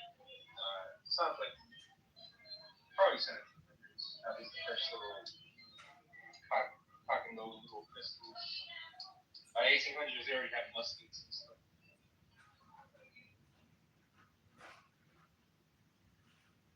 I think steel was kind of created around the world. Because there was, like in the Middle East. Well, yeah, it was like Damascus steel, like the whole thing. There's good research here that I'm discovering. Matthew Restall wrote a book, When Montezuma Met Cortes. And he's arguing that the conquest of Mexico is more accurately described as a Tlaxcalan-led Spanish-assisted overthrow of the Aztec Empire than as a Spanish conquest of Mexico. Cortes only had 500 soldiers in a hit with long supply lines. And okay, but this is what I'm thinking. The Aztecs had 1 million soldiers. And they already had guns. No, I don't think so. Cortez didn't have, not like, maybe, but they might have like muskets type stuff. mean, that's good. 500 Spaniards against Aztecs, empire of millions.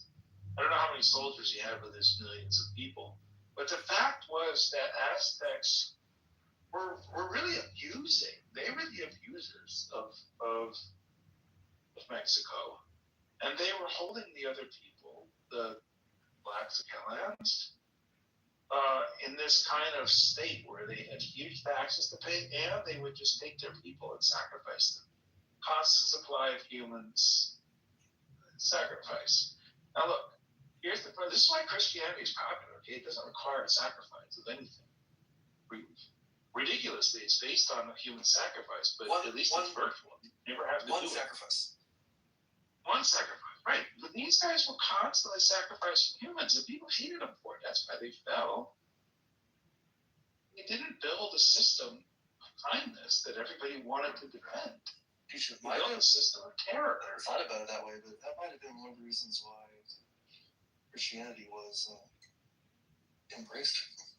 Yeah. They're like, oh yeah, Christianity is really cheap. Christianity is really inexpensive. Very small demands, right? Very, very small.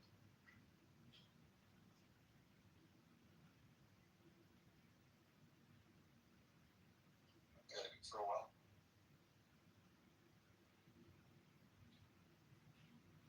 Societies with inclusive institutions, this is what they're saying. Inclusive institutions, broad participation, secure property rights, mechanisms to give ordinary people a stake, outperform extractive ones over the long run because extractive systems generate constant defection risk, stifle the innovation that comes from broad participations. The Americas did not have good institutions, okay? It was just a patchwork of domestic terrorists. I'm sorry if that hurts your little ears to hear, but a network of domestic. You're an idiot. I mean, you do this on purpose. Why would you call them domestic terrorists? So stupid. It's also like when you say like, what do you think the Aztecs are doing? It's brand terrorism. I mean, their empires of terrorism. You can, that the Aztecs were more or less whatever, abusing neighboring populations or whatever. You can say that about every single empire. No, they were holding everybody in a state of perpetual terror. I mean, okay, yes, they had crazy parts to their religion. They were doing human sacrifice. Excuse me, crazy parts to the religion. What if Donald Trump needed to sacrifice one human every day, and he would go into inner cities and scoop up people from different cities every day? Like Andy said, I get it. How that would not be popular. That would not be popular. Well, that's one way to put it. Yeah, that's very often. So yeah, the other people who would be subjugated by the Aztecs, obviously, they're probably pretty happy about Cortez. But that would be the case everywhere. Like, there's probably, when the Han Dynasty fell in China, the Asians living in the Korean Peninsula were probably pretty happy. They would probably be held down by the Chinese Empire. Like, I mean, you're gonna be able to find this everywhere. I'm sure they weren't to the Koreans and Japanese. They weren't thrilled about the Chinese dynasty. Now you can argue that the Aztecs were probably more brutal. In some senses, they probably were.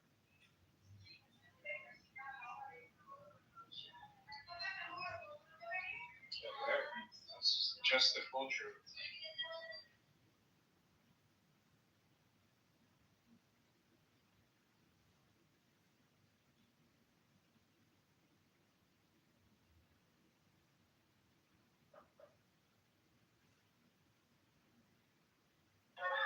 Well, you saw the room title that in Pro's house right now? No, what is it? greater. So odds are we won't have a free election. Yeah, greater than 0 odds. And something about the election. Yeah, now I can. Oh yeah. Odds greater than 0, we won't have another free election. Or ... Oh, actually, I don't know. I was gonna say there's more people in there. Aisha, David, Crow, Dennis, Otter. Actually, no, it's 9 more people.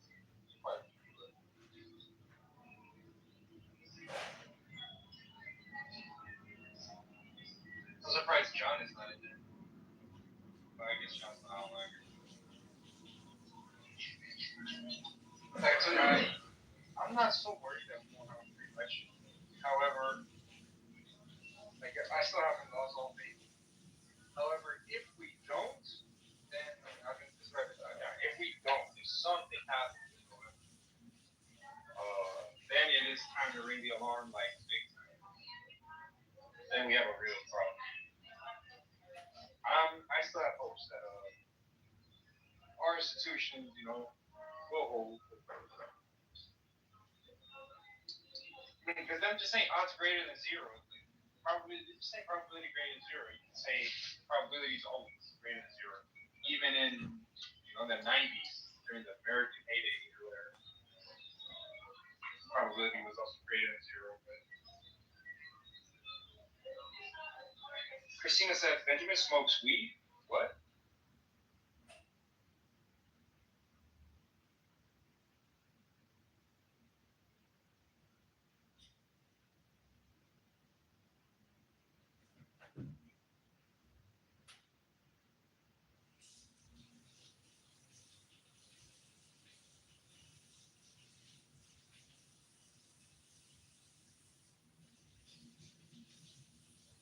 Yeah, I have no idea.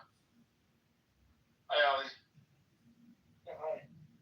So, I think Benjamin, not I think I know, he talks about or brings out some highly provocative kind of ideas of saying that on the first glance it may appear to be almost serious, stupid, biased, racist, what have you. But I think it's worth examining these things. Not necessarily because to prove him right or wrong, because then we start exploring different things, different ideas, and how things will come about in terms of the technological advancement and stuff we talked about. Even though he started with something that appears to be on the face of it, it's absolutely silly. And so I do appreciate that. That actually, for me, it provokes me to, or makes me to think about it. And who could be supporting him, or finding things that maybe have something to say about his thesis here, it may not be correct, not at all, or maybe substantial. So that's where Benjamin is, and I do like that. I appreciate that. Yeah, we pretty much hear him out on his little theories almost every day. And to be honest, to be fair, they're not really stupid. A lot of times he's wrong, but being wrong is not really the case. They're usually what he says, at least kind of like thought provoking, or at least make for good discussions or good debates. Like if he was just uttering stupid things back every day, it would get to a point where we're not even willing to hear about it. That's never been the case. This guy, he draws crowds.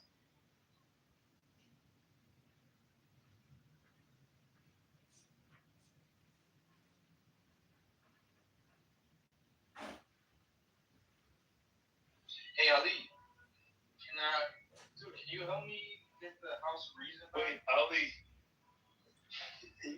House of Reason back? Did you lose it? Oh, well, okay, well, if you tell me what I need to do, I'll move. Yeah, dude, it should take like less than a minute. I mean, yeah, dude, this is a new account. I got banned for posting a meme of like Andrew's head on a plate or something. Oh, I see. They never really told me that's the reason, but they told Daniel Nero, that was the reason he got banned. Man, I did it too.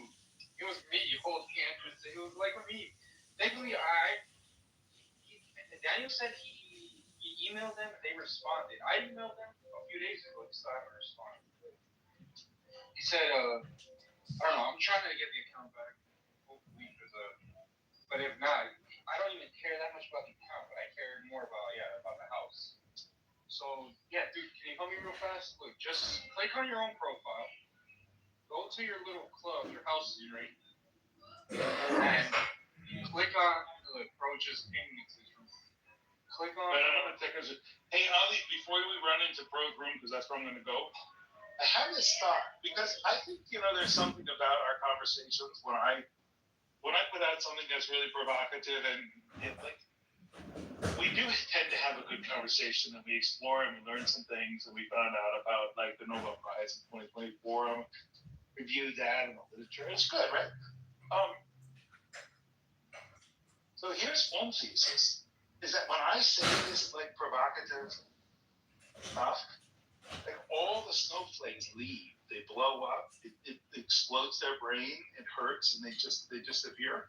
And then whoever's left has a reasonable conversation because all the precious snowflakes are gone. That's the thesis. Well, yeah, he's saying that because that happened today. That happened with Brian. Doesn't it happen every day, though? I mean, it happens quite a bit.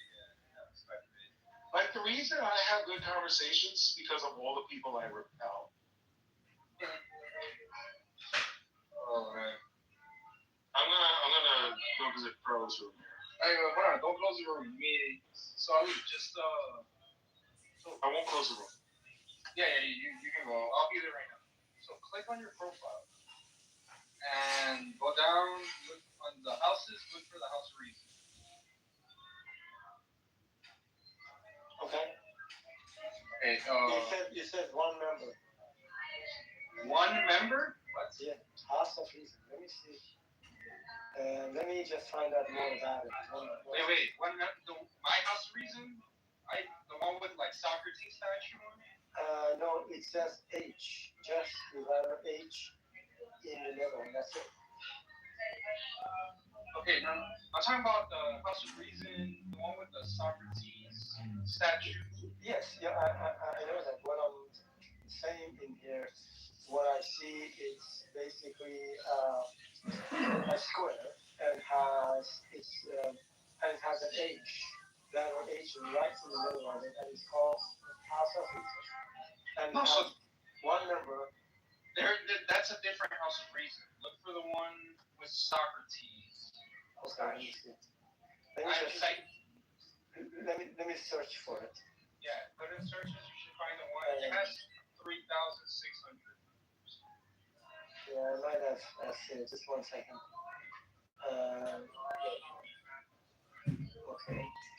One more. House of reason. All houses. Search houses. House of reason. Okay. So I'll find two. One is with Socrates. Okay, I got it. Yeah. So click the Socrates one. Open it. You see it says 3,000 members, right? Yes. Okay. Now click the three dots at the top. Okay. Right above it. Yeah. And then go down to members. See where it says members 3,000. Number 3. Yeah. Okay. Okay. Click members. Yeah. And now you should see yourself at the top. You have like a little plus sign next to it. That means you're like admin there. No, I see it. Go all the way down and look for me. This account. CM. It says not smarter thinking harder. Not smarter, just thinking. It's right on the top standing. Okay. Yeah. It says remove from the house, give one-time invite, make an admin. Yeah, so make me an admin.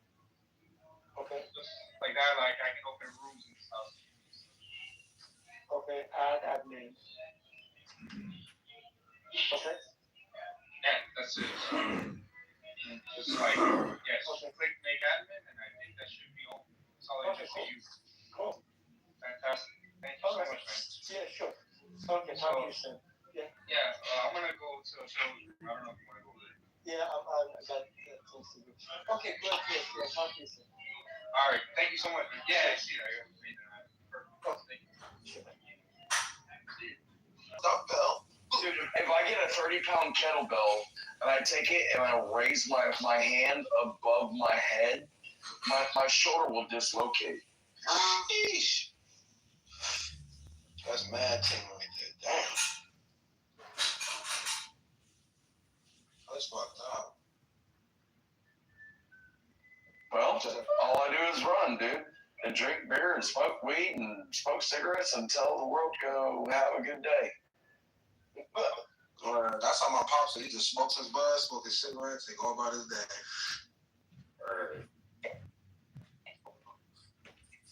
I don't think he's ever gonna quit smoking.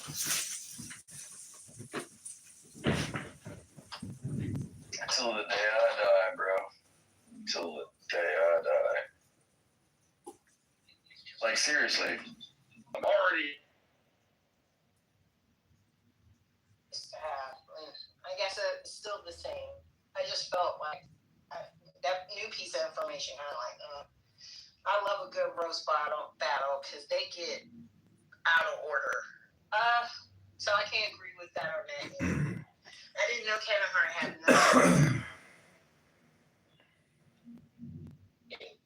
You lower your wing, you hide your wing even. It's not much lower one. So, you know how humble that is? Red Matthew is to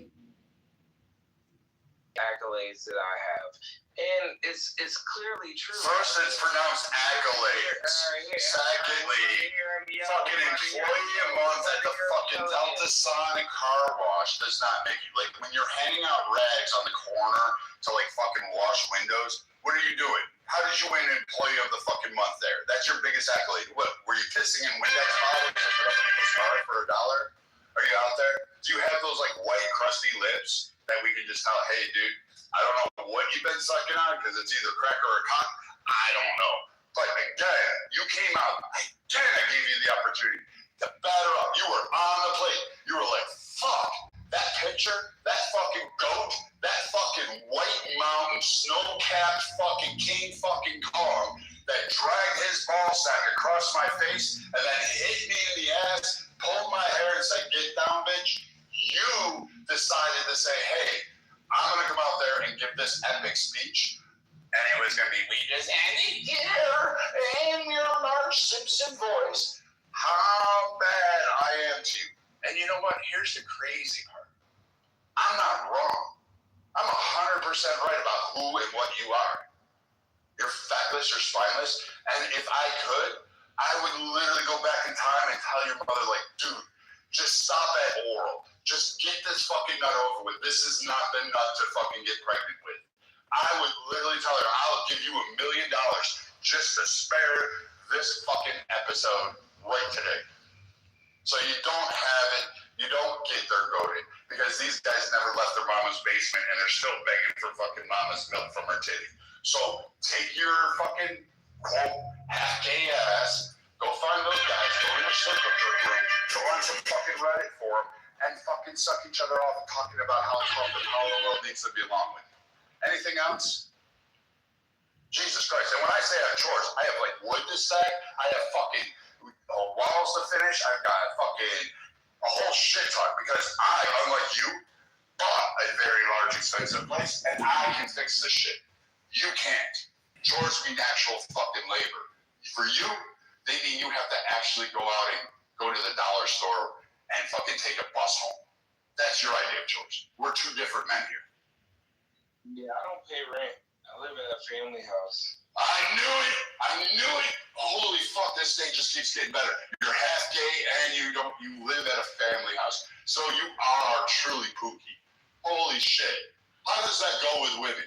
Hey, Nye, you know what? You looking fine. Oh my God, girl.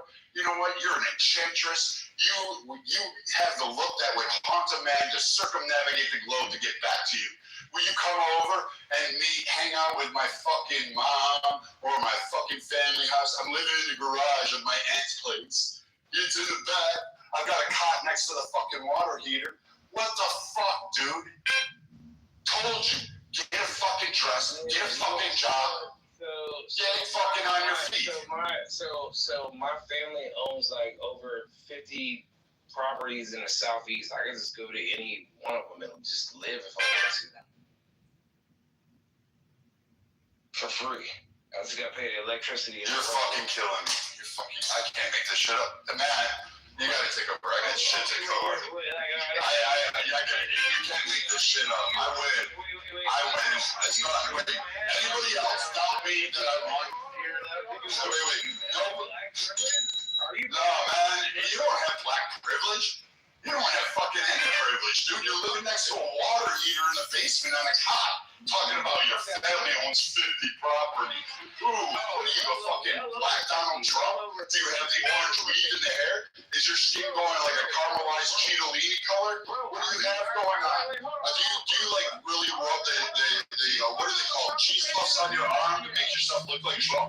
Do you? I don't want to have a conversation with you. I want you to give me the fucking, tell me how gay you are, and I want you to move out of your parents' basement. I want you to move out of your parents' basement. Holy shit. No wonder your daddy must slap your mom on the back going, fuck, we screwed up. That's the night you told me I couldn't use the back door. You hear this? This is your dad knocking on the back door. This is your dad going, hey, honey, you should have did that shit. You should have did that shit. You live with your mommy. You're a grown-ass man. You are fucking supposed to be a man, and you have a nasally Marge Simpson voice. What does she do? Pour your fucking Cheerios out there? Oh, wait. Do you have Cheerios or do you have those generic O's? What do they call them? Nigga O's? Like whatever the fuck it is? Like, I don't know what you got going on in your hood. Do you have those?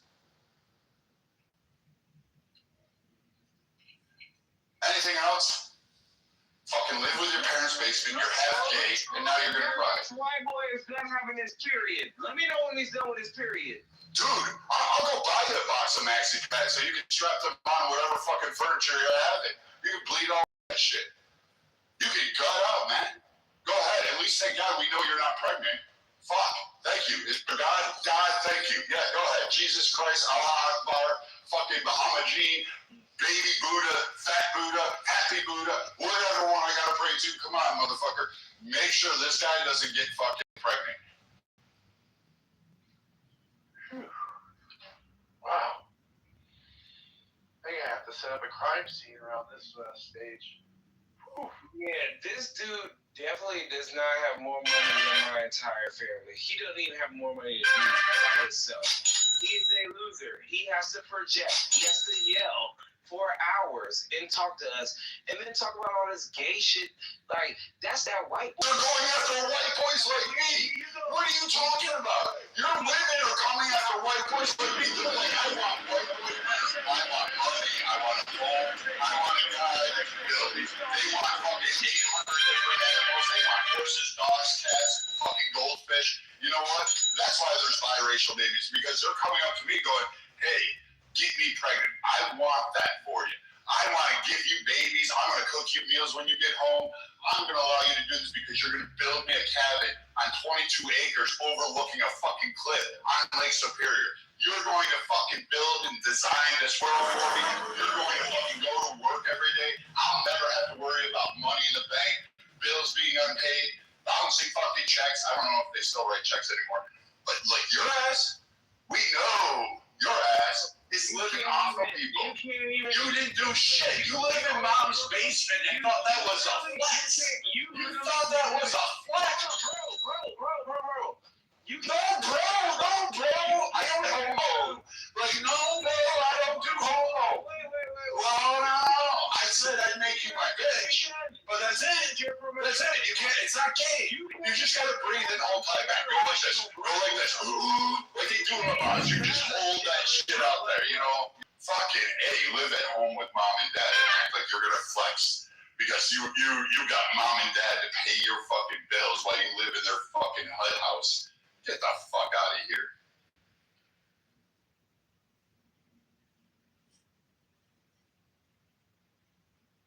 So you're done with your mayonnaise freak out. You're acting like black generational wealth is something that doesn't exist. You don't have generational wealth. You are living at home in mommy's basement. Generational wealth means a completely different thing. Secondly, nobody is going to have kids with you sounding like Marge Simpson. Nobody's going to do that. And that Walmart weave, I get it. You got to get rid of it.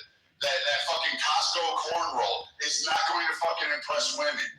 You can't do that shit, man. You gotta fucking cowboy up. You gotta sometimes take it square in the face. You gotta let it hit you. You gotta let it drag all over you. You'll get used to it. It's been happening to you your whole life.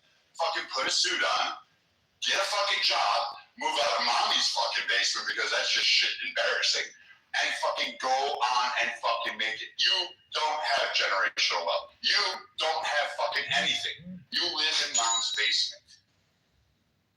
So stop sparing me about all this fucking black generational wealth. You don't have it. And knowing your dumbass and how you sound, you're gonna fucking waste it on fucking Popeye's chicken, fucking Mountain Dew, and fucking Cheetos.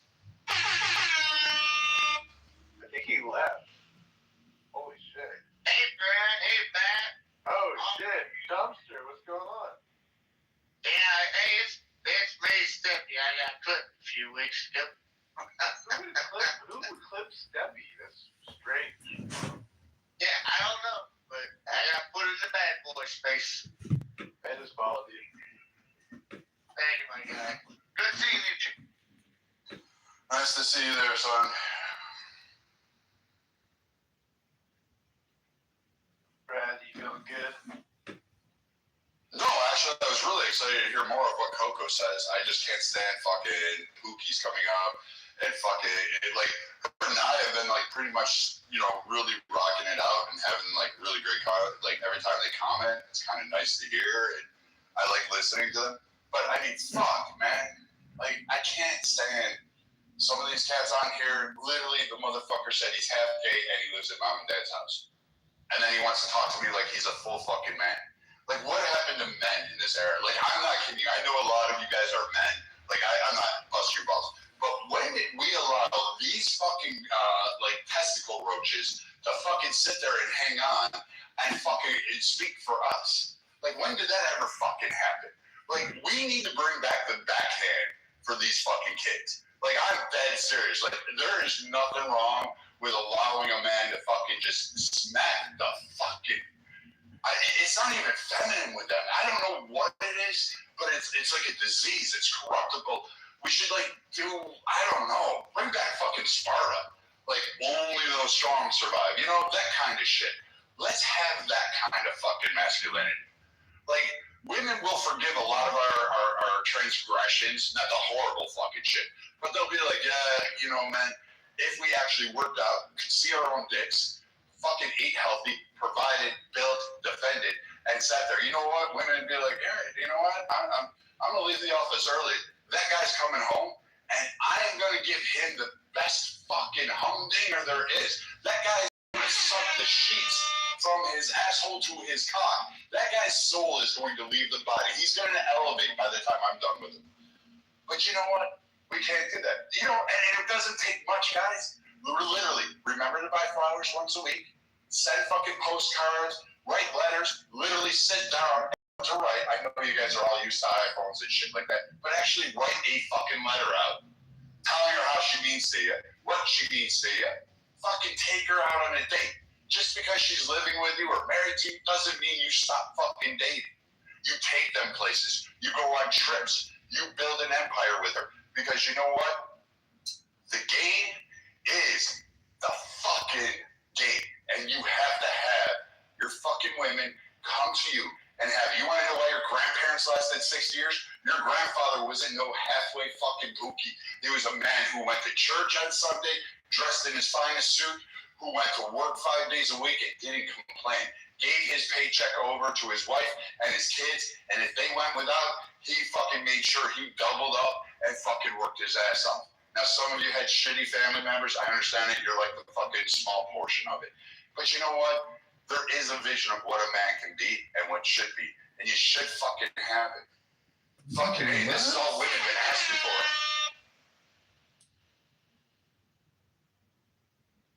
Damn, dude, I've been fucking it up. I got 20 years in. I ain't never had my wife suck my dick through the sheets or however you said it. Man, I must be fucking shit up. Thank you. Buy her flowers, write her a letter, take her out on the town. You know what? Spend money on the expensive bottle of wine. Don't go for tameness, get actual good wine. Not the fucking Kool-Aid package with a fucking fancy Italian label. Get her good wine. Yeah, right? Take her out and take her for an experience. Don't just go to the fucking, what's a fucking restaurant that fucking kookies go to? So, Hail Mary, Mother of Grace, you just learned it, okay? And then, Our Father who art in heaven, hallowed be thy name. Learn that, okay? And then accept Jesus Christ as your Lord and Savior. And then we'll save your life. Hail Mary all the way if you're doing it. I'm a rosary. I didn't want to bore everyone.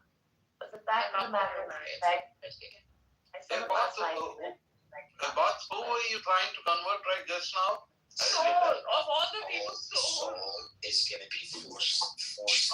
Okay. In here, yes. We're going to show the Muslims how to do it. He's a Sufi, bro. Like, he's not even one of them. If you could convert a Salafi to a Christianity, that is art.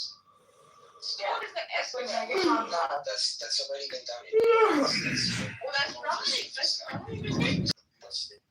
And honestly, Illumi would probably convert a Salafi to Christianity. I think that's We believe in your soul. Now it's his turn, and now Illumi has to convert him on it. Yeah, definitely go with that Joker next.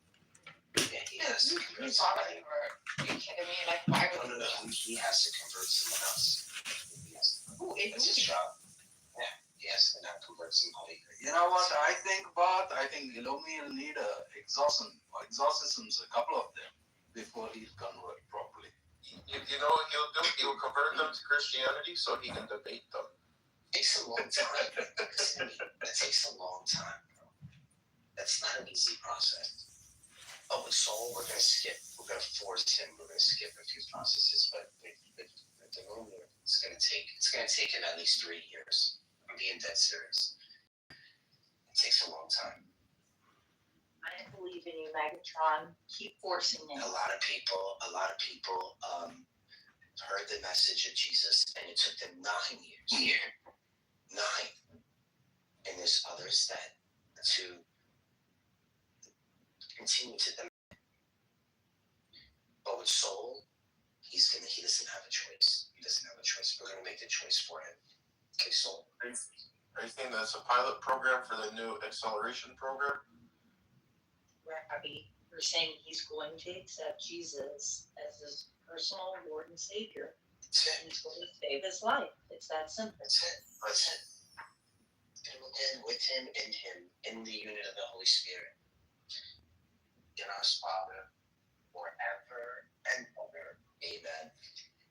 May the Lord be with you. And be with you also. Lift your hearts, we lift them up to the Lord. It is right to give thanks and praise. As it is in heaven, shall it be on earth.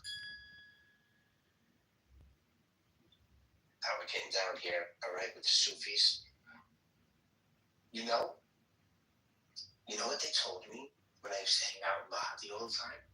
Soul and all of them? You know what that guy told me? What was his name though? Ajadi. Ajadi told me if they don't accept Ajadi. Ajadi.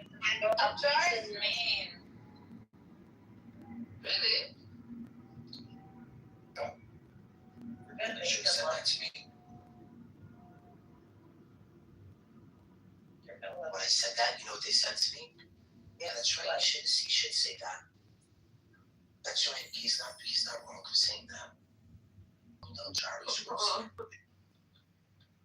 We learned something from him, right? Fucking worked. My knuckles, right? Hey. Yeah, I love that pic. I think that's the best of Daniel's creation. Thank you. And I love Daniel. Hey, I'm his little sex swing. I'm on you now. What do you mean next? You're an eternal wife to Daniel. Forever and ever. Amen. Amen.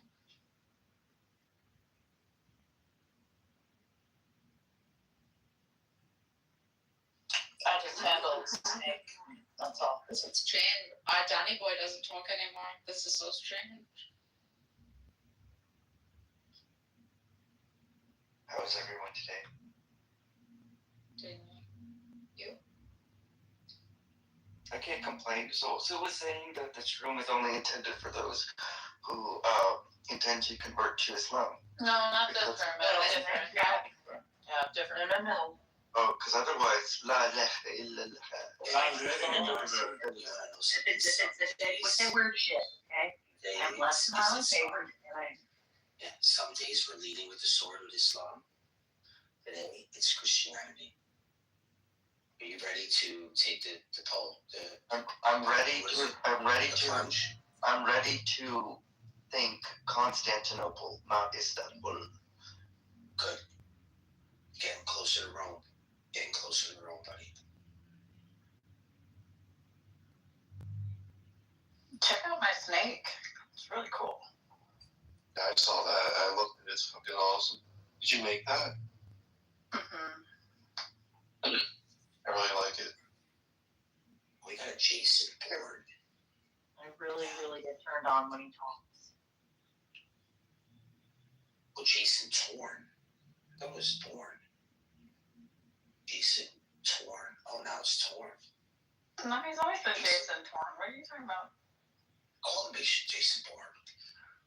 Maybe because this is what I want to see. I like Jason.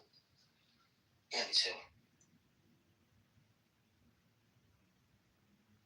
Even though he did like me, he wasn't allowed to like me. And I accepted that about him because, you know, it was really tough for him to fight through everybody to actually be my friend. So I understand. Like, I get it, you know. You're beautiful, Marcus. You should share Daniel's peanuts together. Thank you. Thank you. But truly, Diane has a good eye, I think. Especially for the big, humongous melons that he's given me. I agree. Beautiful melons. It's like he took my old boobs and put them on Marcus's body. Yeah, I want to put my boobs in his mouth. I'm not gonna lie, like, nice set of tits is nice too, but like when a girl has like a flat and she wears like a nice dress, it's like so sexy, bro. You get what I'm trying to say? Like, they can wear different types of dresses, you know? Girls with big boobs sometimes, I mean, I'm not gonna lie, it's cool and all.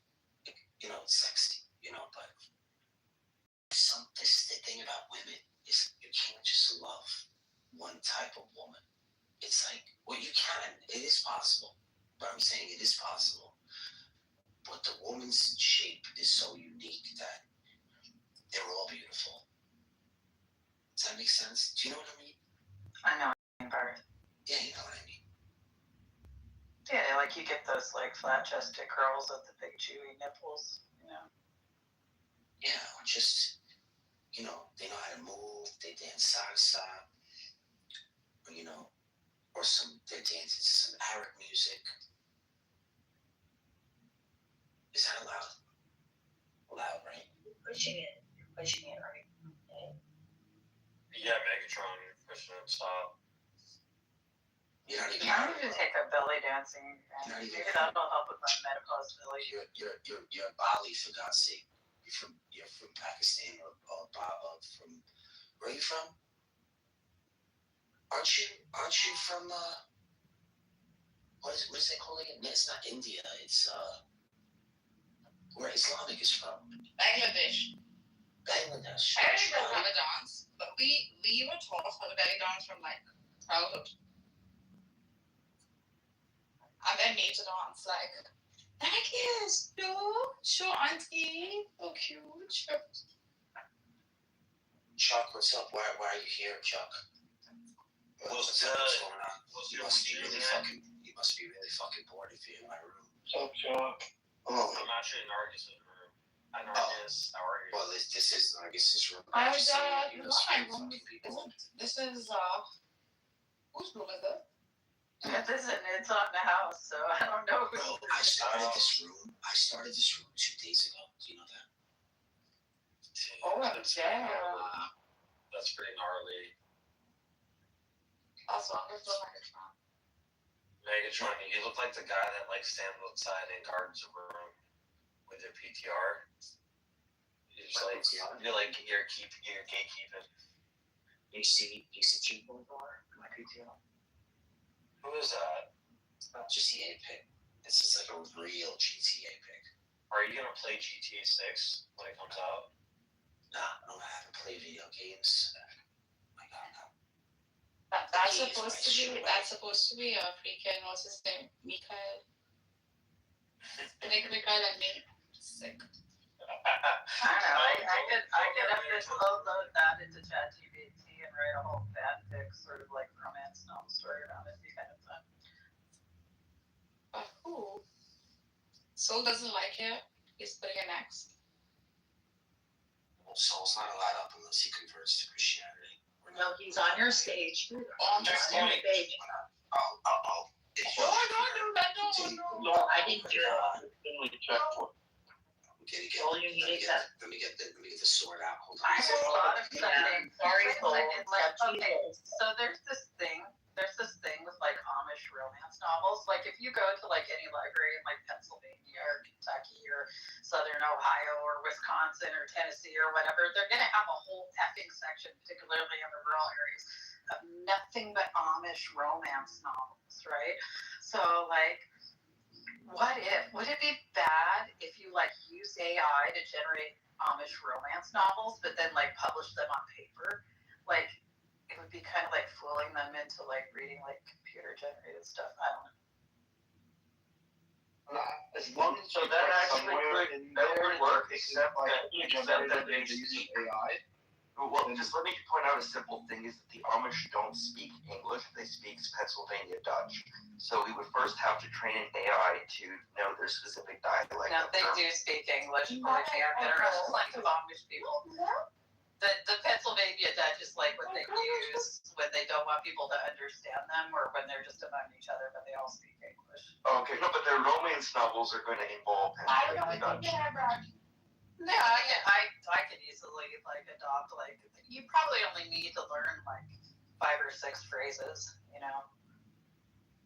I've read a few. So you're imagining the trope is generally like this sort of tension of like semi-independent Amish woman inherits land, men pursue her, she finally finds a man that's supportive of her. But aren't all the Dutch? So if you imagine Amish porn, all of it would be in Pennsylvania Dutch.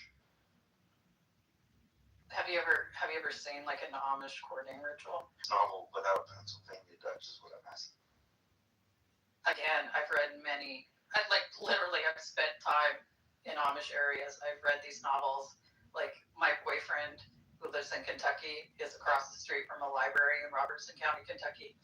And they have the whole Amish novel section, and I would spend a couple weeks at a time there during the summer, and I would read these just for hoots and giggles. So you don't need Pennsylvania Dutch, no. But it's fun to throw a few words in there now and then. If I can learn all of the dialect that's used in the Dune series, I could pick up enough to do an AI novel, Amish romance novel of Pennsylvania Dutch. So. Which is actually German, but, you know.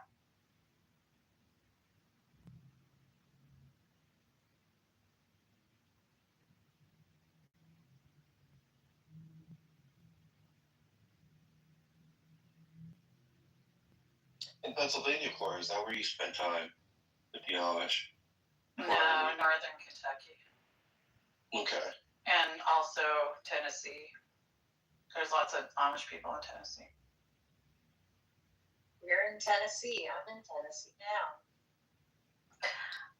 It might dock someone we both mutually know, but I will just say somewhere east of Nashville. Or excuse me, somewhere west of Nashville and somewhere near Chattanooga. There's a couple communities that I'm familiar with. Yo, Daniel. I know. I love you.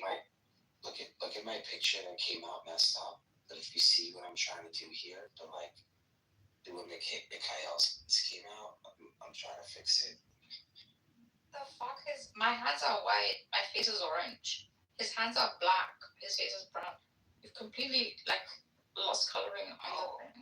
No, it's all messed up. No. This is lovely actually. Oh, I like it. Yes. Bro, I'm trying to get it where he's holding his head. You're gonna we give me a clip for this right now? Like, I'm not even kidding. Yeah. It was a simple thing that poor Daniel made with a That's strawberry why. jam. That's why I think they did it like that, so that it doesn't look like that. You get what I'm trying to say? Okay, yeah, but I mean, it's a great texture. I'm not gonna lie. Yeah, take the screenshots. I'm deleting it. I did. It's lovely.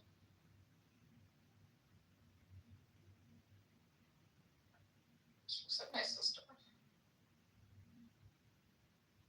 He does not look like Mikhail. We're not trying to dox him. We're not trying to dox Mikhail. Just make it. Yeah.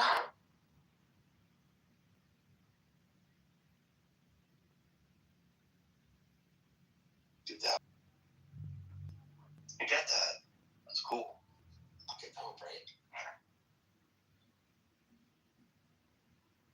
Like, are there no other two people we could use for your pictures? Like, God. It's in my picture. So there's a bunch of pictures out there don't have faces to them. If they either wearing masks or something.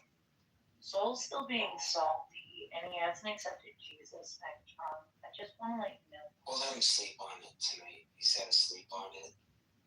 Probably, It's so sweet.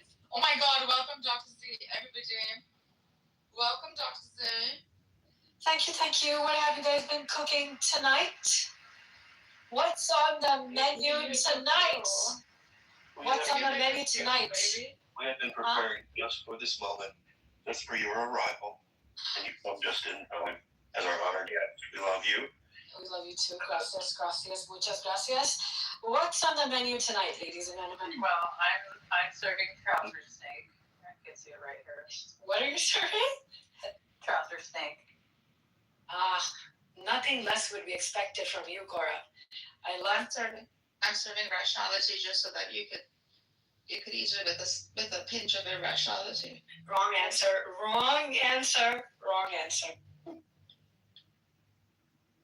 And I'm serving logic so you can eat it with a pinch of it. Yeah, on the trying menu. to get Let's keep track of. Let's get back to the topic. The topic is scientific proof of the.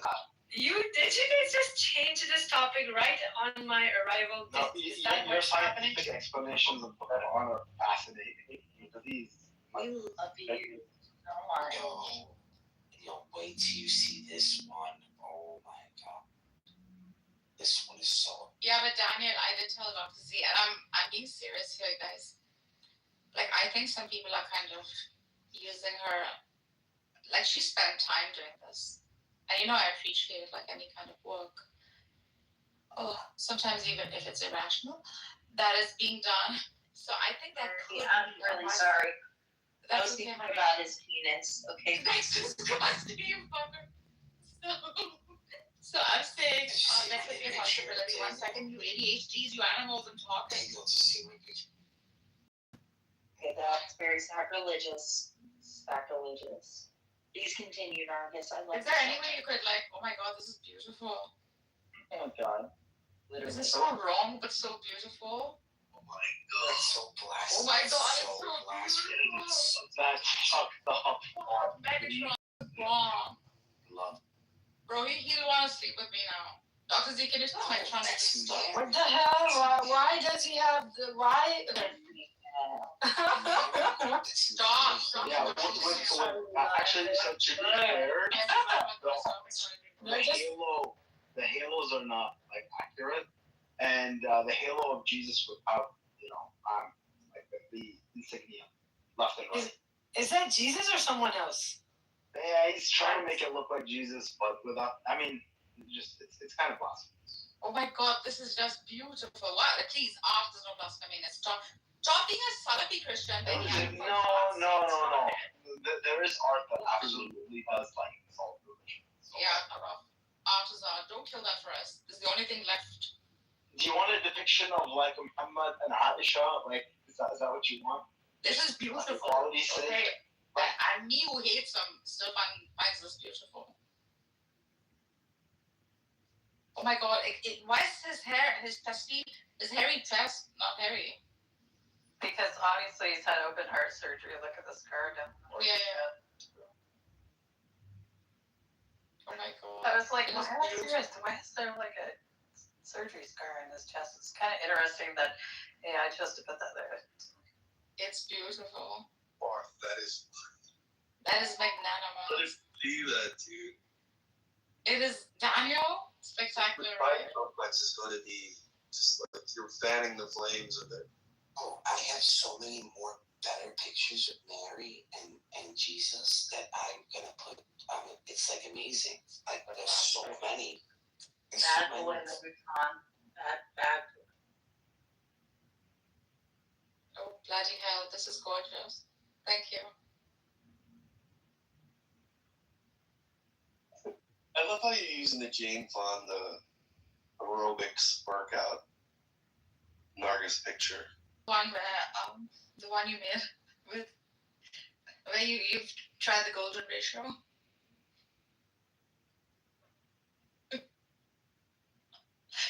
How are you enjoying it, Daniel? How obsessed are you? I love it. It's fun.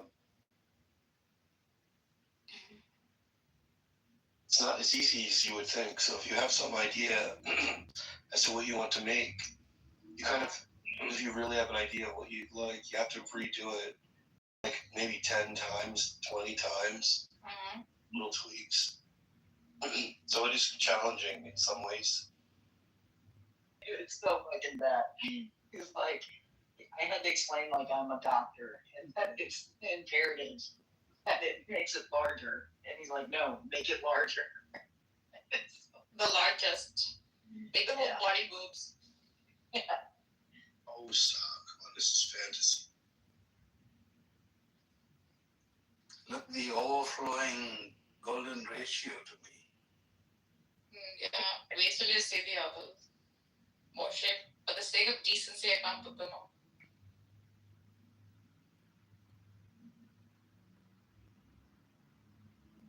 Yeah, so I one of the chronic miracles that I've been presented is this idea that with the bees, the fact that that they knew that bees were eating fruit and that they were male and females.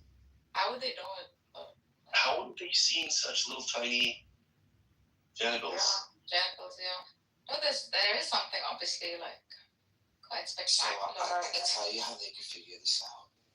If you guys want to know. Wow. It's impossible. They didn't have any. They didn't have microscope. I'm gonna let you know. You want to let you know? Don't ruin it for me, man. It's like the only miracle is keeping me poised to do what I love. It's a ruin it. I'm gonna ruin it. So every year during the season, there's always going to be maybe one or two queen bees, and then when they're born, and what happens is the queen bee flies really, really high up in the air. What she does is she literally has an orgy. I'm being dead serious. All the male bees, what they do is they try to jet her with like, with they fertilize her for her lifespan. But once the male fertilizes the female, male is dead. The only purpose he has is for all of them to group up in like this big huge ball, wait for the queen bee to come up, and then to like just fill her up with her her lifespan. And she goes out, and most some follow her, didn't, and then in the wintertime, what's really fucked up is that they treat the male bees so bad. So there's the worker bees, and then there's just like make it through. But the ones that can't, the male bees, they get pushed out. They literally get pushed out. And what happens is they freeze. Now, if the sun hits them, they can come back to life. I think they only have like a little bit of a window to kind of like come back to life. But you'll see that most of the male bees get pushed in the winter time. You know what are male bees? You know what are the worker bees and the female bees? Like, you know what they are. Like, if you maintain bees. I didn't mean to kill that for you, Daniel. Had nothing to do with the claim. It was just a long ass explanation from like National Geographic. Had nothing to do with saving the bees. I just wanted to do the orgy thing because that is true. And I think that there's a better way to explain that, but that's exactly what happens with the female. It is true, they do get kicked out for the winter time, so you can tell which one. Thank you, Mr. National Geographic. Going back to the claim of the Quran, Daniel, could you imagine? Have a great day of saving the bees. Can you imagine, like, how they would know this? Bees suddenly appear every time you want me. Just like me, they belong to be Dr. Z, Dr. Z. Killing me softly with her song. Dr. Z's killing me with her song. Turn on the light within his ears, killing me softly with his song.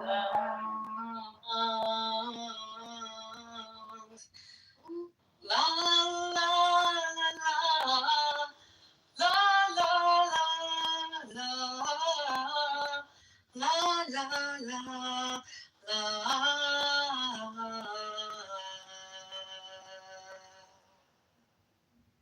Wow. When I was doing Clubhouse, and one time I entered one of these singing rooms, I heard the most beautiful voice. Fuck it, it was Dr. Z. I was like, shit. I know, right? But Shut the fuck up, you're singing the world. your voice is equally beautiful. I don't know about your creativity in your voice. Yeah, no, I'm not kidding. I enjoy your karaoke sessions here. I think even the most leathery cynic would be, would have a difficult time explaining why it is that the Quran knew that the universe was expanding. So the Quran suggests in Surah Al-Anbiya 21, chapter 21 and 30, that the heavens and the earth were once a single unified entity, a solid mass. Now, think of how many thousands of... This is written in the 7th century, at least. How could they have known these things? And that's not the only one. There's the expansion, which is in 51 and 47, 51 chapter. And the heaven were constructed with strength, and indeed we are its expander. So there's this idea of an expansion, and then elsewhere within the Quran there's an idea of singularity. I'm sorry, doesn't that raise an eyebrow? There's something not natural about that.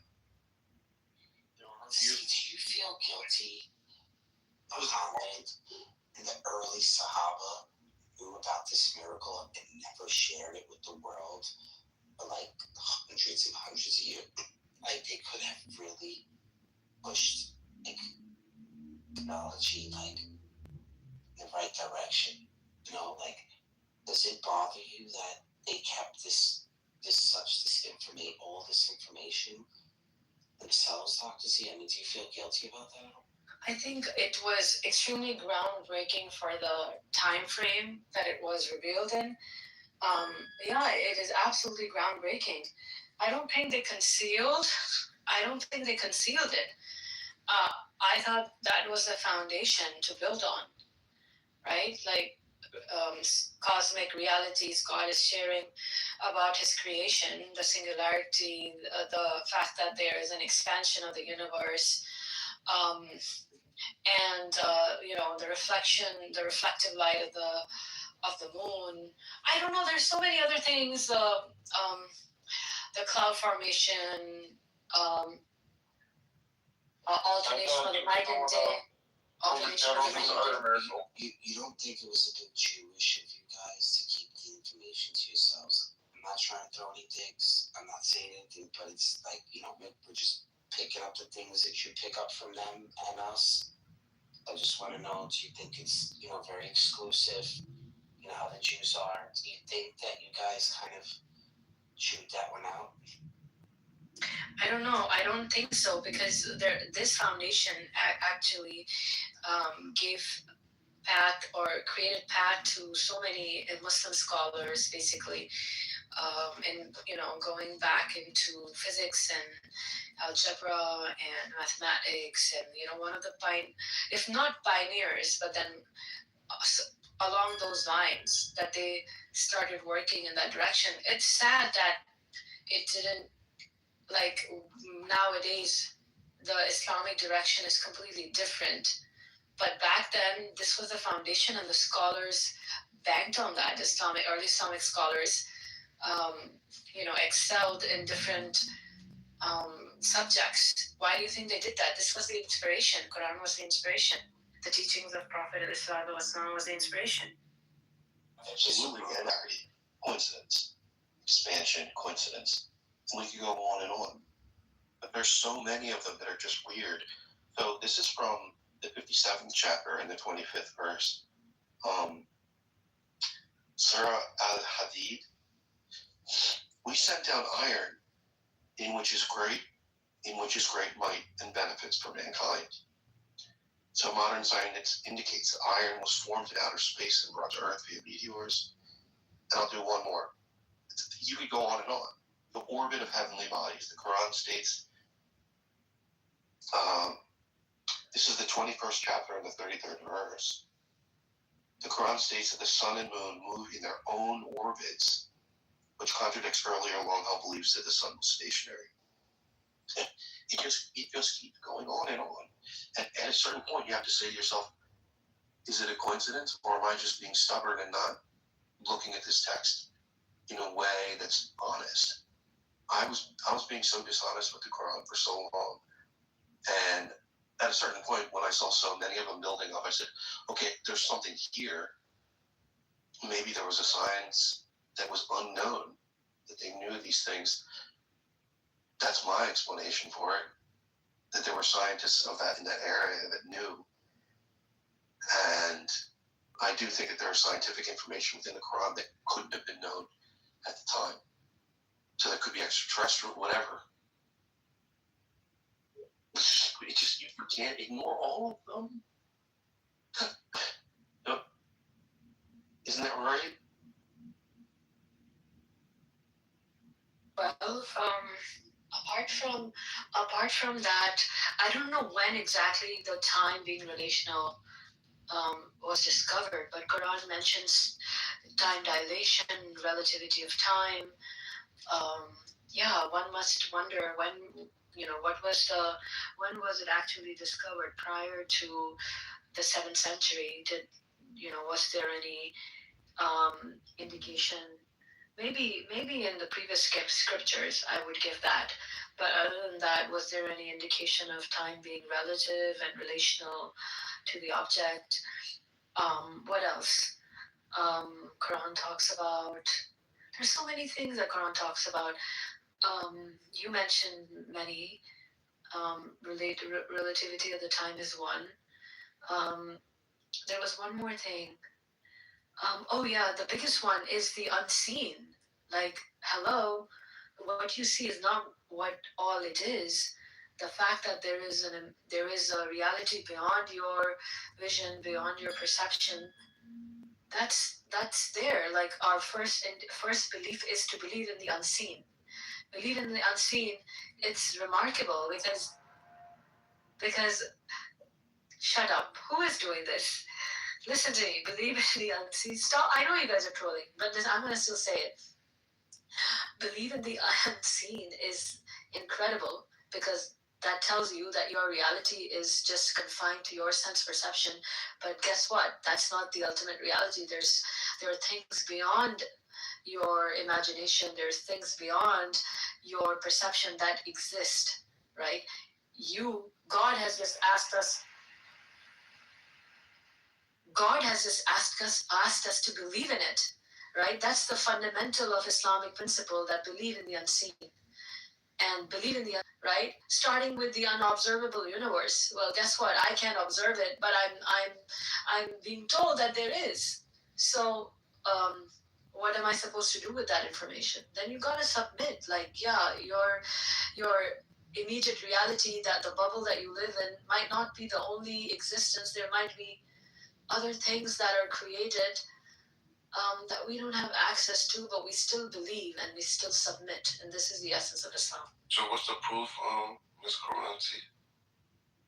What's the scientific proof that you guys are talking about? Scientific proof that was stolen. The Jews. What was the proof? And there's tons. There's so much scientific evidence, and we know this, and this is the reason why they kind of shelled themselves away from the world, because they didn't want to let these secrets out too early on. And those greedy Jews. Now, do you know what those secrets are? Are you Jewish? No, but yes. I can't join a room. Well, no, not if you. Allahu Akbar. I just came to ask what proof. Yeah, but what proof do you have? My proof is Allahu Akbar. See what I'm saying? See what I mean about that? We're calling Megatron. That's him saying that. That's not me. What you say, Megatron? Okay, my second proof is La ilaha illallah. The dude is Ramsey when you talk. La ilaha illallah. So you either convert right now, or we're gonna have to kick you out the room. So this is what we're doing. It's almost on the short to it. No. I'm not. I'm a Catholic. That is what we're doing. That is what we're doing. I will baptize you right now.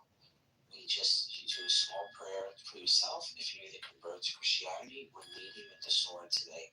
We will tell you all of the scientific secrets in the Quran. You must convert today, right now. To what, Islam? Not to Islam. Yes, go convert. We'll give you dual citizenship, but it has to be at this moment. First of all, I'm already born into these religions, so I don't have to convert anything, right? But okay, so reinstate. That's fine. I like reinstatement. That's brother. We can give you the old plates from your old car. You're a moderator. It's your room and stuff, so I understand if you won't let me talk because I have to. Well, you have to convert. Like, if this was Islam, I would make you pay. But this is Christianity right now, so it's either do or die. You see, at least Islam, they let you pay. Like, this is, like, the Catholics don't want your money. I would have to convert or die. You either convert or die. That's it. The Catholicism right now. That's not how it works, brother. That's exactly how it works. I just want to ask you. That's how it works for 1,500 years. So why is the title about Quran and not the Bible? It isn't. Do you understand it's beyond the Quran? You have to believe in God. So you can't even be a Mason if you don't believe in God. What makes you think you could join groups like this? Brother, I believe in God. All right, that's all you have to say. All right, he's converted. All right, so that's not converting, bro. Oh, you're gonna ruin it. Yeah, but most of the fathers of the Quran don't understand that. So you do understand that everything is really about frequencies and consciousness. Is that what you understand that, right? No. Oh, okay, then you gotta do some further investigation because this new scientific proof, scientists are always the last to know everything, which means the people that wait for the scientists, they're actually the last to know. I already know this truth. Like if I show you a guy named Darius J. Wright, people have out of body experiences and they already know this truth. I listen to them. I already know all this truth to what happens after you die and all that. But it's like, why? And fuck, man, I'm always the last to know that there's a party happening somewhere, or just that the guys are going out to a bar. Nobody out. Yeah, like you had to wait for this proof, this time dilation in the Quran, bro. people that have outer body experiences and go through the 7 different realms, the different heavens, they come back and make YouTube videos about their experience and explain this stuff. So it's like, it will resonate with you because the truth is the truth, but everything is interdimensional. Multiple, there's multiverses. Everything goes back to consciousness, frequencies, and that's really what it's about. That's why Jesus came. Jesus came to teach people about that stuff. And no, Jesus didn't die for our sins. Like, that's some bullshit. But he did come to teach people about that type of stuff, and he died because of these teachings. So yeah, I mean, that's closer to the truth, I wish people had a better understanding of what dimensions actually are. Yeah, I wish people did too. Probably explain them, but people don't realize what they're talking about. No, you're not understanding what dimensions are. Dimensions are simply methods of measuring position and vector, right? And so, like, if you have more inputs, you have more dimensional, like, inputs, basically. Example, to give an example, to give an example, like, in the Teenage Mutant Ninja Turtles cartoons, like, Krang is from dimension X, right? So, like, the position, like, if you're in that dimension, is just X, right? It's on. So dimensions are basically. It's just one thing past really quick. You said something really that bothered me a little bit. You were like, oh, he did that for our sins, but you know how the sacrificial system had, right, with the goats. There was a scapegoat, and then they would sacrifice the other one. Right? The sins would go away with the other goat. You know how that's still did it in the Old Testament. I'm not too familiar with that. All right. So you know the New Testament that they had the other Barnabas guy, right? Or was it Barabbas, right? And then they had Jesus, right? Mm-hmm. Well, the old sacrificial system, what they used to do is they used to take 2 lambs and the other one. But you see, you cannot get away from this system because even at that moment, at his trial, if they let the worst sinner, they kept the perfect official lamb of sin and sacrifice, right? Because now you can't kill anybody anymore. Because then now that's it. Now more Christians, like every time we kill more Christians, I mean more Christians. So now it just works against them. No, I get it, but people. You get what I'm saying? Like, until today. Like, I get it, bro, but Jesus, this whole, he died for our sins. That's the least, I promise you. That's the last thing Jesus is worried about.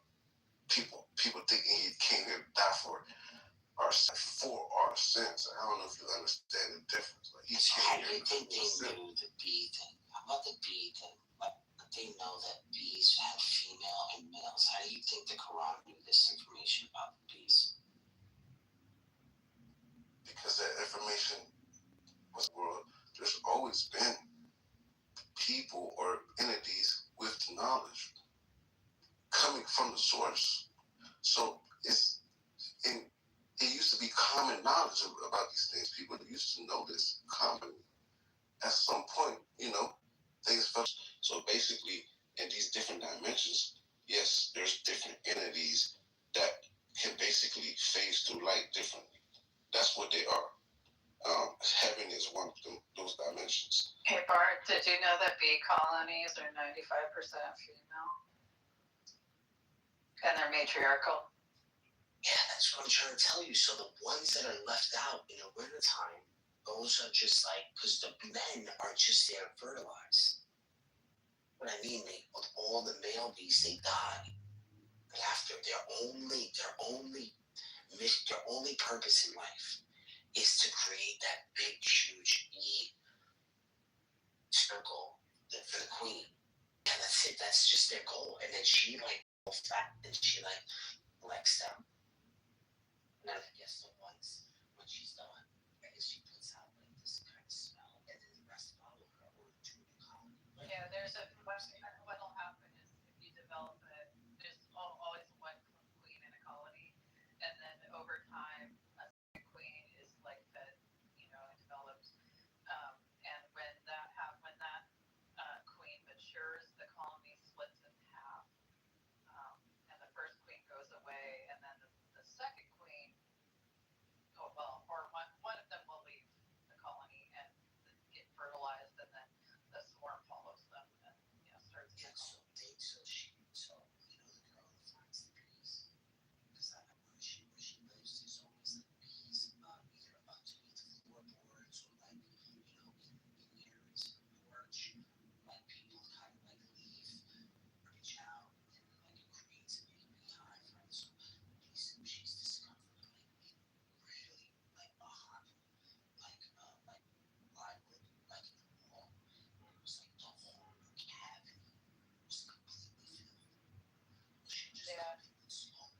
Gunther Hawk You ever once been stung told by me a bee that before? bees only sting you if you need to be stung. You ever been stung by one? No, I've never been stung by a honeybee. I accidentally stepped on a bumblebee once and got stung. But that's the only time I've ever had stung. And they died. Yeah, poor bumblebee. But why sting you and die? If they Because I don't- stepped on Yeah. it. It didn't mean to. I don't think it would have stung me. You know, it's just I happened to step on it and the stinger went in my foot. I take care of bees in my yard. Like, I don't have my own hive, but my yard is like a habitat for bees. And I get wild bees and honeybees from a bunch of different hives around the neighborhood. I can pull them apart. And then I have bumblebees. I pile up like broken ceramic, like old broken flower pots so that they have a place to nest and stuff. Yeah. Or do you believe multi-dimensional existence? I think that you can mathematically come up with really cool things about how matter and other aspects that we observe in three dimensions and time can be affected by things that happen in dimensions that are 4, 5, 6, 7, 8, 9, 10, 11, like string theory and stuff like that. But it's all a theoretical mathematic exercise, with the exception of there's a lady that has somehow just recently managed to have like an operating 4-dimensional sort of like it's their mathematical concept. They're not like there's no such thing as like a different place that's like a version of a third dimension. That's just like just a different version of a third dimension. That's a multiverse. That's not a different dimension. From what I know, that's true. It's not a theory. It's that's actually how things are. And each decision you make. These are theories. That's the multiverse. Well, then everything. Yeah, the many universes is a theory. It's a way of explaining. They're just all mathematical proofs. I mean, generally. Then everything is a theory. Even gravity. Well, in science, a theory, right? In science, a theory is, I would even call them hypotheses, actually.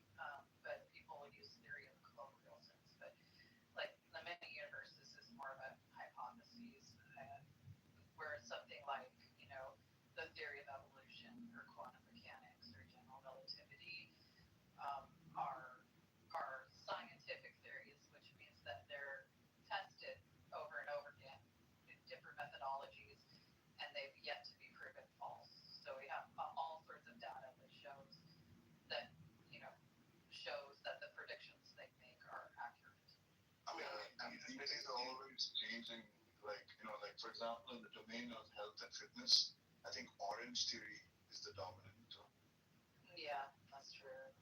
The thing is you make it seem like, okay, you have all these theories, so you don't believe in it, or you don't not. I don't believe anything. Yeah. So if you don't believe in anything, what's your whole basis of operation? I'm not a nihilist. I use the reference that seemed most applicable to me and useful to me at the time. I've got lots of reference to pull from. And then I think about what that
respond to the pessimistic meta-induction argument against scientific realism? Stop, Deepak. Yeah, people need to understand science. It just goes along with the things religious, I guess, religion try to teach. But the thing is, with religion, people need to understand that most of the things that are supposed to be in these religious books, they're not in there. And they're not in there because, like, You know science. I do. Everybody knows this, right? Everybody knows this. It depends on if you want to look within yourself and be enlightened. Yeah, I don't know anything for certain. I know this. Of the probability that something might be accurate. Yeah, I know this for certain. So it's just that's just the level my soul has gotten to. You know what I'm saying? But everybody's soul is different. There's a lot of people that understand this just like me, even more than me. Some people don't understand this. So what makes your intuition more accurate than my intuition? Because that's really all you have to go on. Because well, here's the thing: your intuition is not really fighting against my intuition. You just let me know your intuition is not at a place where you can start basically pointing out and saying this is the truth and this isn't the truth. Or maybe progress beyond that. No, you could have, but I don't believe that's what that is. I believe that you're just not in a place where you can say it's more of a I don't know any. I don't really know, so I'm not gonna pick. I'm at a point where I can start picking. Or maybe I understand that the at its base is, the structure of the universe is chaotic. You can't predict anything with 100% certainty. It's not chaotic at all. It's very structured. It's very structured. There are structures within chaos. There are patterns that form within chaos, but they're not. Unless you know all the initial conditions, you cannot predict that. But here's the thing, though. I understand certain things like what happens when you die. Because there are teachers that I could learn. I understand very much what happens when you die because I've studied forensic pathology. Right, and what you I can tell you what bugs will eat you based on the climate that you're in and how fast your body will decay based on the temperature and the humidity and all of that. So right, I do understand what happens. Those things don't really matter to me. Those details, because those don't change anything. You know what I'm saying? Actually, they matter. What Can I ask you a question real quick? What happens? Yeah, for sure. I'm not trying to be here. Yeah, What matters is just what happens to your so-called soul. That's what I'm talking about. I'm not. Who cares what happens to your body? It's not even your body. Go ahead, Ben. Yeah, I was just wondering, just like a tangent. What if somebody was buried in like the Middle East Gulf region specifically? How long would they be alive? Gulf region. Oh my goodness. And buried, what, like in the sand? Yeah. In the sand. It's pretty dry there, but it's hot. No, it's very humid. Oh, it is humid. Okay. So hot and humid is a pretty. That's a pretty fast decaying rate. In fact, like they think the world record for like someone being seen alive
do that with like roadkill, where you get like this big puppy raccoon and then come back a couple days later and it's like blown up, you know.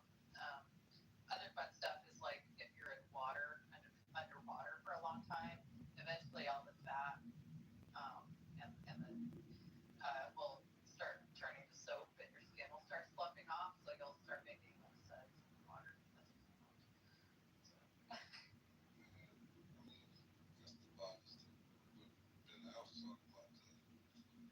Soul stuff where your consciousness, your identity, and those sorts of things that people know, but they don't want to teach you about these things because it's too liberating. So that's the world you live in, right? So the people that know, the scientists, well, the world leaders that know this information, they want to keep it as vague as possible because they don't want people to know these certain things because then people will be free. People wouldn't really care about dying or certain things, and they will lose control. What I would tell you, Randy, Adam, is if you want like an old like cleaned off skeleton, the best thing to do is throw it on your hand. Cure that shit fast. You ain't trying to kill nobody. I think what you're saying is that Deepak is the man. He's trying to keep everyone down. Of course, Deepak is the man. I mean, the man. He's out there building our AI overlords, like we know he's doing. You guys don't know Deepak is like the son of the Maharaja of South India. And you may not know too. Sorry, Deepak. Deepak,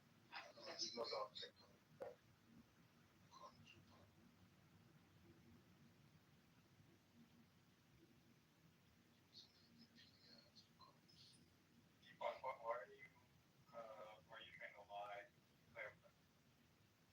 Why you love humanity so much? It's called a noble lie, Mark. I mean, I don't know how much you know. Obviously, you know the in and out because you're Mark Grant. This is an Noble lie truth is the necessary truth. Mark is just sore and cynical right now because his entire profession is about to like get swallowed up by the thing that builds. You and me both, buddy. That's true.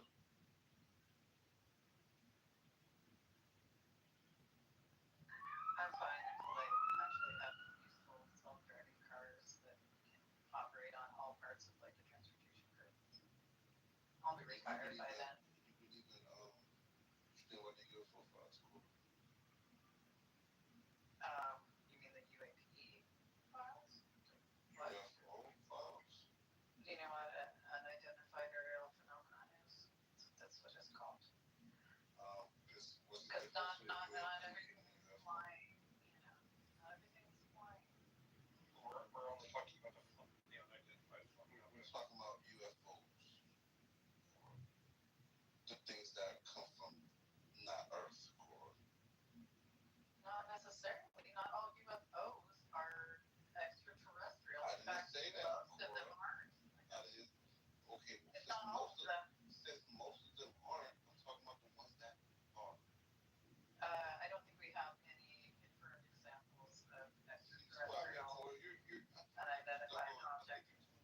So this is what we have. You're a good example of. Oh, you know all those UFOs that were real self-driving aerial taxis they were testing? There's been hundreds, or if not thousands, accounts of UFOs. All of those were not tested for. Did I say all? I was just giving some examples of things people insisted were UFOs. You're saying that as in I'm not talking about the ones. I'm talking about the ones that are. There's all the ball lightning. Ball lightning's a good one. But fine, ball and space debris. Like I've seen like satellites burning up in the atmosphere that look pretty like wild. You're an educated person. But that's not saying a lot because a lot of educated people, they're so caught up on the education that they miss. I don't know what you're talking about. Like you're talking about this. I meant a lot of them that so like there's no freaking What you say, Nargis? There's no reason why before I get psychoanalyzed in every region either by flat earthers. This is the first time I met her, so I don't know. You said flat earth? Who's that on flat earth? I mean, I just saw a lot of psychoanalysis being given by brother Jamal in the flat earth room on one of my friends. So, wondering, like, is this a pattern or what? Yeah, no, because first of all, like, it's not any disrespect. I know people that are people offended on Clubhouse, but it's more of a she's interesting. But there's something wrong with me because I don't just accept mansplaining. It's like you have doesn't seem like your intuition works. I don't. What are you talking about? Doesn't seem like my intuition works. I know it's not a. Nargis, does my intuition work? I don't think your intuition works. Or I don't think your. Are you saying that in all of my knowledge and exploration of my 52 years that I don't come to the same conclusions as you about things that somehow I'm like defecting? Like that's really odd. That's very egocentric. Okay. I knew you were gonna make it up. Offended thing. Go ahead. I'd say that. Yeah. So like, I don't think we should rely too much on our intuitions. But if you can't afford college, I think you can always rely on instinct too. Yeah, for sure. To people that can. That's what I had. I had in-state tuition. All right, state school all the way. Yeah, I mean, good guy in one of those people. But the thing is, like, you're interesting because, well, to the regular human eye and ear, right? I'm not a regular human eye and ear. When they ask you something, I hear what you say, and I basically understand.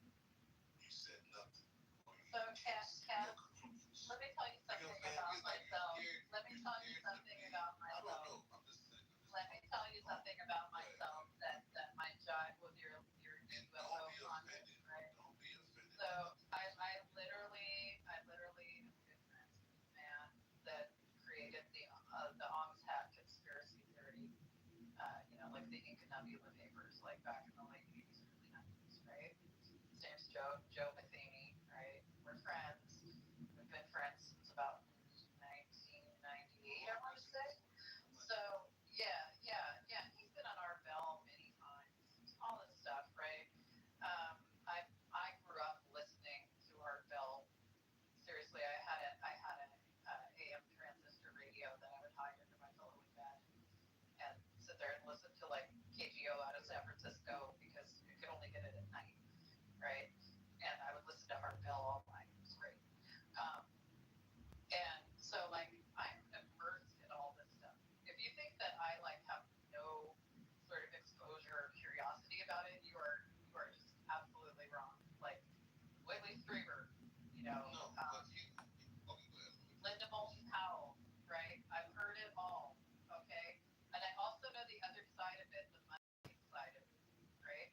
And that once you create some sort of conspiracy or put some information out there and then you try to like reel it back or just say, haha, I got you all, it's fake, I made it up. They're like, they got to you. You're part of the conspiracy. People don't let go of this shit. And so we just kind of sit back and laugh. We're like, okay, we'll just sell you more books. Fine, you guys can have it, Whoever made up what they made up, right? I'm not too keen on the details, but I feel like I ran into it before. That sounded like I remember a girl saying I think you're the same girl, but whatever. First of all, yeah, I'm not a girl. My name means girl, but I'm a woman. I'm 52 years old. Okay, but whatever this person took back, if people are not buying it, it's because there's more information. No, they totally bought it. You could go out and. This is what I'm saying. For example, if I went to a group of people and I told them aliens are real and stuff like that, right? Now, when they go around believing that, and I told them I was just joking, and they said, well, I don't care. They believe in that stuff. They're not believing it because I told them that. They believe it because they already have information. Like eggs that like project other people into other dimensions and time travel. Like they have information. Yes, because exactly. Yes. Exactly. Yes. Near New Jersey of all places. Yeah. Okay. You know why? Because the person is talking about different dimensions. A lot of people don't believe in that. So when somebody starts talking about different dimensions and stuff like that, right? So I see Or what could you're it be saying, but something that's like confirmation bias? yeah, it could be closer to confirmation bias, but they're just looking at it like, why is they can't read the situation. Oh, this person is just joking around, but this person did mention some things that I know to be true. For example, if you just told me some information regarding my mother, and then you just said, oh, she had some Jordans on. You know, my mom would wear Jordans, but let's say she has some Jordans on. I'd be like, what the heck? How does she know my mom wears Jordans? Even when you say it's bullshit, but I might pay attention because you got something correct by accident, and it resonates with me. So that's all I'm saying, though. But to me, it doesn't seem like you can stand firm on anything that might be true or might not be true. Like you can't say. Yeah, I'll tell you what actually has the probability of being true.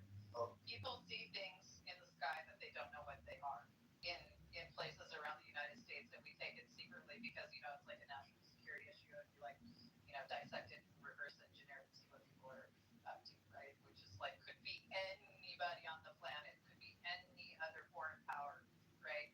Why we go to aliens before why most people go to aliens before they think about the more probable Occam's razor sort of scenario is beyond me, right?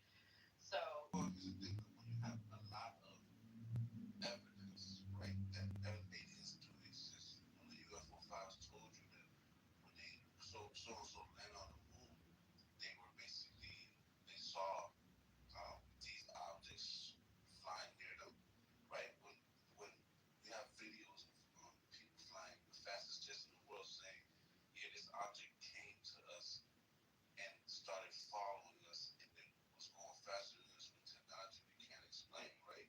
When you have a lot of whistleblowers explaining there are different forms on this earth, they'll tell you that there's grays, tall grays, reptilians, some say. When you have all of these things, right, and you have yourself, you are a human being, you exist, right? So that doesn't eliminate the possibility of other life. yeah, but I also understand all these things point high. I also understand Fermi's paradox, right? And I understand what it takes for actual interstellar, let alone intergalactic travel, right?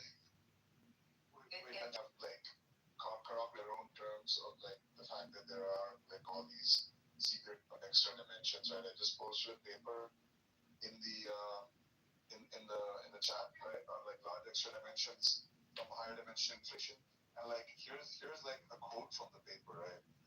So for notational simplicity, we use brackets in the measure, transforming a density. Okay, blah blah blah. Where's the part I wanted? This is just here's the part. Yeah, no, this is important, right? The vacuum solution of the higher dimensional theory is a 4 plus d-dimensional de Sitter space-time described in flat slicing, uniformly talking about the economic fallout of the Trump tariffs on U.S. stabilization. It has nothing to do with right, exactly. It has nothing to do with the the extra dimensions that only disembodied consciousness is. Yeah, but you guys can only, most people can only believe what they see, but don't understand it, don't explore that, right? But it's there's plenty of models of where you're talking about models, but you're talking about plenty of models. I like to use about Roger Penrose's similar four-core theory. That one's always interesting to me, just because I think it's fun to call the wave function collapse in the microtubules in your brain, at the quantum level observation. I think you're too keen on the terminology, the scientific terminologies of these, instead of the broad aspect of what's going on and what it's connected to. But you're too deep into terminology and education, based off from people that are figuring things out where the information already exists for everybody. Scientists are discovering things that people already know. Everybody has feelings about things, as I will give you. Scientists are discovering things That's just a feeling. That's the problem. Why are these people with just so-called feelings? Even though I know what it is, women, just they're using their common sense, right? But why are these people with just so-called feelings beating the scientists to the punch years before? Years before. It's extraordinary how these people are getting all this shit right. And these scientists also. Really, there was like some guy in a deli in North Carolina that like was like, yo, Higgs boson. Who's that? I don't know who that is. Well, I mean, I think if it was some muscle that Damn. Feed the babies along. Deepak has to keep his children. It just doesn't seem like you believe in stand firm on anything to be true. I get it, you don't know anything, so you just always stand from that viewpoint. I get that viewpoint. Okay, you don't know nothing, so you don't know anything, sure. But it gotta be like I'm wondering, like, do you understand the structure of the earth? Like, do you understand, like, let's say politics? Do you have a viewpoint on politics, or is it just another broad answer that No, I have a very detailed view on politics. I worked in large scale public infrastructure for many years. All of this stuff I didn't learn in school. I taught myself because I was interested, or it was like part of my career path. So I have an anthropology bachelor's degree and a master's degree in real estate development. So if it was part of your career path, that means stuff you have to learn. No. Right? To go down this career path. So you were learning things that you had to learn, correct? Rubric. I went looking for information that would help me achieve the goals and outcomes that I had. That's different. Right? When you're doing things, have a career path, you're really following and learning things according to the blueprint, not based off of your own interests. And you might say it's your own interest. Yeah, you don't know. No. I'm autistic. I do dumb things like learn entire land use code. You don't believe in these I believe in. I think there's oligarchs in the world, right? I think that people have relationships that influence things that where the average person is not privy to, right? But that I wouldn't call that a deep state. I don't think there's an overriding conspiracy other than rich people like rich people, and that's really all it comes down to. So you don't believe in fucking fired. Yeah, obviously. See, okay, Mark, too. Mark, let me ask you. How much do you think? I know all about it. I know that I could probably Why is name it that government employees. son very educated people, right? When you tell them this stuff, it's like, even though they're very educated, they turn stupid. Well, have you ever seen the Matrix? That was everybody seen the Matrix. Right. It's like they're plugged into the Matrix. So how do you get somebody that's smart? And they're like that person in the movie, I think his name was Safer, who's played by the same actor, Elson Fredo in The Sopranos. He was like unplugged. Right. But he betrayed humanity and tried to negotiate with Agent Smith to be plugged back into the Matrix. But to live like You guys know that he preferred the comforting line. Agent Smith might be the savior of the Matrix. They're all the savior of humanity. Well, actually, Cypher would have saved humanity if they let him kill Neo in the first one, because then the whole plan would have gone to shit by the third movie. Huh? I gotta look back into what y'all In the saying. second and third movie, the architect reveals that one is part of his procedure for keeping the Matrix under control. If Cypher would have been successful at defeating Neo in the first movie, then the Matrix would have failed. And, the humans would have Really? free. I gotta. No, the Yeah, Matrix I could have gotta. sent another. Neo was part of his control. Yeah, they could have sent another the one. They could have sent another one, but there would But then Zion's population would grow. I don't know, Tried. saved and Well, I don't know about He saved. died for their sins. Yeah. Okay,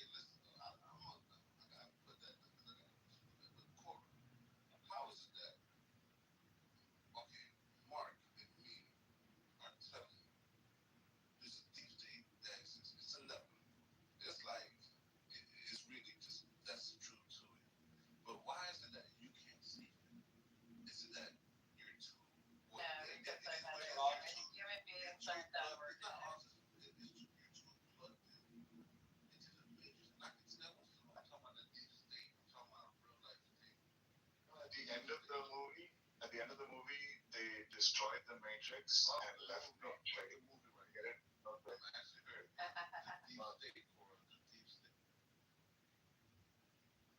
Why don't you understand, or why can't you see that these things? Because I work with government employees all the time. I used to work with ones at the federal level, like all the freaking time. They're not that smart. They're diligent. They're devoted. They're public servants. A boogeyman, right? Instead of identifying what's in front of them with incompetent people. You read the Foundation novels, right? And of course. There's a second foundation that's manipulating the first foundation. Yes, the first exactly. foundation Yes. Right, so there's like, that's what. Understand. See, it's like there's a point where you're too educated to where you're blind. It's like you start missing certain important information around you, right? So yeah, I don't think you understand what you're saying. Like having. You don't understand because you're too smart. Having more information doesn't make you less capable of understanding. It's like you're educated enough more, but are you intelligent? You know, can you see abstractly? Yeah, that's the question. I can visualize the non-Euclidean topography. You think 9/11 was an inside job? No. You think it was? You think it was an inside job in the U.S. Certainly not inside the Matrix, so yeah. Cora, can Jet Fuel build? It was less about that, and it was more about the actual construction of the tower structure. So they had like these floating floors that came off of the central steel columns, right?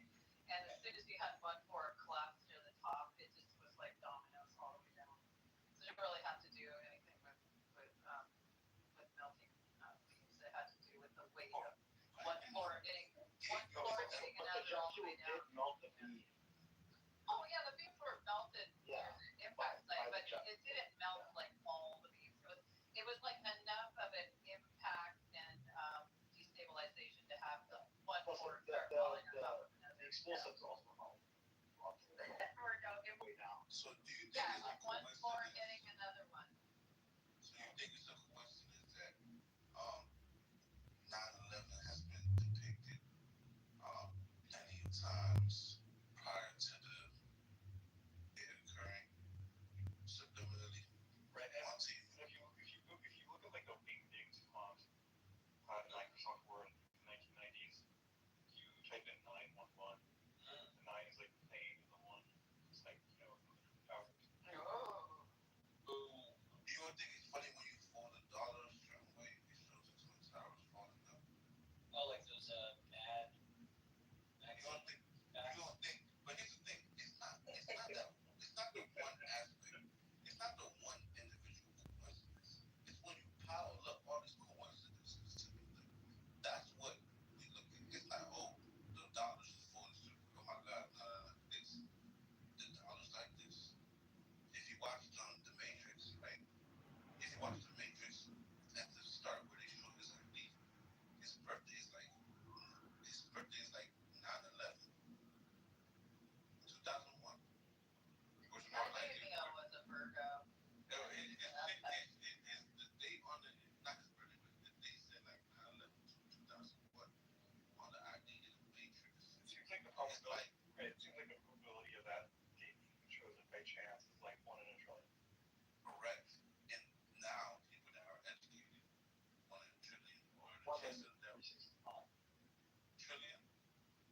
No, there's 1 in 365 trillion. Right. So it's like when you have all these things, right? Basically saying this, like foreshadowing these events, plenty of events. It's like the day you start understanding you're in a world where everything is just pre-planned, and it's not really a coincidence. Now ask yourself, why is it pre-planned? Who's pre-planning this stuff? That's all I'm saying. Yeah, Neil's birthday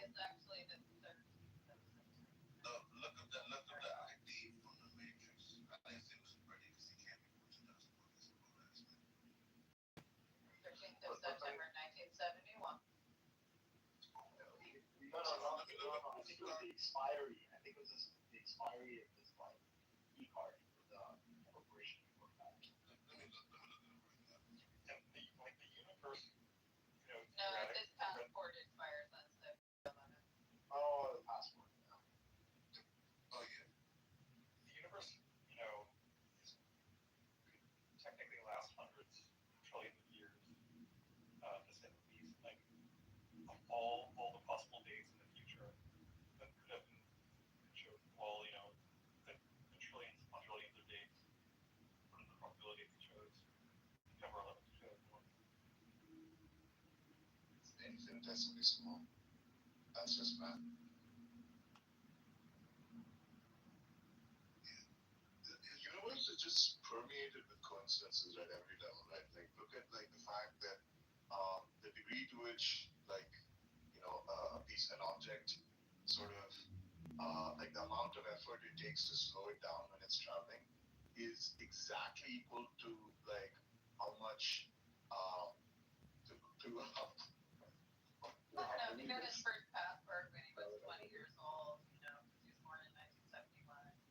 Then, it would expire. His second, iteration of his passport would expire in 2001. And then, there's a 1 in 365 chance that you pick September 11th, which is near his birth date, so it kind of makes sense.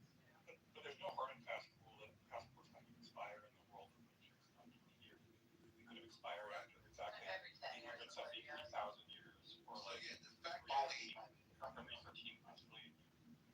Like it would be like. Yeah, then why would it say it's a U.S. passport? Like, why didn't they just make up a different country? I mean, why would they have to? Like, it's more plausible. Well, the architect did say that they did base those versions of the Matrix on, mid-90s United States. So why wouldn't they put in the parameters of normal United States Well, government actions? That would make more sense. Why make that stuff up? They're putting most of the parameters within the realm of within the realm like possibility of they're tweaking a few, such as passport expiration duration. Oh, gotcha. Okay. So if you like that an anagram of the name Neo is one, right? The one. That's like awesome. Right? So There's a lot of like small hard to notice differences between the world of the Matrix and the real world. For example, in the real world, the person who looks like Neo is actually Keanu Reeves, not.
you're looking for, Nizam, that you're trying, I think is called the Raoul Blackwell theorem.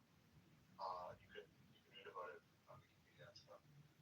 That's exactly. Yeah, that's never mind. Like what I'm going to read about. I mean, it's nice to think you're the center of the universe, but then, that's a slippery slope to geocentrism and flat Earth. I think these things are not coincidences. But planned events. You get someone. I want to ask you a question. Could you recap the multiverse that you're talking about just now? Recap, make it make sense. Run it with the making sense so that we can analyze it. Right. So everything already exists, and everything exists simultaneously. You have plenty different versions of yourself, right? With little minor differences, and some that you have a version of you that's super rich right now, super poor. But the thing is, every decision you make, you're basically choosing which reality is right now. For you to get there, right now, you have to be like, I want to live in New York. I demand a dog picture tax. Let me move to New York. That you're gonna get closer. Oh, sorry. In a corporate structure, okay. In corporate structure there is shared value that talk about maybe the normal one they call it the dimension of firefighting. Like smaller company will just firefighting every day. They fight for their living on a small company. But the higher company would want to say a shared value which is belief to see. And then another one which is more of see belief, like the Chinese company.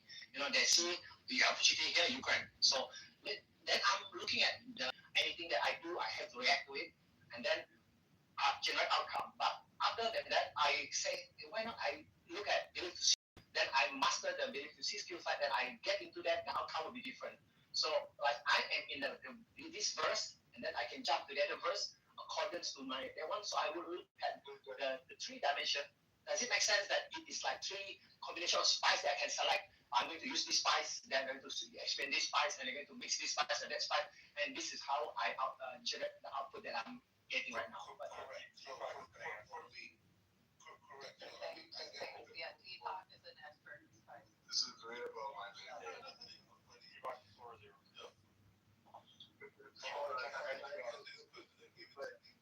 It's such a trivial thing to look at. I'm Mark. I'll just So basically, so I see what you're saying. So basically, for you to get the outcome you want, you have to start aligning. And you heard this before. You just have to start aligning as if you're already that. So what would you be doing in that type of outcome? And you have to start protecting it right now.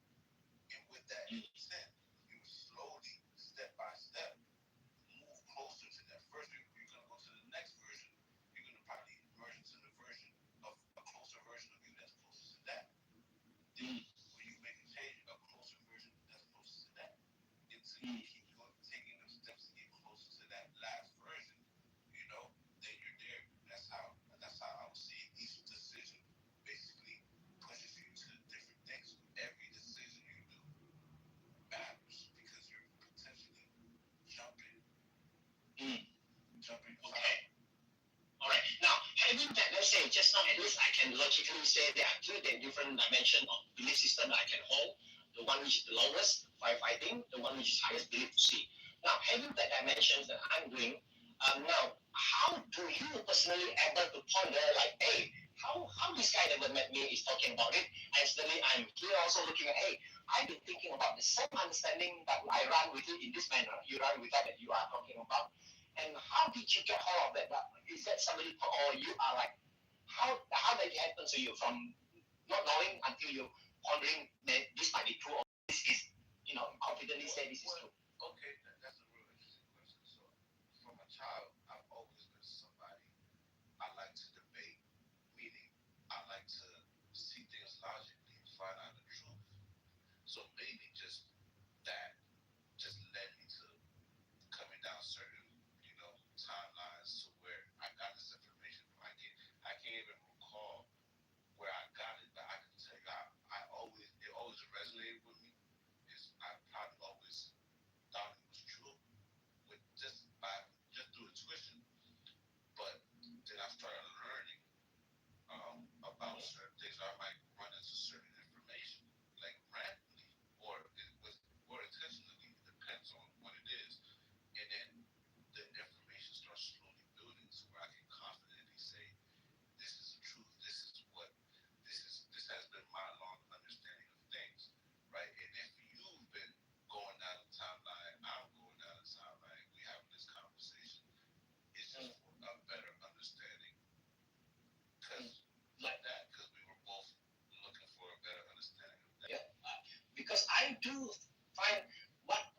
science is more like experiential knowledge. So I'm kind of trying to see whether you and me, there is a resonant frequency that we can even get hold of. Hey, wow, I mean, between you and me. That's I'm trying to look at that possibility of that frequency that I am more on the experiential knowledge. I do not even go to bookstore buying books, but I'm trying to ask something beyond the book.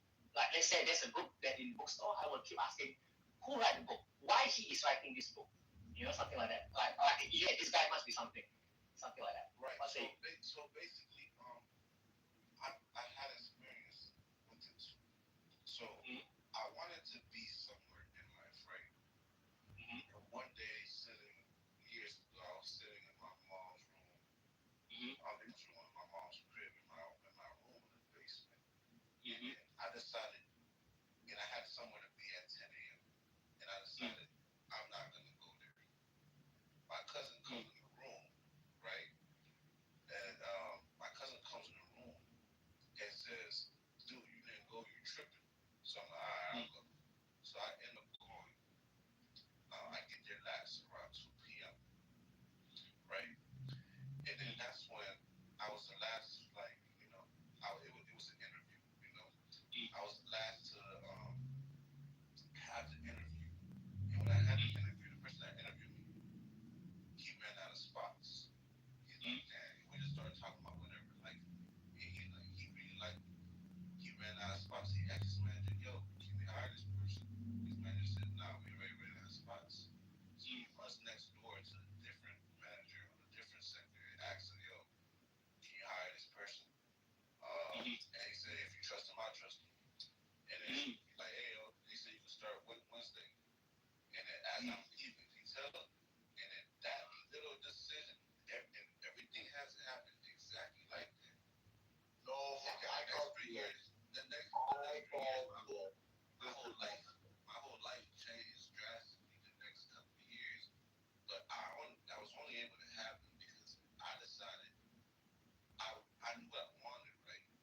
And I said, like, no way to stop that, but I decided not to go. My cousin had to come there at the last second and tell me, "Bro, why you ain't go? You're tripping." And I'm like, I decided to go last minute. They didn't have a spot for me. He went and told the person, and basically I got to where I wanted to be. But it happened in the weirdest way. This is just weird. Like we know there's so many better scientific explanations of what would have happened to you, right? Like we know what psychological effects of certain substances could be. Mass hallucinations have happened. There's just all sorts of possibilities that are a better explanation of what happened to you in this case. Yeah, keep in mind, you're saying there's all sorts of better explanations, but you're not talking about explanation. It's not what it was. But basically, it's pretty simple to be part. But what I'm basically saying is, for you to everything already exists. Your version of your best self already exists. So it already exists. It's about you consciously aligning and getting closer to that. Are you familiar with like Hume's no miracles argument? No. Right? And I think that's basically what we can apply. But here's the thing, all these arguments are coming after the fact that these things already exist. This is how life is already structured. So all these theories or things, these are coming after trying to explain to you what I'm explaining to you right now. So people make all these theories, all these nuanced theories. Bro, I'm telling you what it is. All these things already exist, bro. Saying that whole story where you went to God, where you were like, you're not going to go to the job, but then like your cousin told you to go and then you went and you interviewed and then you got the job because the guy asked the other manager. I mean, that's as ridiculous as people saying that, I don't know, like the constants of the universe have to be fine-tuned to like 10 power 123 or whatever. Yes, everything has to happen in the exact way, the exact second, the exact minute. It was kind of like, of course this happened to me because this is always how it works out for me. Like regardless of what I'm in, it doesn't matter. Something always happens, and at first in life, I'm 28 now. At first I used to think, wow, I'm so lucky. Then it keeps repeating itself. I'm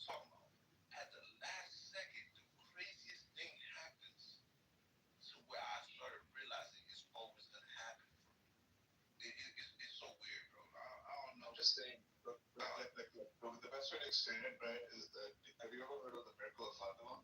No, you just told me. I said no. No, oh, okay, yeah. So the miracle of Fatima was a thing that was supposed to happen like something like 1916 or something. It was like thousands of people claimed they saw the sun dance in the sky, right? Thought it was a great Catholic miracle. And now we know through like scientific study that it's actually a pretty rare optical phenomenon, right? That happens when people like stare at the sun and they're trying to expect a miraculous event. It happens rarely, but it does happen in places like Thailand and all that. So now through scientific study, we understand what this supposed miracle actually was. And I'm just saying it's probably some similar definition in your case, right? It must be some rare sort of optical or psychological phenomenon. Brother Cass, I have a question to you. Hang on there. You see, now the question is this. Just like today, and I think now guess what me in the room, okay? I'm just going to the context first. The context is that the room, I've been in the room, and I've been moved down to the audience, and then I come up somehow, and then I almost want to leave. You know, I said, okay, I'm kind of like, okay, I'm not being enlightened here. But I said, maybe this is best for me. I should stay. And because I was staying, and then suddenly, I do not want to put the phone near me. You know what happened? I put my Bluetooth speaker portable. I just want to listen. Suddenly, why am I picking up your frequency, not other person's frequency? That what makes it like, hey, why am I getting the same frequency and resonance? So when I remember when I was in science class physics, you know the glass, they're broken, so they tried both glasses with the same level. It gives that kind of a similar sound, or maybe at least they're saying if you same frequency, you have reaction the same as reaction, something like that. Yeah, checkpoint. Right, You say something. So if so in terms of frequencies, things are similar frequencies always ran into people, right? I ran into people without ever meeting them, but I feel like I knew them, right? And I feel like I knew aspects and details about how they think. So I met this girl in my complex, but I know why I went up to her. I went up to her because I felt like it was some type of spiritual connection, right? Because I felt like she was just the type of person that could see the world how I see it. That's really how I felt. So when I met her, I asked her, I said to her, I said, yeah, I was talking to her, I don't know this person. I asked her, yeah, what do you believe? She didn't answer, right? When she didn't answer, I knew I was right, because she purposely didn't answer, because she felt like her answer would be too revealing. You know what I'm saying? But when I met her, she's exactly who I thought she was. But the way I knew about this stuff, like, because we talk about it, I'm gonna care about shit, because we talk about how weird it was that I told her, like, and she felt like, and she was kind of speaking the same way, but I just knew because of the frequency, bro. And it's something that I can see, but not with my eyes. You know what I'm saying? But it's just my body knew. Not in such a way, but it's like something in me knew this about her without me ever knowing this person at all. Like now I have. Yeah. Okay. Now how do you balance? How are you going to balance between something like, say, this one time back I was like supposed to be having some kind of MOU signing the next morning, you know. So what happened is that then I wanted to drive my car on the same morning. Prior to that, I prepared myself for the MOU. What happened is that my two tire of my car punctured. So what I did was I kind of looking at two scenarios. I pondered back what the episode happened. One episode is like, if I react in a negative, in a firefighting manners, I will just say, oh, what is this car? No, because I have this important meeting. And then I will keep the wood, you know. And then are you testing me? And then it cooled me down. And then suddenly in front of in front of my house, there are, individuals that come and stop. Hey, are you going somewhere? You seem to be having some kind of problem there, from the body language. But I did not react. I just see to believe or believe to see in that, but not firefighting. And somehow they offer me, hey, you have something to do, but maybe this is not the direction that you're going to talk to him. It's no problem, I'll send you. So, that kind of experience. Then I look back, if I were to just having the car properly okay, maybe on the highway on the 5 minutes after, I'll be hit by a trailer. How do you see that silver lining by not able to prove it? Because you have to really drive the car to be hit by the trailer, but because you are given a positive vibe with the test, you are okay, so you are safe. So that's silver lining. How do you balance between that and the one that you are having your free will say, okay, I'm going to choose going for this and that, yet you are allowing that to with the flow. I would say, because what I do, right? Because now, sometimes what I do is I think about, okay, if I was in the position that I wanted to be, what would I do? What would I do if I was currently that right now? So if you want somebody that's unhealthy or trying to get in their perfect body, right? You wake up, okay, what would I do if I was when you become that person, you will be doing these things. Yeah. So okay. These things. Wow. Oh, that's how you go. What's next? Yeah, when you have situation as such, that's how you get to what's next. So what you're going to do? You will be pondering that, and then give yourself a pause. And what would I do? With this situation, what would I do? That's how I know. Well, I'm not. That's how I know when I do something I'm not supposed to do. Because I know if I was in the situation that I want to be in the future, I wouldn't do this right. I wouldn't be doing this. That means what you are saying align with my analogy about if I do firefighting mode, that means I don't even start thinking. I just react to it. That will be a losing end for me. But if I start looking at what would I do, then I ponder, maybe believe to see. At least I'm not firefighting in that understand character of a person. That means I'm getting a better one output from how I do myself. Yeah, you gotta be engaged and aware, because when you that's why people meditate, because it lets you take away those distractions and just be aware. So you just gotta be engaged and aware. And it's very simple things that you probably heard plenty of times, and I probably heard plenty of times before I started realizing how severe and how much it weighs on you. So anything I do now, I might do the smallest thing and be like, that doesn't align with where I'm trying to be. Now I'm thinking this one little thing. You gotta start understanding. Everything in your life started from one small decision. I was a point of telling that story. The smallest decision you make, it could be anything. Just the route you take to work tomorrow could affect the next 30 years of your life. And you wouldn't even know you're connected to you making a right turn at the light instead of a left. Because that like, it's so crazy though, but that's how I kind of look at things. Yeah. So having that logically, I can even I put up the three power button. Either I press the button level firefighting, or I press the button believe to see, or see to believe. That means I get output that which is whichever I decide, that output will be the one that I'm getting on. Yeah, achieving or getting like the output that I generate from that action that I did. So hence, if that is the case, multiverse to you makes sense. To me, the three different power button makes sense. So that is what it meant by multiverse that you're saying. I mean, are we aligned in that understanding that you're talking about multiverse and my button of firefighting, see to believe and believe to see? Is that aligned? I mean, it sounds like it's aligned, but I feel just if you're doing something and trying to make the right decision, to get to where you want to be, the outcome, right? The outcome of these decisions, even if it doesn't look like it, could potentially be pushing you to where you want to be. So you might, for a job, you might want to get a job, right? Because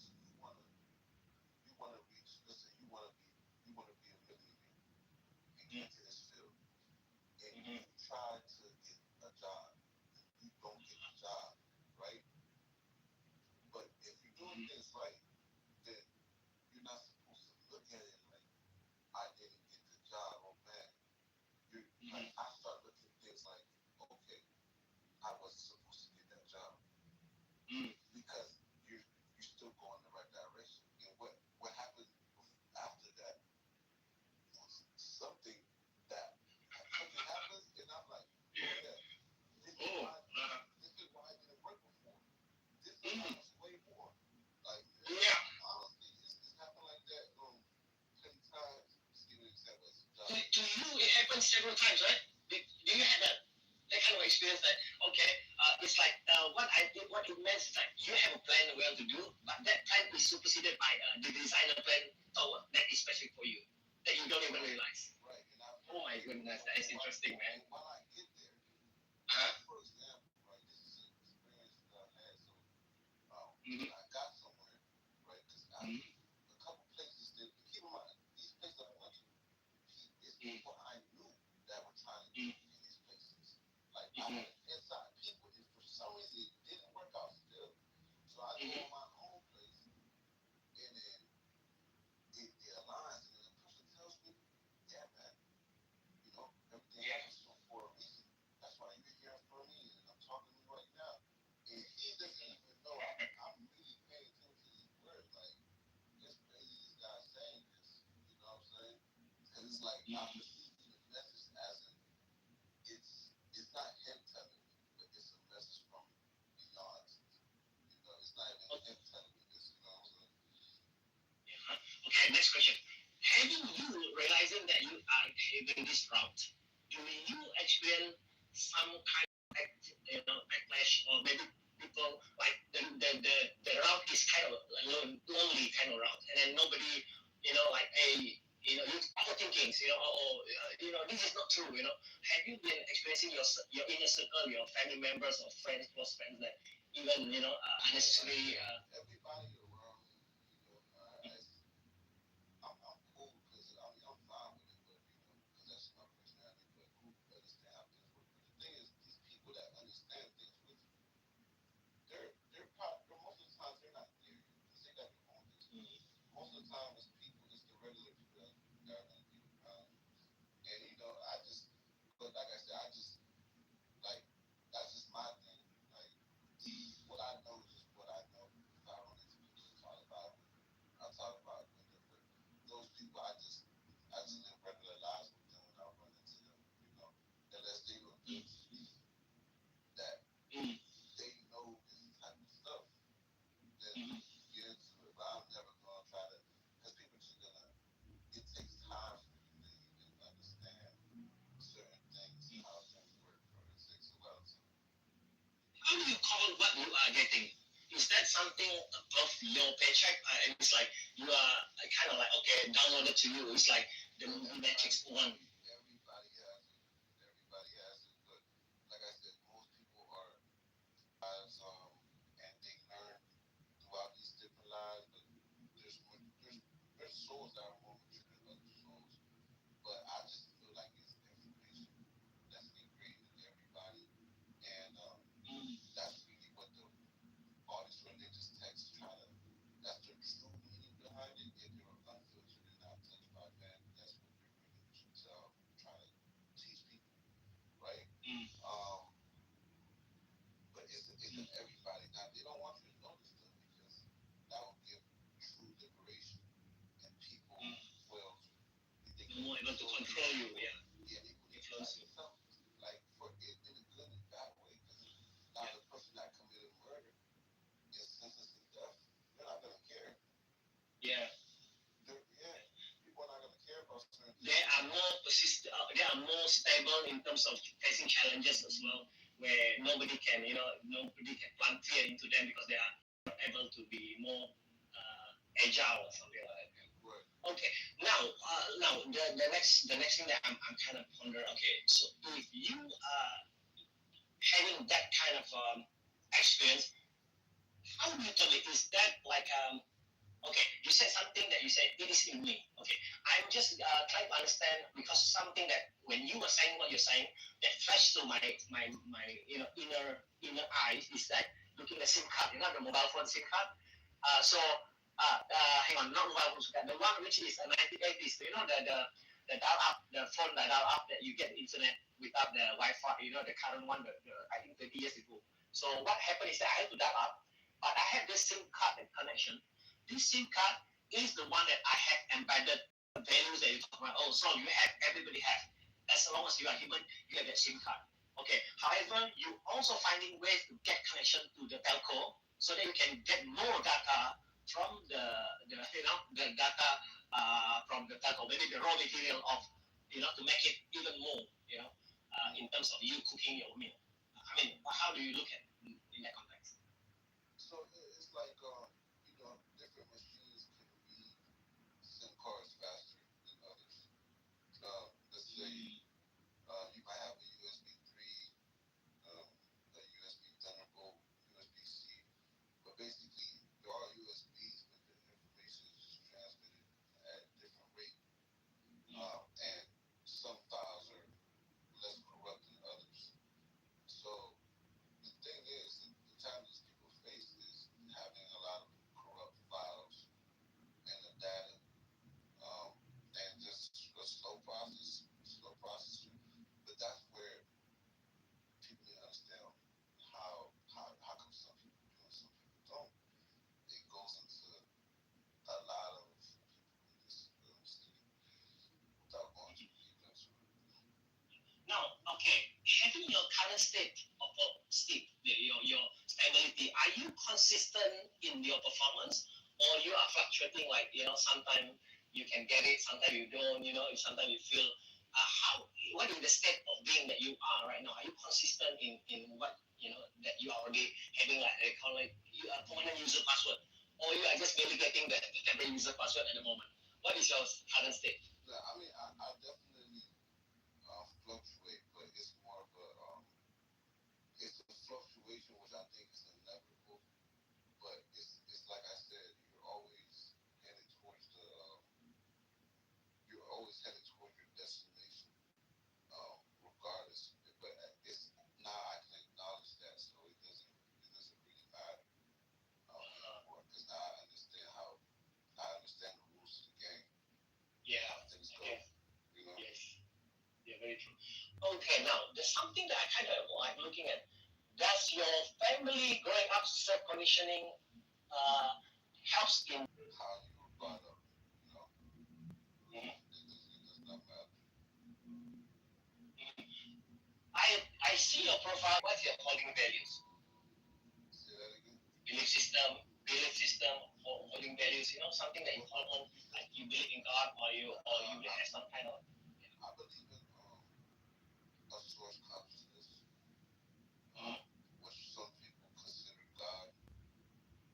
But I really believe that this thing is it's really in the background, and it's just there.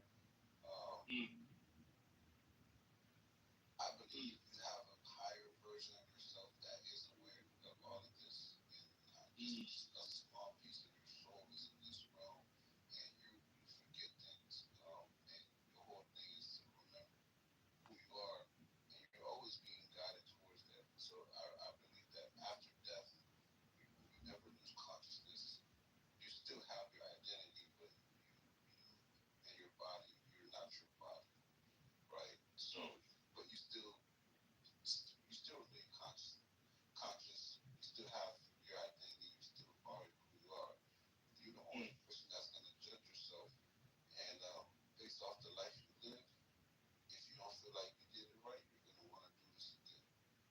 Okay, now you see, there are individuals always vocalize the word the mind, the power of the mind, the power of mind. Okay, now you keep saying the soul, and then there are also individuals that say the soul, but they're not able to get that vibration of soul, but somehow they use their mind to vocalize the terminology soul, but I don't find that vibration is really awakened.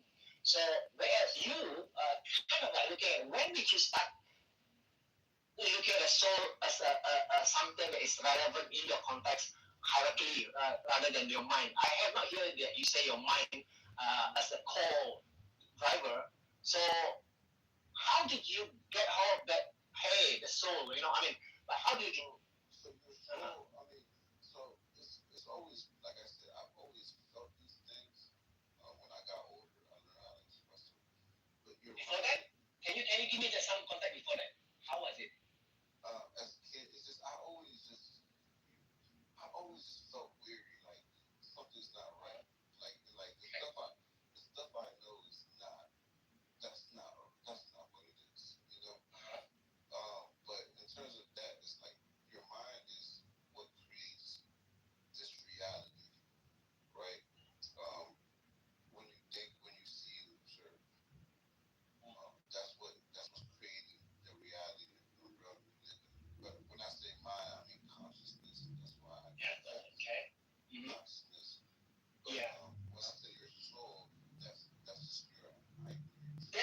means that means when you were younger, there's awam on you, which is the consciousness banging on you, like, hey, there's some kind of frictions in you. Is that how it happened? Yeah, like it's Something like yeah, like it's just like it's something like off about everything, you know. Like it's just stuff, the information you're teaching. All okay. Then what happened next? I was in church. I kind of stopped going to church. But it's not like I'm just living my life. I just got friends from church and stuff like that. Okay. And then I don't know, information just kept on coming to me in different ways, and it always connected back to something I already knew or felt. And then it still happens to this day, but you know, that's just how. Okay, what's your check point? I want to bring up the one. When was the tipping point happen? Because when you say you got, there must be some kind of a tipping point. Or To me, I'm one of those people. There was never a tipping point. I've always just been like this. maybe. I didn't have words for it, but there wasn't like the girl I was talking to. She had a tipping point. I'm 28. Yeah. Okay. She's 40 years old, and she said she just had her spiritual awakening or something like that, where she started realizing these things. And then I told her like, yeah, I never really had that. I just realized that I was like this, you know. I never really had a tipping point or You mean anything. even you are teenagers, you already have that kind of what, you know, your. I was always interested in these things. Yeah, I see. This is what always. It's kind of unique because normally you must have somebody normally must have a kind of, you know, maybe a footballer, he suddenly, you know, broken his leg and then, you know, but yours. Yeah. What really happened behind the scene? That's what I'm trying to look at, you know. Like what happened? Yeah. And I always like, I don't know, like nothing, you know, like I can't tell you, bro. Like I never had if it was, I can tell you it when this is the day I realized. Yeah. I never had that. It's just it's like it's kind of like you're asking me when I started walking. I can't tell you that, bro. It's just like. Okay.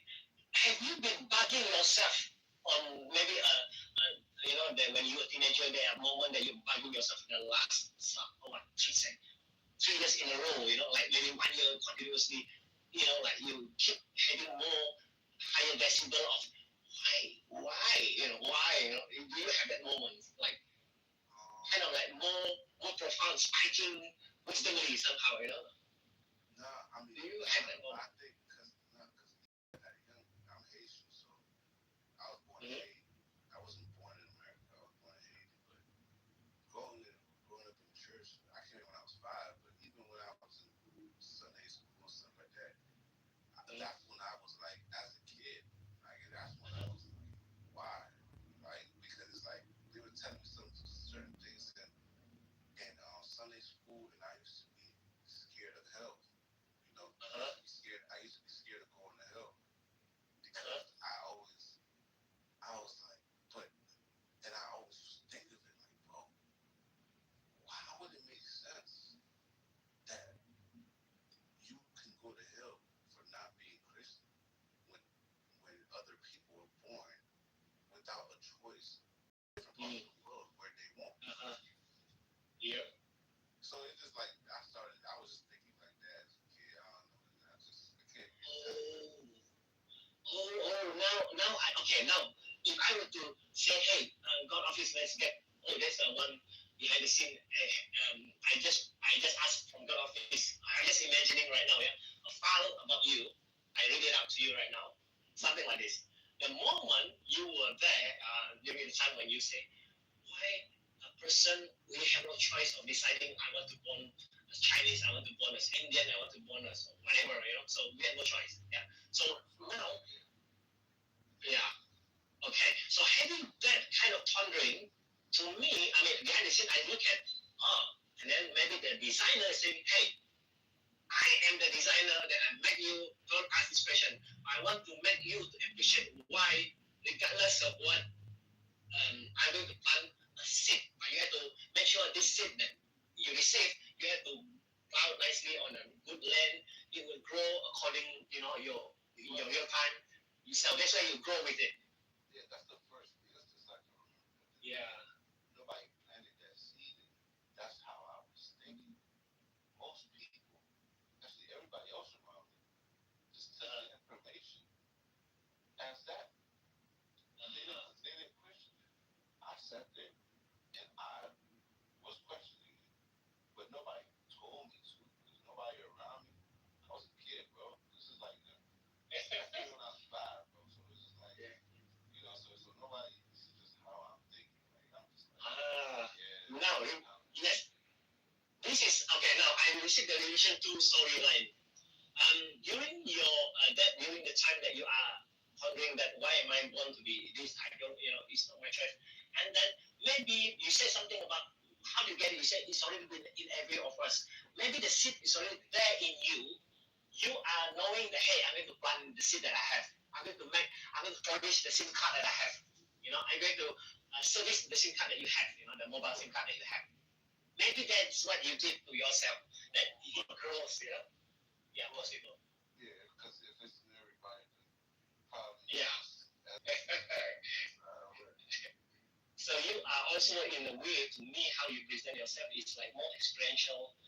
In myself, because the way I think and the way I think about things, I know it's not. I didn't learn from somebody, so that came from somewhere beyond me being born. And also some of it is knowledge I just learned that resonates with me. But that goes back to just you truly knowing things when you hear things.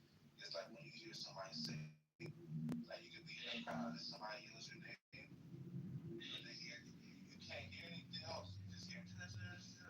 As soon as somebody says your name, you hear it because it resonates with you. Oh yeah, just like what I happened to me today. Yeah. So when I'm living life, I hear information. I'm learning that way too because I know when it resonates with me and I know when it aligns with everything else, and I can tell it like easy. Yeah. The moment that I picked up you, I quickly go to my mobile phone because I had to go to speaker. I think about 4 meters away. So there's another room. So I don't want to hack my mobile phone. So there was, then you are given a chance to elaborate your points, and then I find that the point that you're making it like you are calibrating your frequency to the person so that the person can understand. You see, I'm kind of who is this guy? Is recalibrating yourself to have the resonance that this for that their frequency, not your frequency. So you're not bugging on your frequency. Hey, you follow my frequency, but you are in a way trying to knowing what is this lady frequency. Somehow kind of hey, she's okay with it. So when she allowed it, and I said, hey, this guy is really you somehow is trying to adjust yourself just to get the resonance. I was like, hey, I must want to know this guy, so that's why it come about. So it's like your name being called in a noisy area, still you can hear your name being called. So I kind of like looking at, hey, it happens. I don't know what ago, Wow. Yeah. Hey. Hello. How are you? It's up to the room here. What's the topic? The Quran. You guys done from there? Actually, yeah.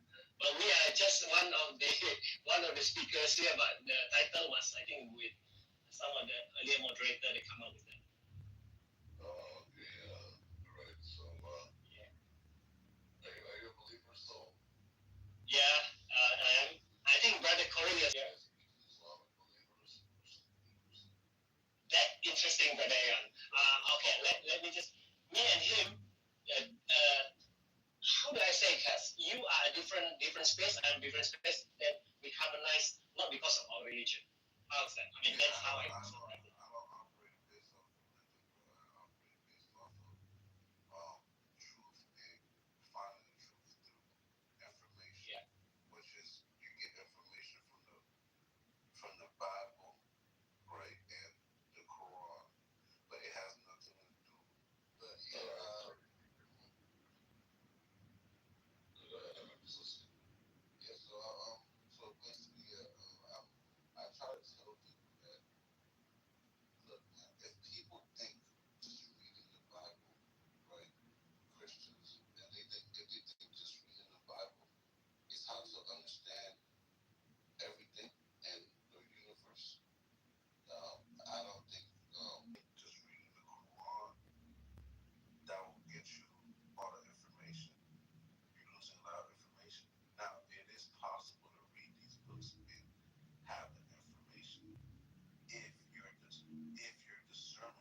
I wrote a book with people.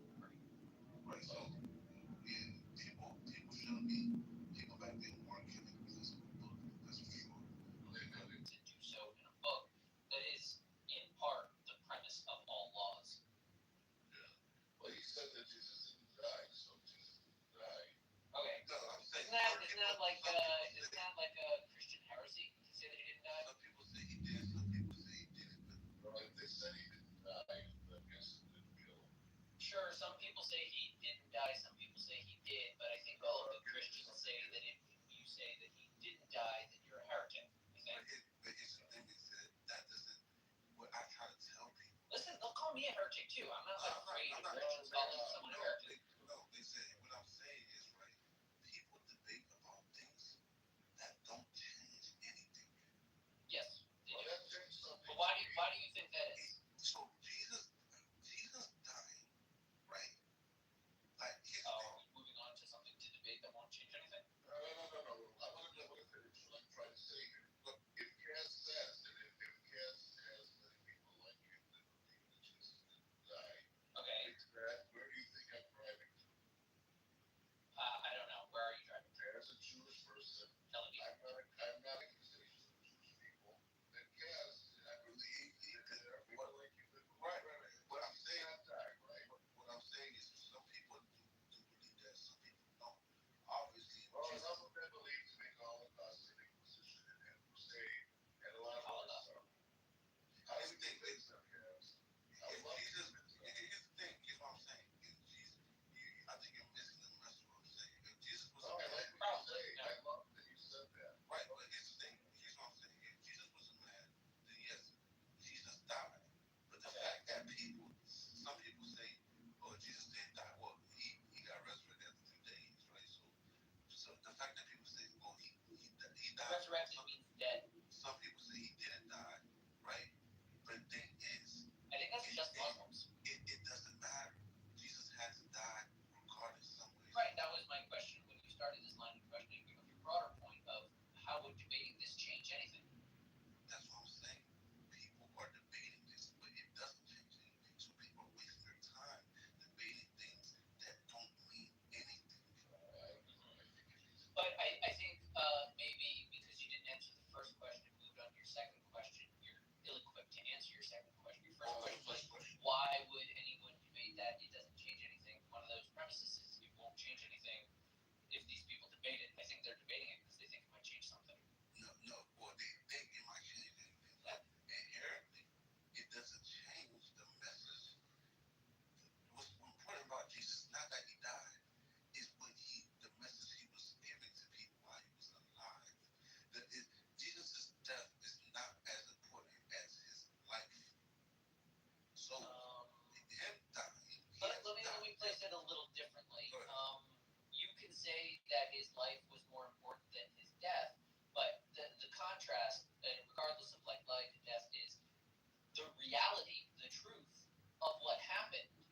In our conception as human people told about how great and amazing Jesus was, as much as what actually happened. We would prefer to know exactly what happened. What actually happened? Yeah. What actually happened? But the truth is, right? That's what I'm saying. People would debate on whether or not he died. The truth is, like whether Jesus died on a cross or whether he died on a stick. You're curious why that's a common topic of debate? But that's irrelevant if he died on a cross or a stick. You believe that it is irrelevant. No, it is irrelevant. Prove it. No, but let's go with it because go prove that it is irrelevant and everyone should be ambivalent. How? Okay, if Jesus died on the stick, okay, what changes other than he died on the stick? What changes is the orientation a person has, whether they like the story, dislike the story, or ambivalent to the story. The perspective of understanding the story changes based upon what actually happened. So you're saying if he was on a stick and the story changed that into a crucifix, or if he was stoned to death and the story changed that to a crucifix, or if he was on a crucifix and the story was just honestly reporting that, all of those are different types of stories. That's why it matters to the people who care about that story. You guys, no offense, but I've been derailed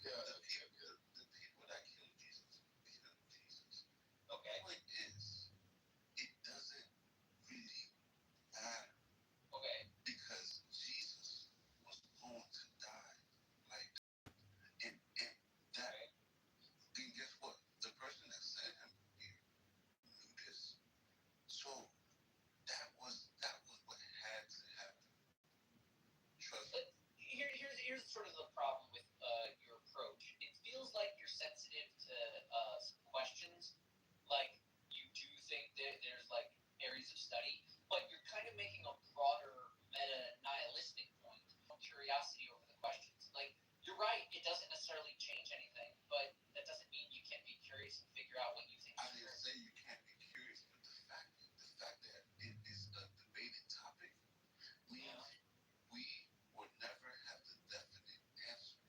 But these people do. I wouldn't say that. That's not true but, either. but listen, You might get to a definite answer based on that we could get a definite answer sometime in the future. Maybe. But as of right now, right, what do these people do agree that Jesus did exist and on earth? So let's just start. Let's just build off of that. But when people start to bring, whether it's a cross or a thing, and they start trying to say, you don't know your thing because you think, he died on a cross, and you think he died on a stick. Or some people think he didn't really die. He got like this is the stuff that's irrelevant. So let me tell you why I said it's correct in this case. Because there is a cycle of Christ, which is Annunciation, Conception, Birth, Crucifixion, Resurrection, Ascension, and something else. But anyway, so those, they fundamentally are important concepts. It's moral to attack. From that perspective, what happened to him is hugely important because it's conversation to the divine and the God. Now, if you make the case from Plato, it really doesn't matter what subject to reply or this fact. What's important is your writing, your thinking, your idea. And in this case, for the reason I've just explained, it is important.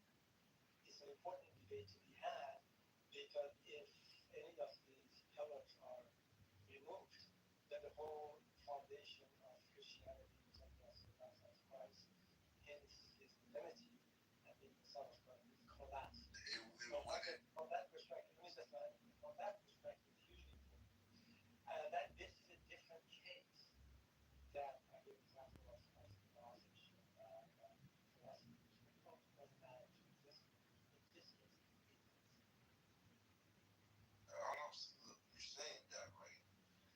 The details, right? I'm saying the details. People get onto, Jehovah Witness think he died on a stick. Some people think he died on a cross. With his hands out, with his hands above his head, right? But those details that people debate about really don't change the overall picture, right? Well, not really. You said something different. You said whether. No, that's what I'm saying. You were resurrected or not. No, I'm saying that. If you're saying to Right. No, every book says everything be resurrected. I'm just saying some people debate in the Islam community that he didn't die. That's all I'm saying. You can't resurrect if you never died. But the thing is, I'm just telling you what people debate. This is not my argument. But the thing is, both of these groups, they acknowledge Jesus. But one is debating he did die, and one is debating he did die. Right? So there's a reason. I think there's like an important. But there's a reason. It is important to find out why there is a differentiation, like a different belief in that. Here's like your concern. Like you're trying to posit that it doesn't matter because everyone's trying to follow Jesus and listen to the story. But like if he died on a stick rather than on a crucifix, and the records we have from the Christians involve crucifix and events that we believe did not occur, then that changes the book from being a testimony of witnesses that saw a thing and then published it so that the world could never forget, into instead a bunch of people that heard a story maybe decades ago and at some point put into print a version of events that was useful to their purposes and memorialized a story for eternity that didn't actually happen. Those are two very different ways to relate to the story, which, by the way, is why you will find it in Muslim circles. Because having that debate at the very beginning as to whether we should accept any of the record about these events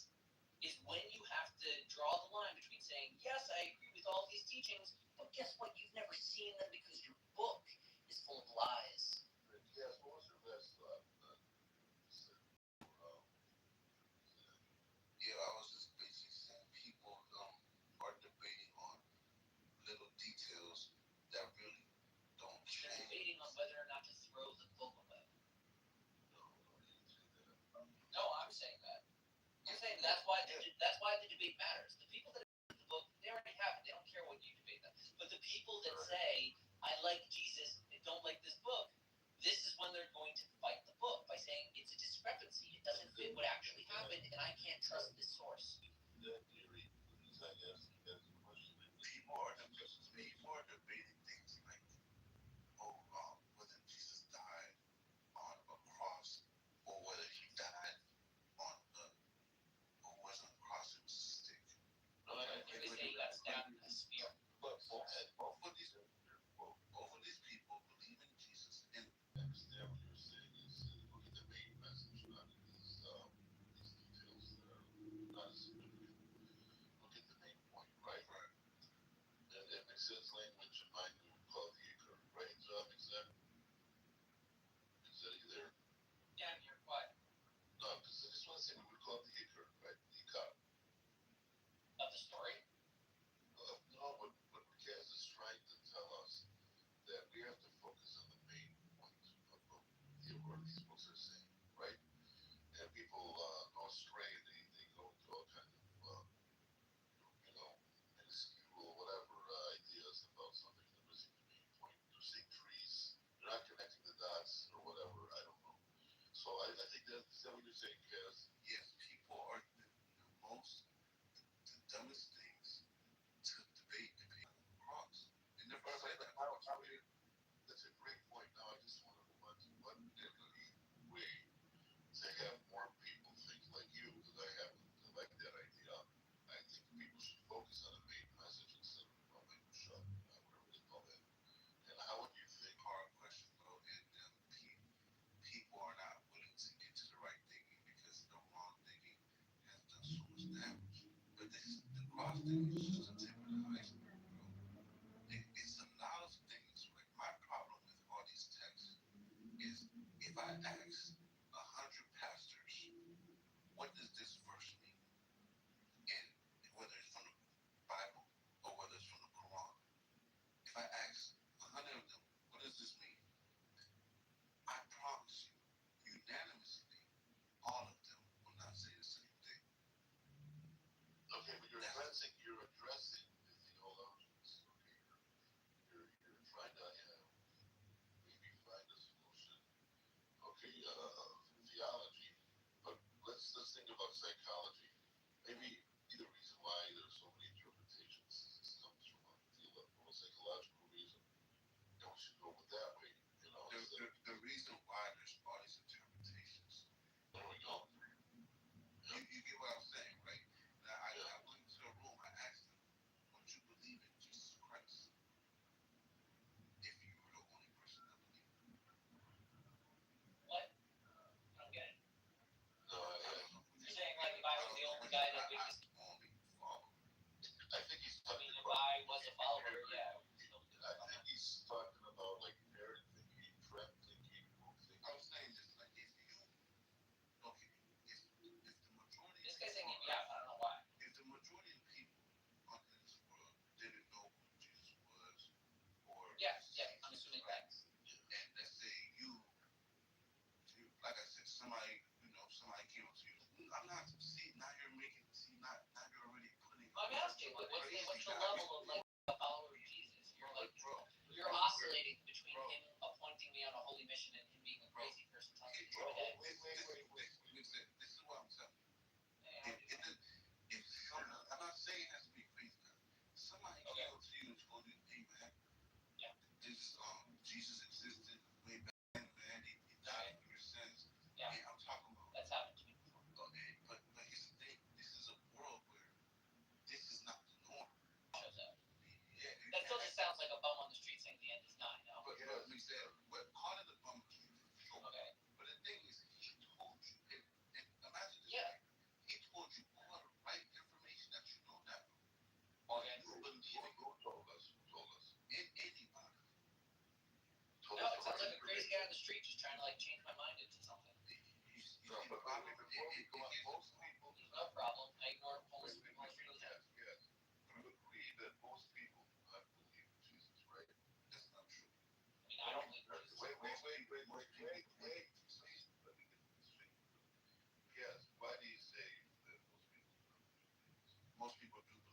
Yeah, he said the opposite. Wait, bro. I'm sorry. Why in a world, okay, where there are 4,500 religions, except please, I know what my voice sounds like, and it doesn't sound like what I just said. So please let me continue. Where were we? Yes, you are aware that there are something like 5,000 religions in the world, right? Yeah. Okay, so I think all of those religions do not believe in Jesus, and Jesus' followers, okay, are not believers. So you would agree with me that most people do not believe in Jesus, right? No, most people believe in Jesus. How can like I didn't mean it, but please. And listen, I made a declaration. I do not know. Most people believe in Jesus, right? So all you have to do is look up what religions acknowledge Jesus at all. Make it stop in your tracks because most religions do not believe in Jesus. Okay, Buddhism does not. Jainism does not. Okay, there are just so many of them that do not, and I convert these religions. But what are the biggest religions in the world?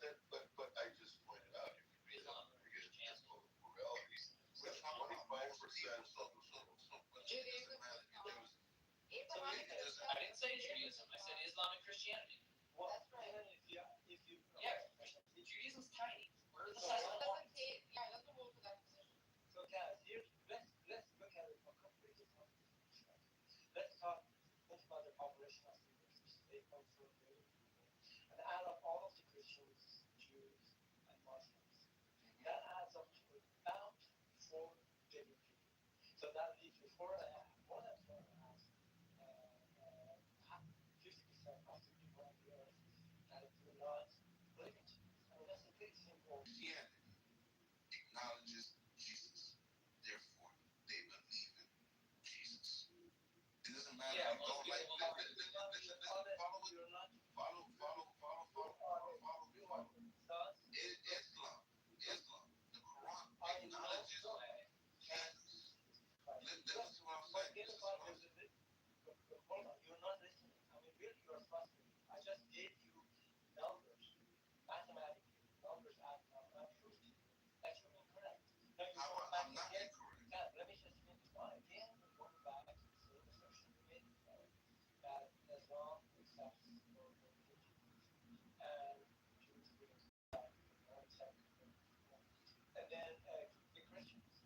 I just told you that what you're referring is not the case. So please do not repeat your assumption, which is incorrect. So if I'm incorrect, right, you will let me finish and then acknowledge what I said was wrong. You don't stop me 2 sentences in and say I'm incorrect and tell me don't finish what I'm saying because what I'm saying is going to be wrong. So let me repeat what I was saying and you can listen to me. Now, Christianity has 2.4 billion people in it. That's 2.4 billion. Islam acknowledges Jesus Christ. Everybody that is Islam, Judaism acknowledges Jesus as a historical person by many scholars, but they don't accept him as a Messiah, but they acknowledge him to be a real person. And some Hindus regard Jesus as a holy man or guru. So basically, if we add these religions up, right, the 15 million from Judaism, the 1.2 billion from Hinduism, the 2 billion from Islam, and Christianity, 2.4 billion, most people are saying. Yes, I gotta stop you. Go ahead. No, you're saying that some people, wait. Some people see him real as a historical figure. Some people see him real as a messiah or a redeemer. Some people see him real in the telephone book, and some people see him real in something else. I mean, yes, I can say that everyone sees that Adolf Hitler is real because 8 billion people acknowledge him. I think we believe it. What? When I say I think you mean to say there are millions of people that believe in Adolf Hitler because they acknowledge that he was a real guy that died. No. Let's go back to Cass. What Cass originally said, that he said most people believe in two things because there's a majority around that world. There's a majority of people who believe in that. Correct. Yeah, that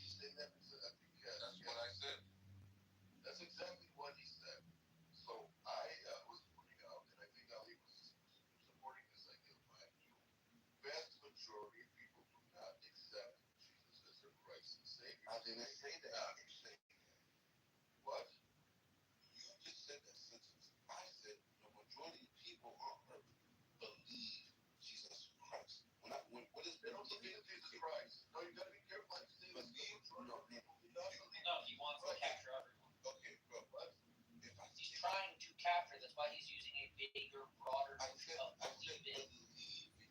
Yeah. I get it. I acknowledge. I believe that he existed, therefore I also believe it. I believe that exists.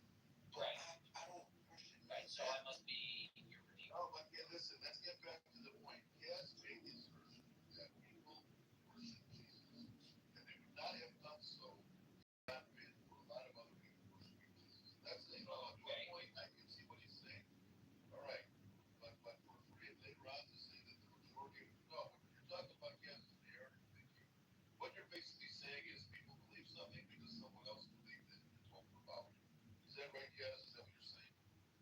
That doesn't sound Yes, and even if you don't, even if you don't want to I just be saying yes because you asked me. Move on to the conversation. Islam and Christians, they make up for more than half of the population of the earth. Just that alone. All right, but let's go back down that road. Yeah, well, those Muslims and Christians do the exact same thing about Jesus. Why don't we make a point? And let's just go with your point that there's an error in thinking. I group things, or I don't even know. Yes. Okay, let me just make my point. I know he's just trying to diminish the definition of the word belief. I'm not. It means what it believes. Okay. It means what it means. All right, let me make a couple comments here. So I'm not going to repeat the first part that I said. When you mix in Hinduism into this saying, this is really irrelevant. I have no idea. Sure. That's why I'm cutting this from religious on. Let me. Okay. If you're only talking about so from that perspective, you're not correct. If you're trying to mix in if you're trying to put into the mix some other groups, they have the knowledge of such a man, Jesus existed. That's believing that he existed. That's something. What is the definition of believing in? That's one. Second, there are people, actually, the only you said, well, you're not going to believe anyone. That if nobody else would have told you about that individual, actually somebody passed on your shoulder, said, look, I am the Messiah, or whatever I am. And you said this is not possible. It is possible. I will tell you, Khadijah, the wife of the Muhammad, was the first one actually believed in him without having anybody else telling her that about Muslim and Quran or anything like that. He believed in her husband. So there are people individually, foolishly, actually, not all the time, but probably perhaps in the majority of cases, they believe in somebody saying something, particularly in the spiritual realms.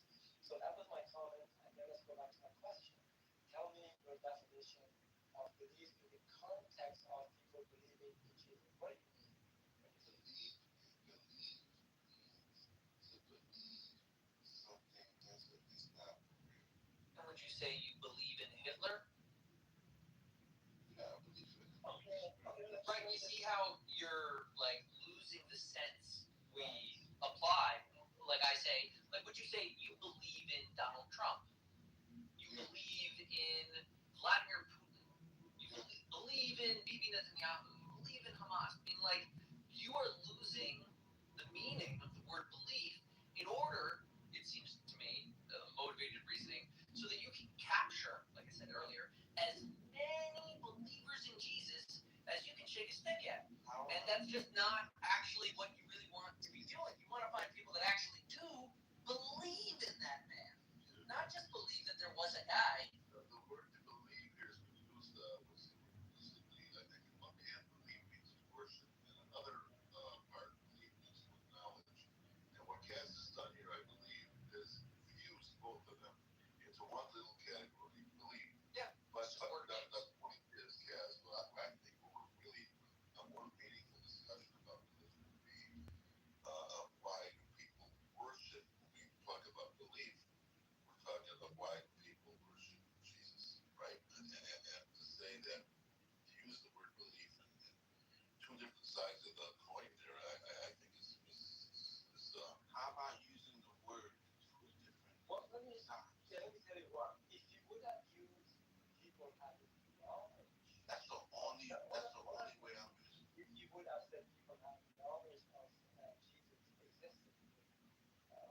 emotional, that would have been a different story. But I think People have knowledge. hold on a second.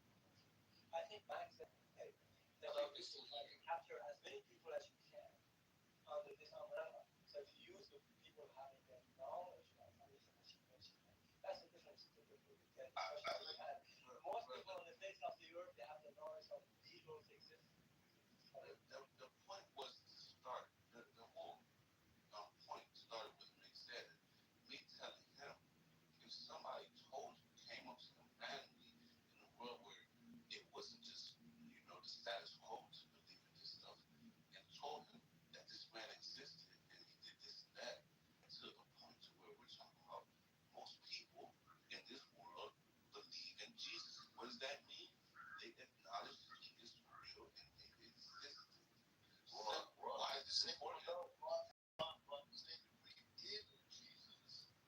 And no, they believe that there was a Jesus, but when you say the word in Jesus, automatically I think everyone will agree on this one.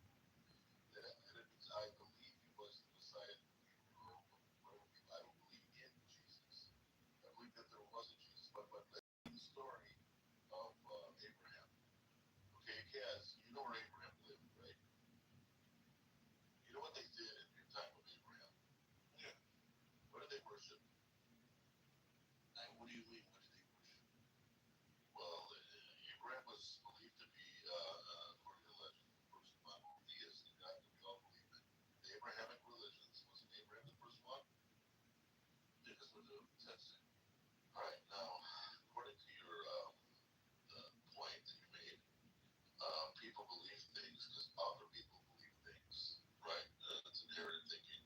But Abraham clearly made a distinction, and I do not believe in what everyone around me believes. Now, how would you like to explain how Abraham did that? How did he get not believe? Because he's saying about yeah. I mean, the same way, God came to Abraham. All right. Did God come to Abraham, or did Abraham, I forgot this word, is it there? That's not answering. Sorry, what was that? Did God come to Abraham? Did Abraham come to God first? For what? This Jazz said that God came to Abraham, but I said that the whole story with Abraham, breaking all the idols of his father and all that, wasn't it Abraham that initiated? I mean, I could be wrong about this. Wasn't Abraham that questioned first and When God, meaning it starts at Lech Lecha, and then it seems unprompted. It's not clear from the verses explicitly why God is deciding to speak with Abraham. In contrast to like Noah or who's that guy, Methuselah or Enoch, that said like he walked with God. Right? Those have like some commentary. Noah, it says that he was righteous in his generation. Abraham, it has the little story of Terach and his father and his brother who died in the lifetime of his father, and then like it ends as if like the end of the genealogy, and then it just starts the next chapter.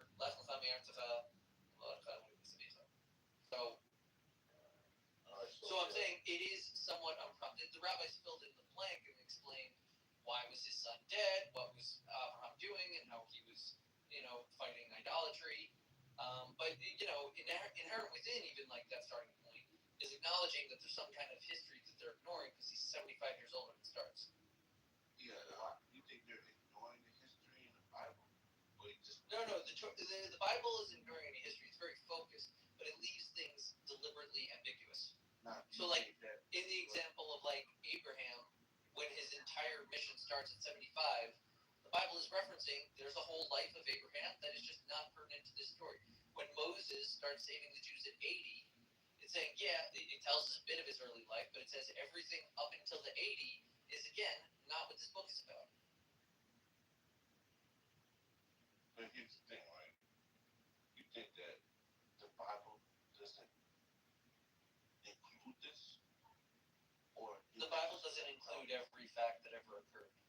There are several times that Abraham, over his 175 years, went to the bathroom, and the Bible didn't record any of it. You know they have the Ethiopian Bible, which gives the additional context of Abraham's life. Yes, there are many unofficial additions that have been added to the Bible, which, by the way, if you read the Bible, it's explicit. You're not supposed to do that. But yeah, there have been many that have written books after the fact and tried to add them on to the story. But I want to ask you a quick question. Because I like the theory that people believe things that's mass following. Yeah, and most people only believe. If that were true, then we would all think the same thing. So it must be untrue. Most people don't think the same thing. Oh, really? Then how are we arguing right now? Like, if we accept as true your premise that people only ever agree with each other, then no one would ever have a unique thought. Most people agree on most people. So how do you know if you're talking to somebody who's just believing what their friends believe, or if he's genuinely thought his own thought, and you just have to talk to them? Because they're not open. I would like to add one thing. They haven't explored. Most people. Oh, I understand. You console yourself of not being able to change anyone's mind because you say they're not thinking for themselves, because if they were, they would agree with me. Instead of just agreeing with that big group over there that also disagrees with me. You're the only person that can change your own mind. But when I agree. Somebody has you're trying to say that you. Once I see it, somebody hasn't dove into other realms of possibilities, right? Then I can tell you just doctrine, it's just doctrine. But yes, if most people. Okay, you're just calling me a doctrine. I'm calling you dumb. It makes no difference. I'd rather be called that either way. Yeah, I know. You have to be have to say it. A lot of people are going to call you dumb. See people come on the show. All right, yes. If most people of the world were atheists, people would be atheists. No, of course not. Why then would you not go with the majority of people? Because I think just follow what the majority of people are doing without thinking about why they're doing the things they're doing. Was there? Maybe I misunderstood your initial point. Was the reason why people believe things is because there's a great following or a majority of people believe something. That's why people believe it. I'm saying, so it's important when we're talking about Jesus because you're not supposed to believe in Jesus because the next person. But that's the difference. Now, if I told you something about, yeah, man, the Warriors are about to win this year, and you believe me, that's sports. But we're talking about something like which the rules are. Basically, you're supposed to believe in this because this is what you actually believe, not what you were told, but you have to actually believe in this stuff, right? Now, what you're talking intuition, I don't think people, when they're forced to believe something, I don't think they can believe it. They're not, but people are scared to not fit in, and most people are gonna fit in if they believe in what you're supposed to believe and how it was taught. Well, then how do you explain to throughout history that never flowed the majority religion in either Islamic or Christian countries, and they paid a heavy price. They paid a price for not going with the norms. What's going on over there? What do you mean? You talking about anti-Semitic? No, did I not say that about you? No, I didn't say that. What I'm saying is, I'm trying to understand that you said that there are people who believe in what the majority around them believe, that you said up until now, and the reason why they do that is what, out of convenience? Just because they don't want to stand out. They don't want to stand out. I'm totally with you so far on the same page. And they can't formulate their own thoughts to figure out what to believe. All right, just gotta follow the ground. But there are minority religions spread out wherever there's a majority religion, where they have not done this. And this is an interesting phenomenon. So why have they not done what we're expecting them to do? What you're saying is that they would flow the other way, the consequences of this, what you're saying. Well, because like I said, there's always certain people, right, that believe what they believe, because they're only getting indoctrinated with certain belief. That's what you're gonna believe. That's what explains why most people are Islam, because they're born into it. Most people didn't convert into Islam. Most people didn't convert into Christianity. How do you explain those people? No, that's okay. Let me just interject. I really appreciate when you ask the question of the implication of Islam. way out of generosity on this, and that's what it's about. Like, it's a fortitude. Generosity to just being respectful. Respectfully asking the question, and taking your problem seriously, and trying to address it. But once That's what Jesus tells you us. are not tracking. You don't understand. I'm tracking everything you The say. only that can hold on, man. Get to your point, bro. Get to your point. Don't act like a 3-year-old boy with a diaper rash. Okay, be quiet. What I'm trying to say is,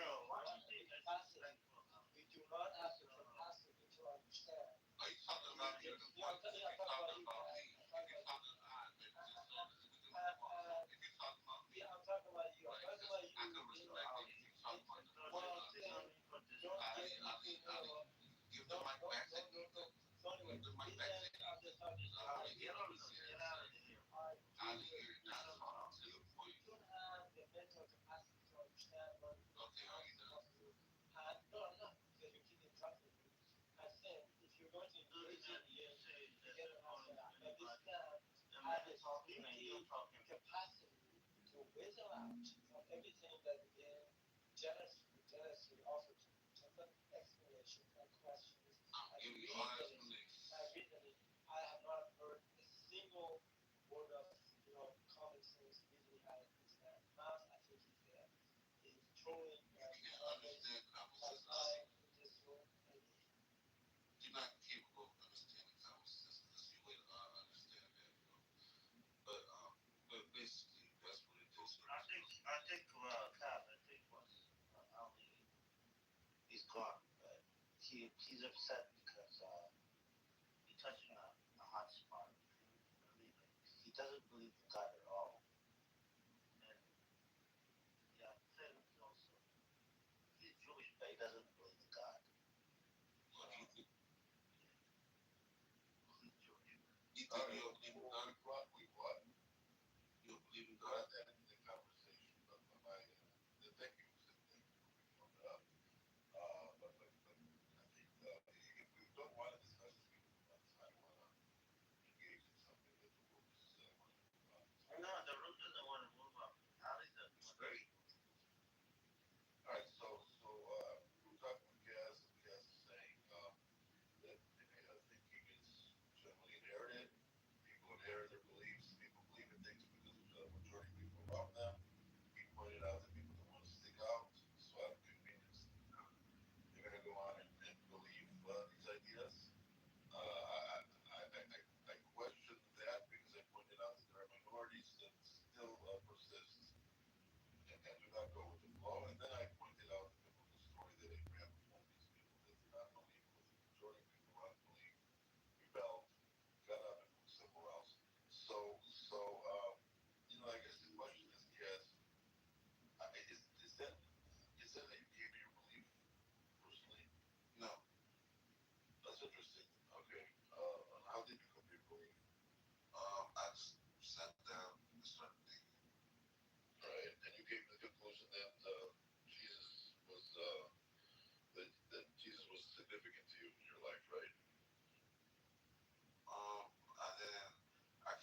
eventually, I just somewhere later on in life, I decided everything aside, including my people believe.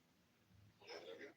You're not wrong. You're not wrong because what I believe, things I believe is it doesn't really matter if you did or if you didn't, as long as you're living a life that's not, Blind faith. And my reasons are sociological reasons. I hate seeing people hate other people because of one book says this and the other book says that.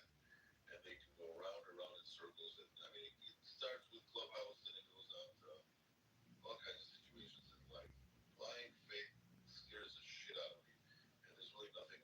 And it's my own people too. I tell them because they're responsible for a lot that's going on in the world right now. I mean, people with blind faith are, in Israel doing things that I don't think they would do otherwise. But so it's the blind faith that gets to me, the fundamentalist, that kind of thing. so you agree with, that's kind of like what I was saying. It's almost of blind faith. And I think people need to start back up with learning how metaphysics connects to spirituality. And then people should just leave religion alone for a good while until their minds are strong enough to understand how far to take religion and how far not to take it. Like I said, You know what the atheists call religion, right? what? Superstition. I can see why they do that. A person, you don't have to believe that, but that's just one of the things that I know to be true.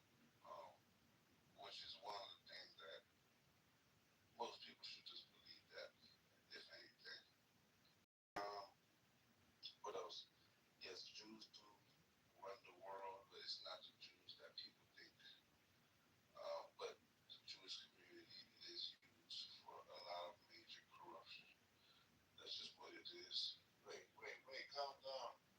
Jewish people are about a lot of corruption. Okay. Oh yeah. Jewish people are corrupt.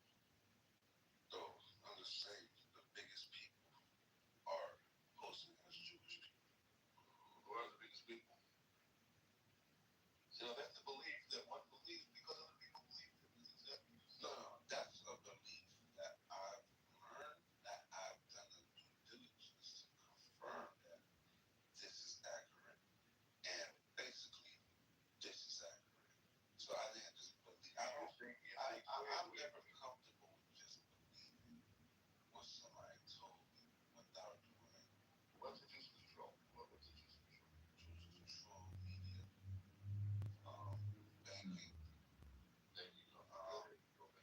And they do, which is now, if you think I'm just mad that people I'll never knock on a group of people just because they control something. But when you're controlling it out of malice, out of corruption, and you just squeeze on your way there to do bad things and harm people, that's the problem. I'm not complaining that they're Right. I'm gonna AI this. Do Jews control the banks?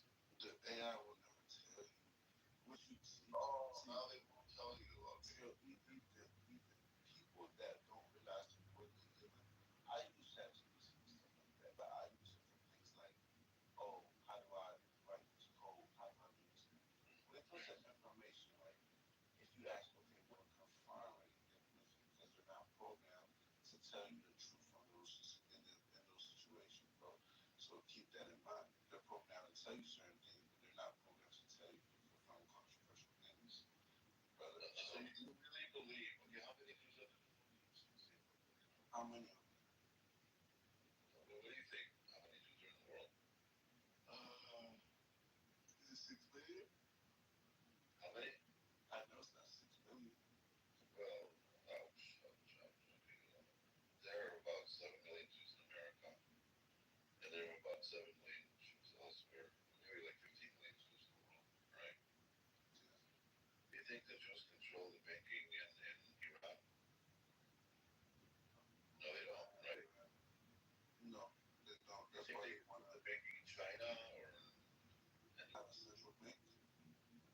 And the Jews control the central bank in China.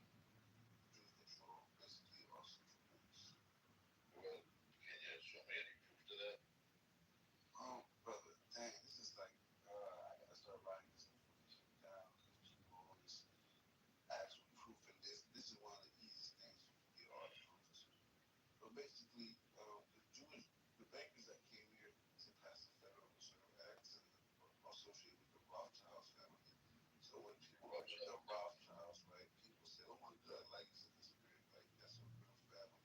The Rothschild family controls the central bank in New York, or so basically, what the Rothschilds did was team up with J.P. Morgan and other people, and they came over here trying to pass a Federal Reserve Act.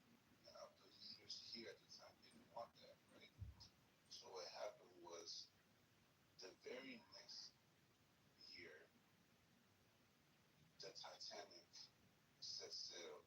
It was J.P. Morgan's Titanic, and J.P. Morgan didn't get on the Titanic last minute. He pulled out.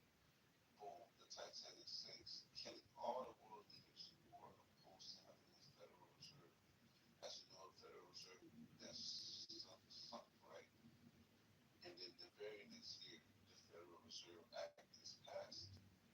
Those people were what I'm saying. In your opinion, what causes the Jew to be doing these evil things? Is it something inherent in Jewish DNA that they have to be evil? Yes. So basically, this is what happened, right? So I can't tell you exactly how far it's back, but I will tell you this, right? Yes. So I mean, I know this guy.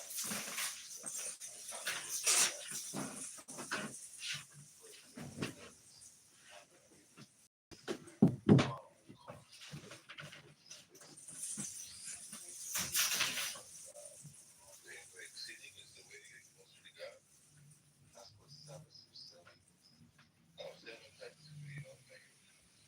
That's what he believed. And he, led all these people to, believe in what he believed in when they captured him. To die or turn to Islam. Chose to turn to Islam. And what people don't understand is, right, if you capture me and tell me that I'm going to kill you or join my gang, when I join your gang, I'm still loyal to my gang. I'm making it what I believe, right? Which is poisonous and everything. So basically, he becomes Islam for me. A century later, Jacob Frank comes around. Yeah. Frank is shit like that. Yeah. And he's like reincarnation.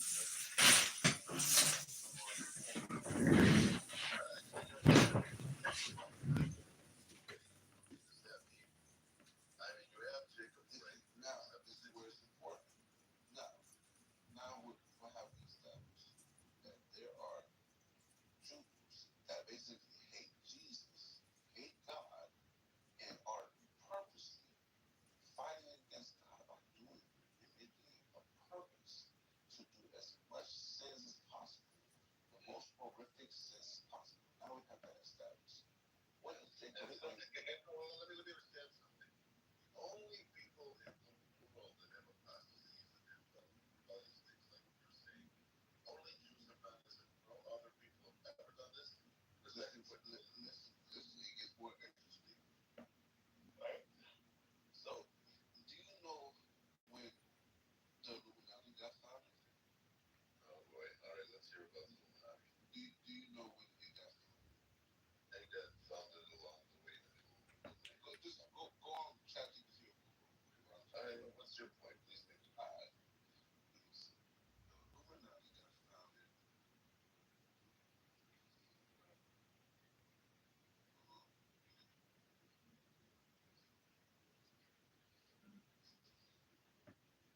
Okay, so the Illuminati, right, got founded in 1776, right?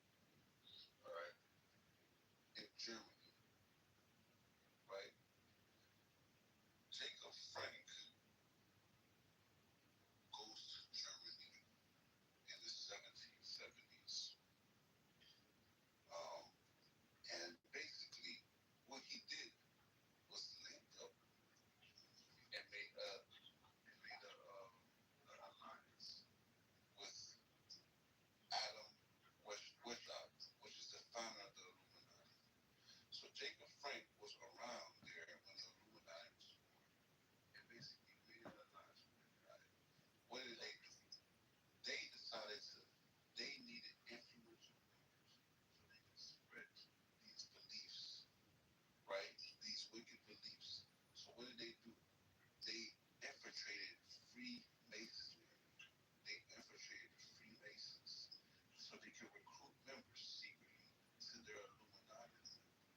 So basically, you're getting influential people from the Illuminati and basically making them go down the line.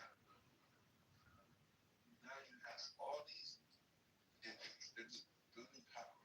Now you have all these people posing as Christian leaders, Islamic leaders, and all types of leaders, but they're really Saturday Franks people.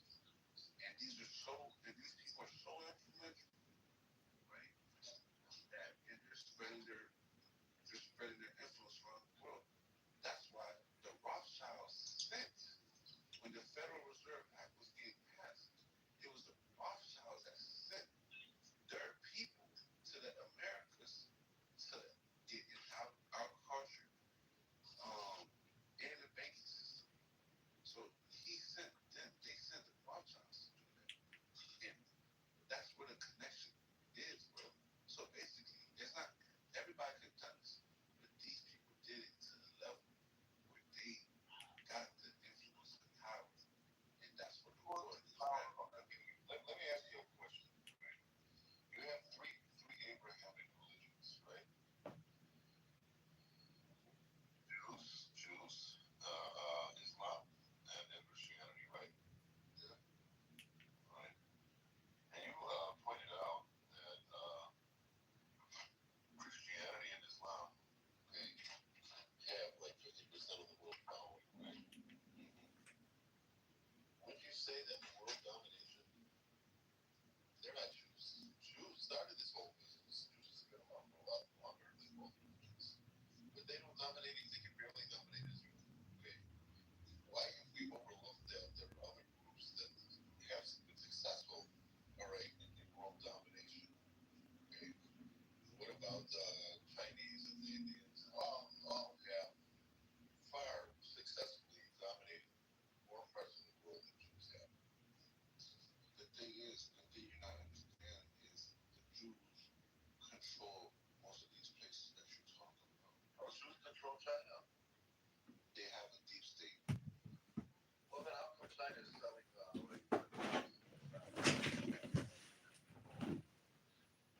because bad. Why would that happen? The Rothschilds,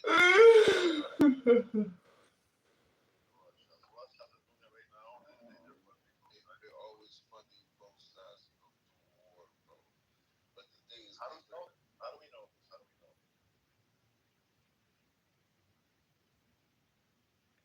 Matt, you there? It was a woman's name, and there's a few women. I should just listen.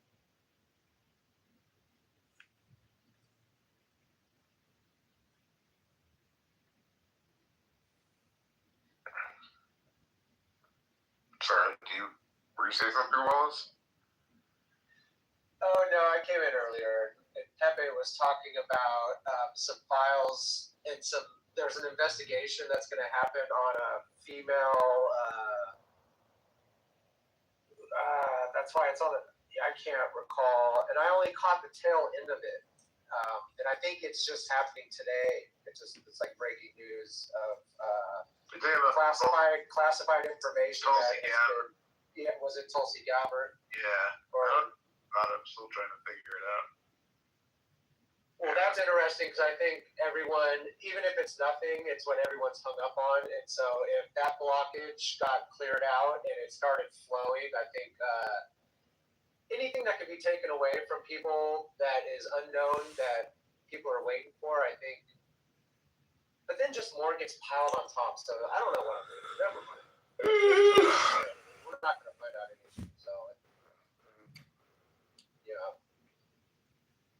I didn't follow this today at all. What are they alleging she did?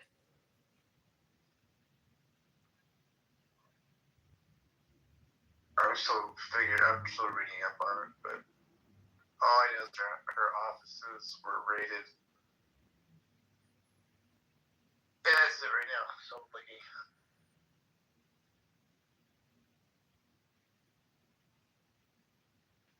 Yeah, hello guys. Now her office was raided by the CIA because they tried to say she had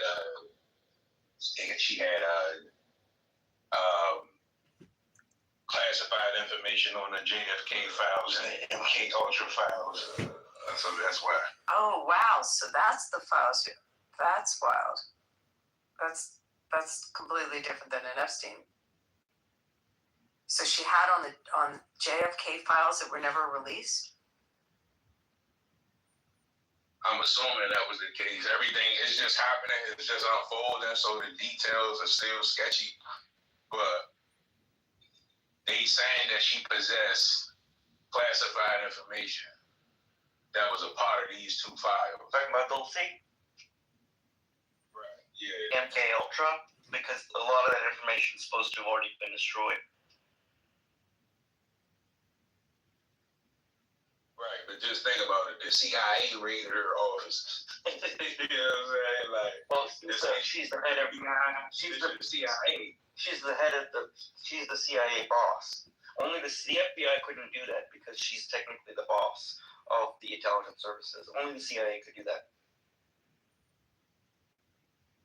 Like, if the FBI did it, it would look like partisan, like Cash Patel nonsense.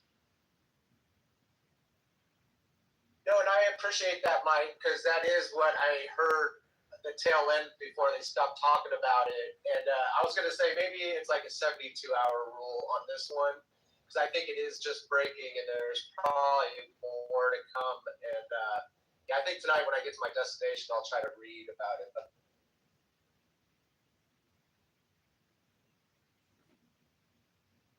no problem. Okay, I'm looking at the list now of who went to China.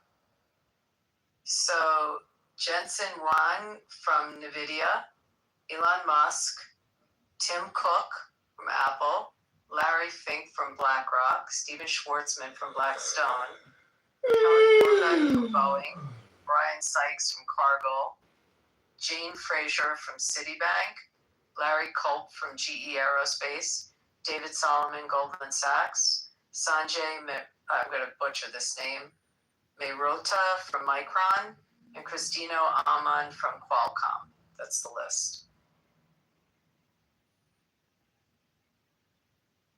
no, and I thought I'm glad you brought this back around. Go ahead. I thought they sanctioned Rubio, and he's technically banned from China. I didn't read that part. There was a meme online about it where people on Twitter were saying, "Oh, this is they're giving Rubio a special Chinese fake name so that they don't have to prosecute him." He's very outspoken about the Uyghur issue. Him and Tim Cruz, which if you're thinking about their long-term future political prospects, that's what the Chinese Communist Party has against those two people because of their emphasis on the. Both Ted Cruz and Rubio are, for some reason, very gung-ho about the Uyghur issue. So this is bad for these China trips and their future in politics. Very low social credit score, that's for sure. So looking at this list of all the CEOs that went, is he cool with Musk now? Like, I haven't followed that one. But This ruling he harkens back to the darkest days of the Jim Crow.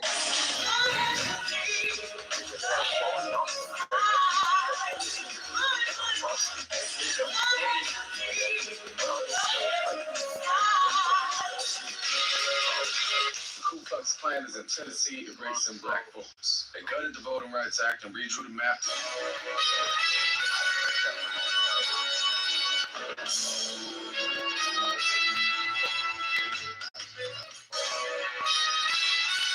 If your dad didn't teach you how to properly trade the market open, don't worry, I'm your daddy now. Now, the first thing that you need to understand is why I'm a real Democrat, not a faggot like you. Okay? I've already known this bullshit. Y'all can go to hell. Now put your hands. Monday, meetings. Tuesday, flight. Wednesday, call the Pope.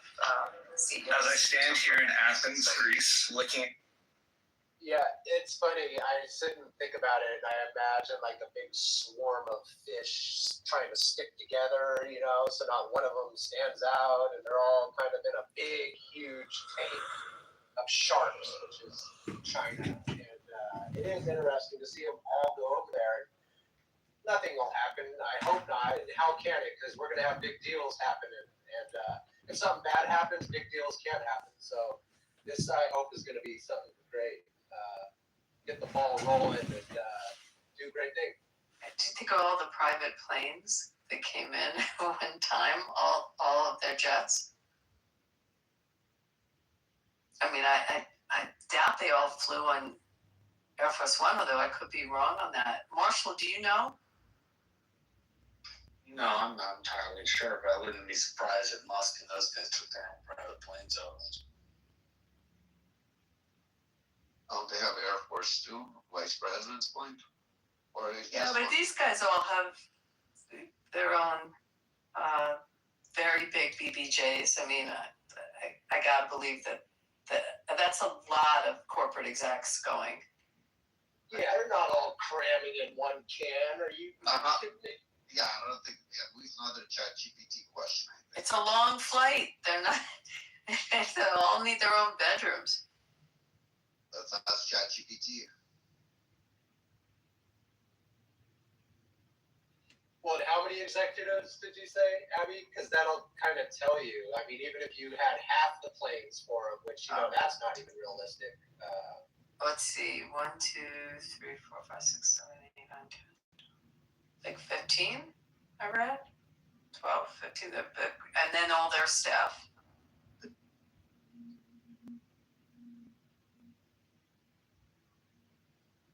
What day is it today? Day what?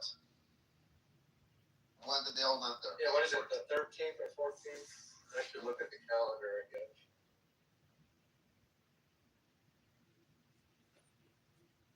Did you say the Beast did go and all his equipment?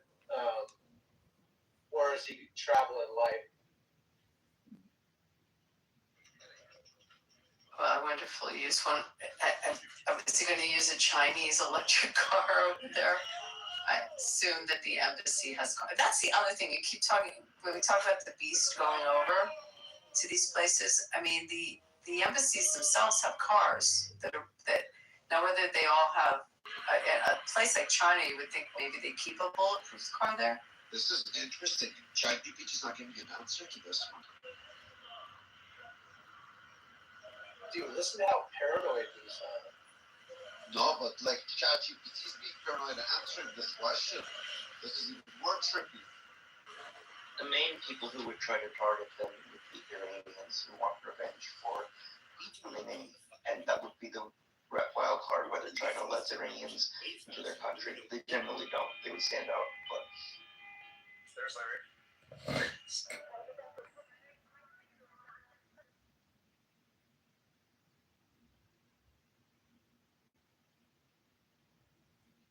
Yeah, hello.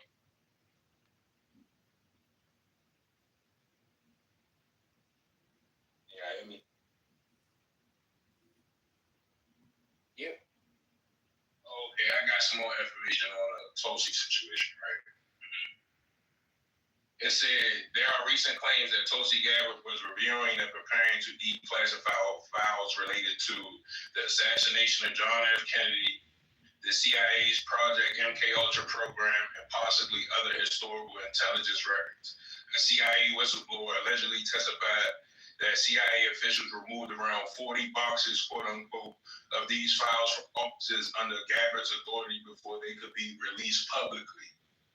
Supporters of Gabbard and other members of Congress, especially Anna Paulina Luna, are framing this as a possible obstruction of transparency or congressional oversight. Luna publicly threatened subpoenas if the documents were not returned. However, an important detail, Gabbard's office denied that the CIA, quote unquote, raided her office.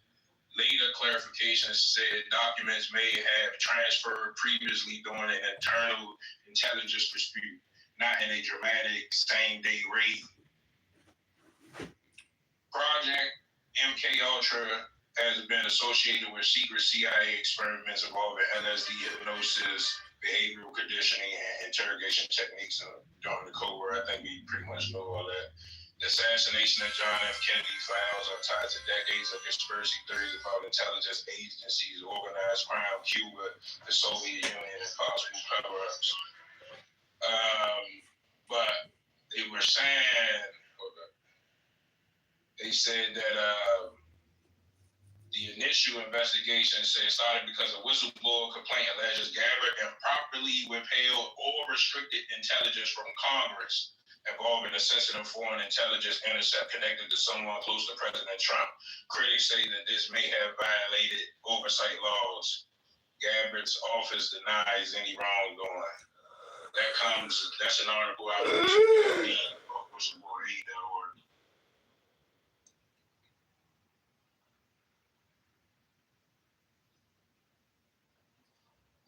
Look at that. Now when I get to my destination, I'm still gonna probably read about it. Dude, right on, Mike. That was awesome.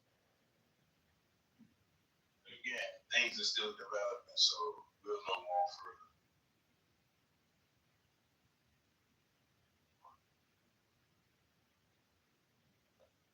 If I'm being honest, I haven't really been trusting the government like I have in the past lately. I don't know. There's certain things that have been seeming contrived to me. Like, it's certain events that back in the day when conspiracy theorists used to call them false flags, I used to just wave them off. But it's like, I don't know. I'm going to tell you what actually changed my whole perspective on the way government operates, the whole Charlie Kirk scenario. And to see him done like that, you know, it was just... And just to see the behaviors of the individuals afterwards, it just rattled me in a way that I can't shake. Like I'm not gonna lie, I kind of like living in bliss. I prefer it over the just the burdensome knowledge of wisdom. But it's like that right there got me looking at the government in a way that I've never looked at them before, and it's kind of frightening, if I could say.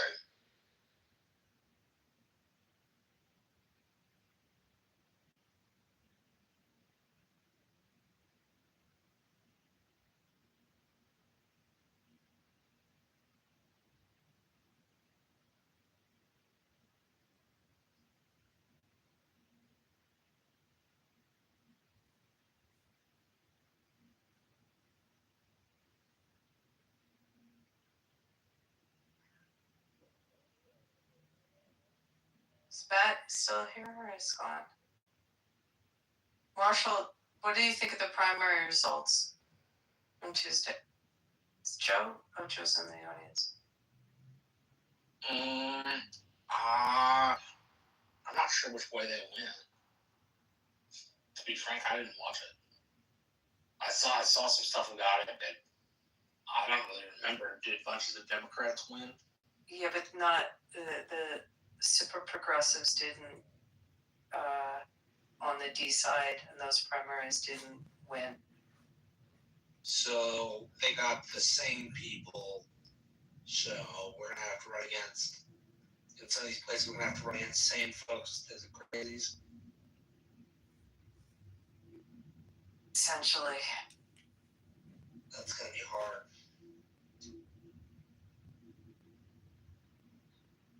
Crazies always make our job easier.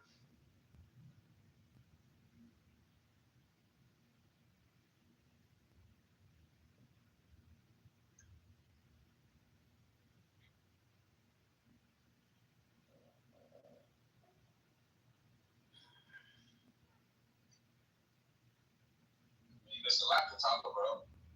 And I'm not sure if you guys are asleep or what, but there's a lot going on in politics that to be discussed. I'm sure it has been, right? I'm sure I'm late to the party, right? But everything that can be discussed has been probably. You guys seem like highly intellectual people. So let me ask you guys, what's your consensus on what I said earlier? All right, we speak about government a lot, but do you guys believe that? Because I'm still on the fence. Be honest with you, but do you guys believe that government's nature sometimes is to further certain agendas, maybe to create an event in order to foster that goal, or are the conspiracy theorists just blowing smoke up my ass? Please, just point me in the direction. Are you talking about like a wag the dog situation? Like a false flag. Wag the dog. Did you ever see that movie? Right, or I think of a reflection.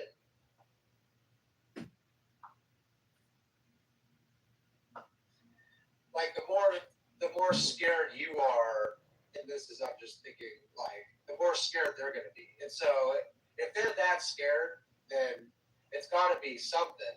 But like you said, you always took it as conspiracy theories. Why would you ever stop taking that? And it's funny, a lot of people are just being proven right, and all the crazy things are starting to like not be crazy. And so where does that kind of stop? Man, I don't want you shouldn't feel any different about your government, because I guess when you see this kind of stuff happening, you just see how scared they are. And if they're that scared, then that should be the question, like, why are they so scared? And don't you be scared, because we should just wonder why they're so scared. I don't know. My personal view is you shouldn't put stake in conspiracy theorists. Conspiracies are real. Conspiracy theorists just make shit up. Well, that's why I was telling him just to keep his head where it was before and just keep them where they are. And it's kind of easy to do that until they're like no longer theories and they're just conspiracy. And I think that's the hard thing that a lot of people are dealing with is when the theory part falls away and it's just all becomes conspiracy.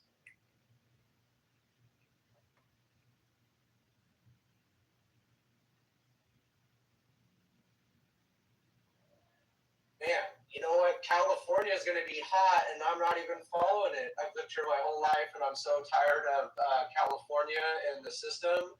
And this is the one time I should probably be putting attention. And maybe that's what I'll read about when I get to my destination. But yeah, California, I think, is going to be hot this go around. I was like wondering for the people that have just thrown in the towel, like your governor's race could really go a different way, and LA mayor's race. I mean, here's hoping. Tom Steyer, I'm a fan of. No, I'm talking about. Is that the red coat? Yeah, I might have to vote for a red coat. I know. And then within LA, like, could it happen that Bass goes down? Like, do you think there's enough momentum in California? I mean, it's interesting. You don't vote in LA, right? Ross, you're. No, I don't. I'm in Northern California. You're in Northern California. I mean, I don't see how not. But when you hear the nation talking about Gavin Newsom even being an option for president, geez, all my hope is gone. I just don't understand. And then all the information is going to come out in ads, and there's no way he can win because of what he's done. Even the last 10 years alone will just destroy him as a candidate running for president. No, I don't think any chance. So who would they pick next? Somebody even worse. So I'm not even really worried about that. Yeah, California governor, super interesting how it could just shift to red all of a sudden. And I think it kind of did the same thing under, Arnold Schwarzenegger. So, yeah, interesting times. And you know what? California is more red than you think. And I think we're going to start seeing that, now with things shifting literally and getting back to the way things should be. It'll be interesting to see, how California turns out. So wait, what's specifically wrong with Tom Steyer? Because I don't know that much about him, but I heard he's cool.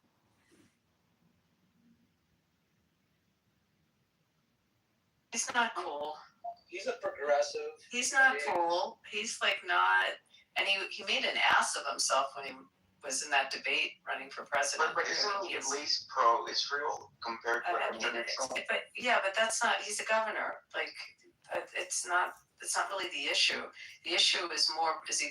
I mean, from an ethnic standpoint, is he going to protect the people that are under attack right now in the state.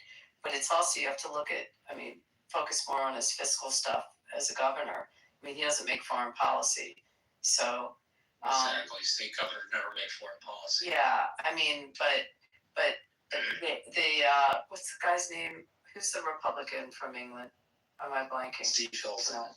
Yeah, he's picked up a lot of steam. How is the polling look on that? Do you know?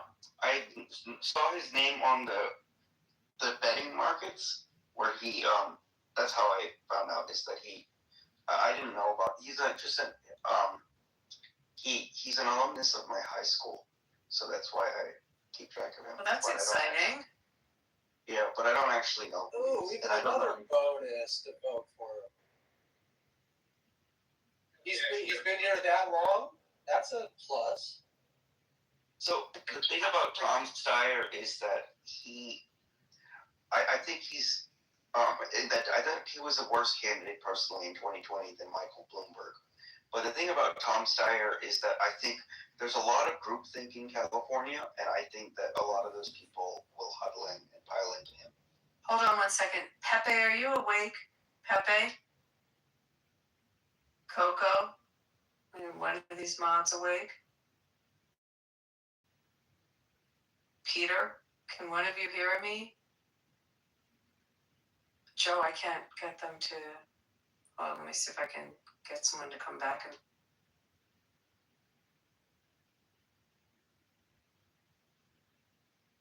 Let me ask you guys a question. You was finished, Ash?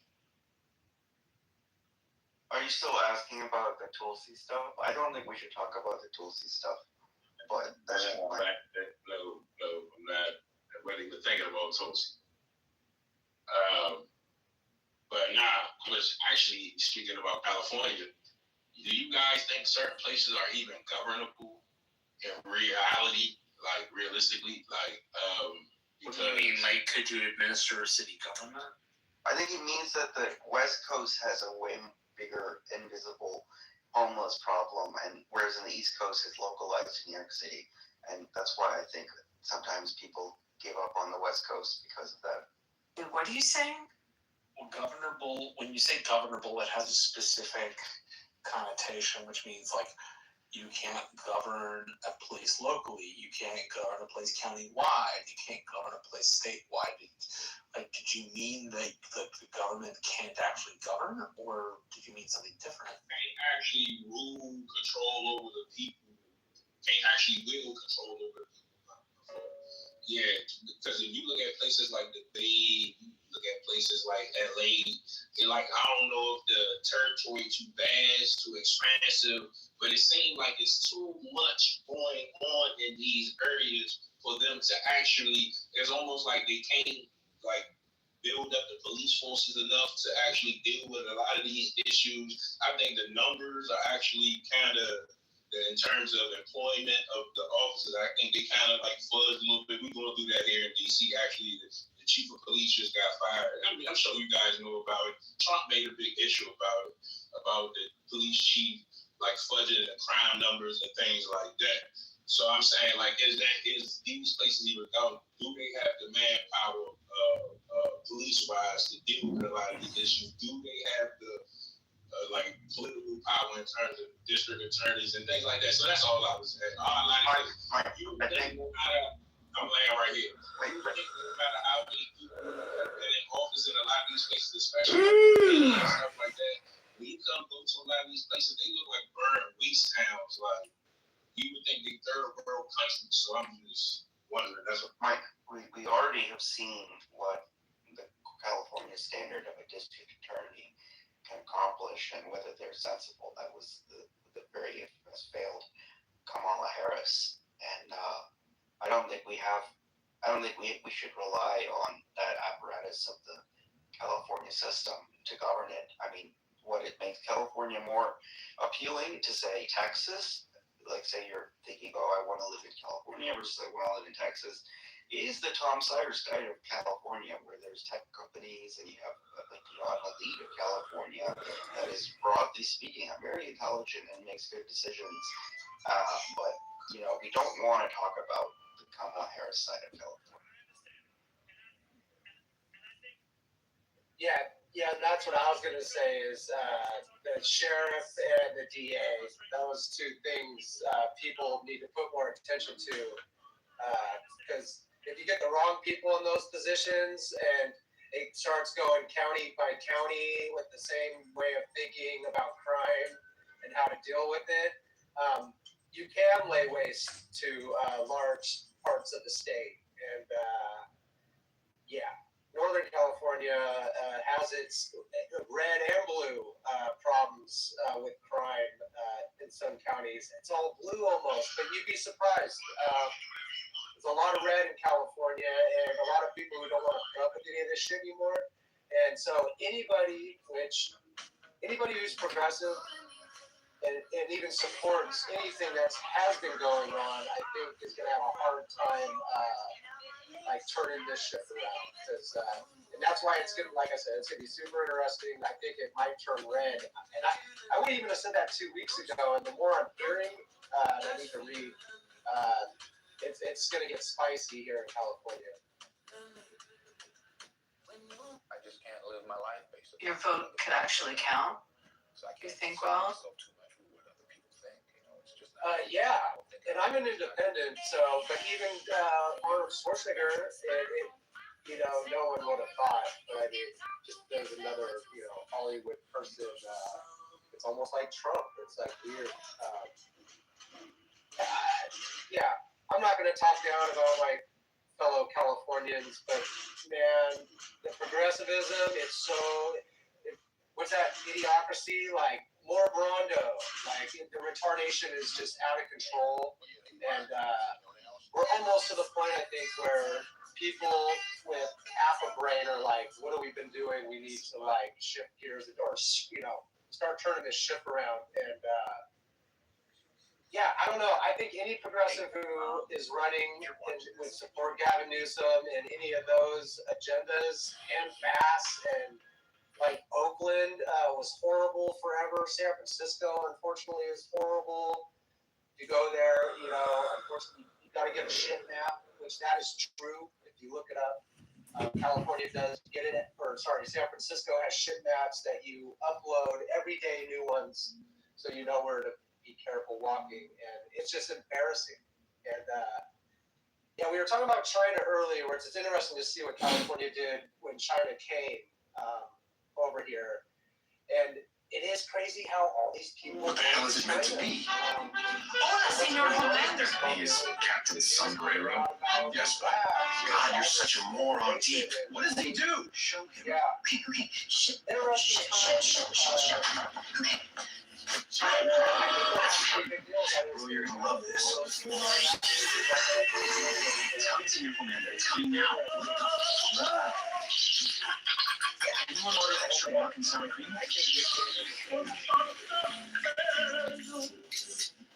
All done? What? Didn't bring nacho cheese to the party?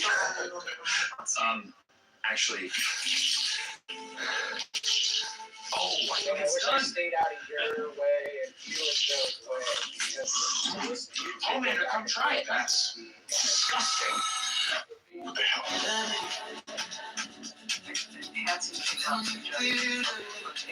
interesting. Oh, well, you want to talk about it. It's just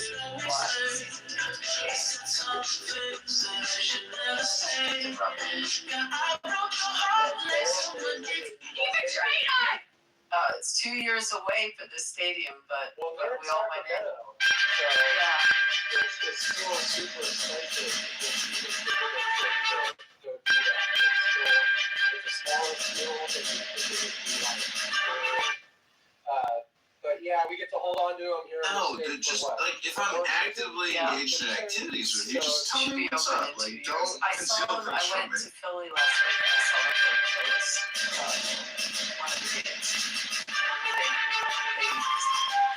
I don't know, 9, 12. They had 12 runs. You're thriving. Well, the Athletics originally are excelling. You're feeling great. Original I just don't know what Yeah, they were.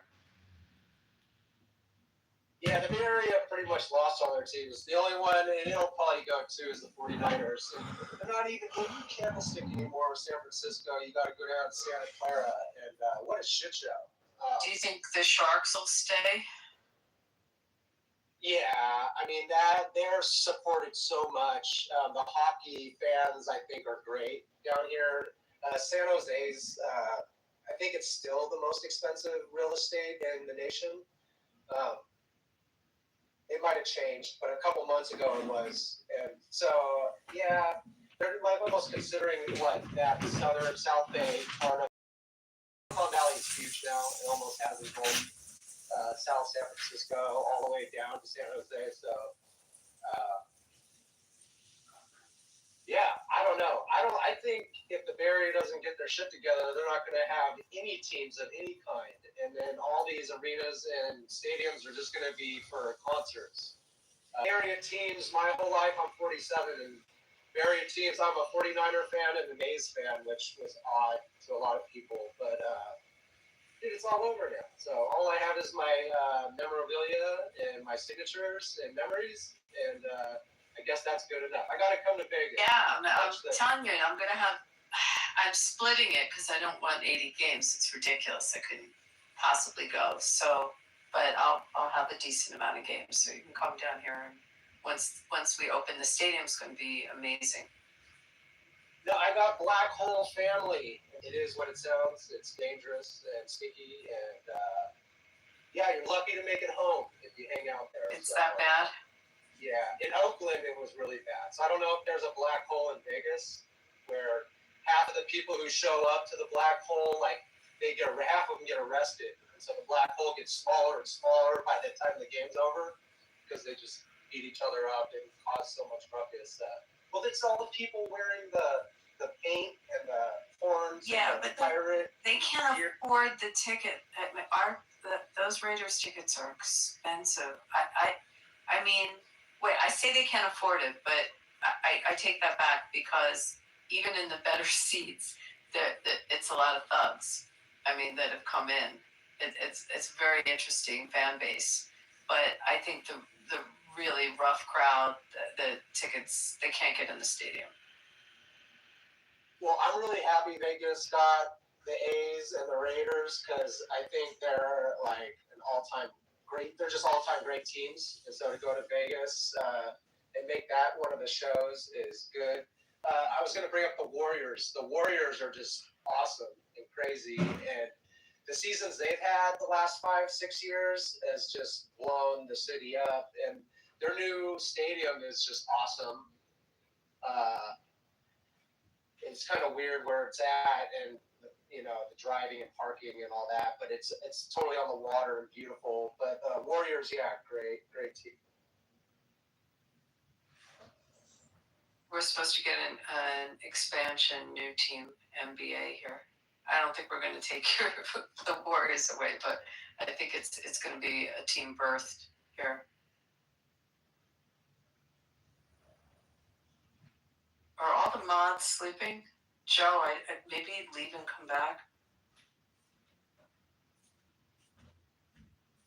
What's up, Hanson? See you guys. And then on sleepy tent.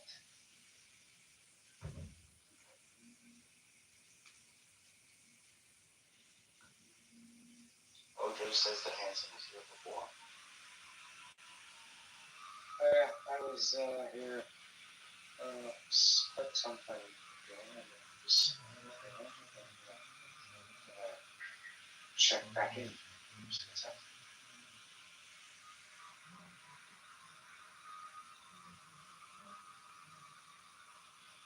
I can't see much that's interesting about Trump other than the dramatic. Well, Trump is in China. What do you think about that? The delegation. I think even Jensen Huang went, and he's Taiwanese. But there's a long documented kind of bridge between the U.S. and China via Jensen Huang. So that's kind of interesting. Yeah, Jensen wants to sell his product, right?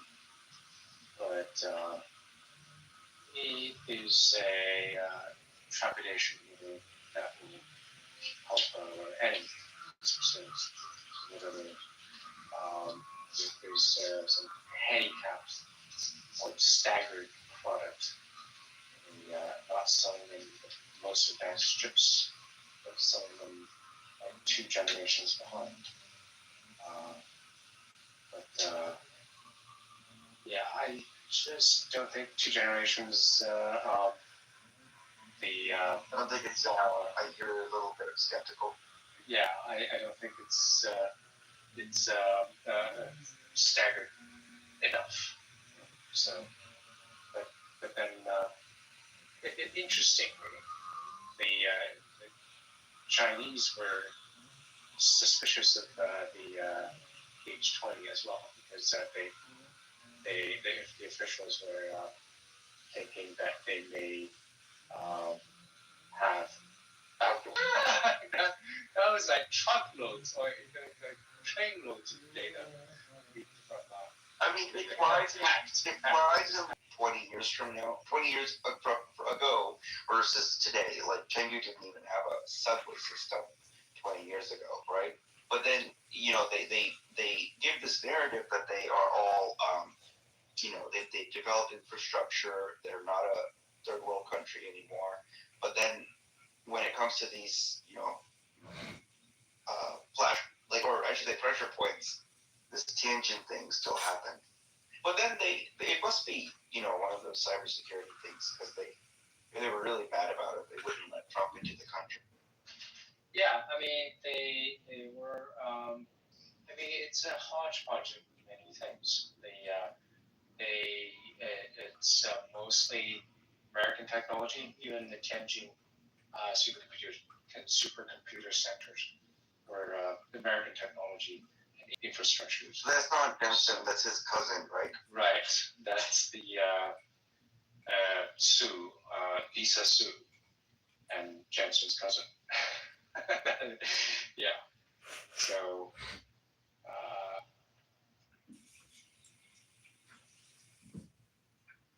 I just saw the interview she gave when they were talking about open AI integration with AMD ecosystem, because I'm not so aware of the hardware side, but it was interesting that they were, because people think that it's all NVIDIA, but right. I mean, it's they have second in line, right? So.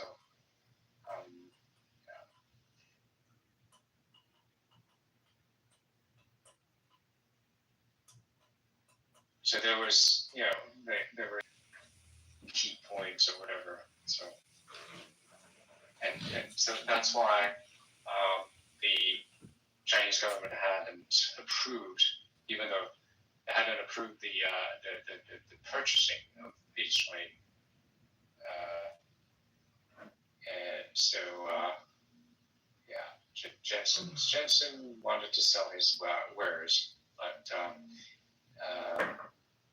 he's like, there's caught in between. But I just don't think the staggering is far enough, because if you leave it up to the Chinese businesses, they clamoring for Taiwan is important, and this is the first time in my lifetime I've ever seen a naval war, because we had the other branches of the armed forces work with Afghanistan and Iraq, but a naval war, with the Gulf of Hormuz, the Strait of Hormuz, this is where a possible situation would occur, right?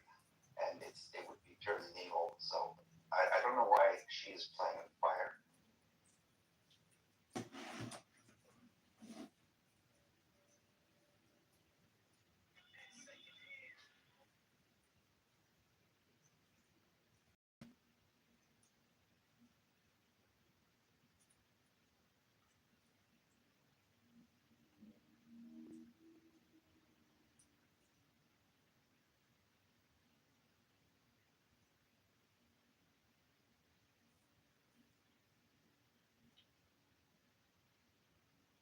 It's like you're in this image.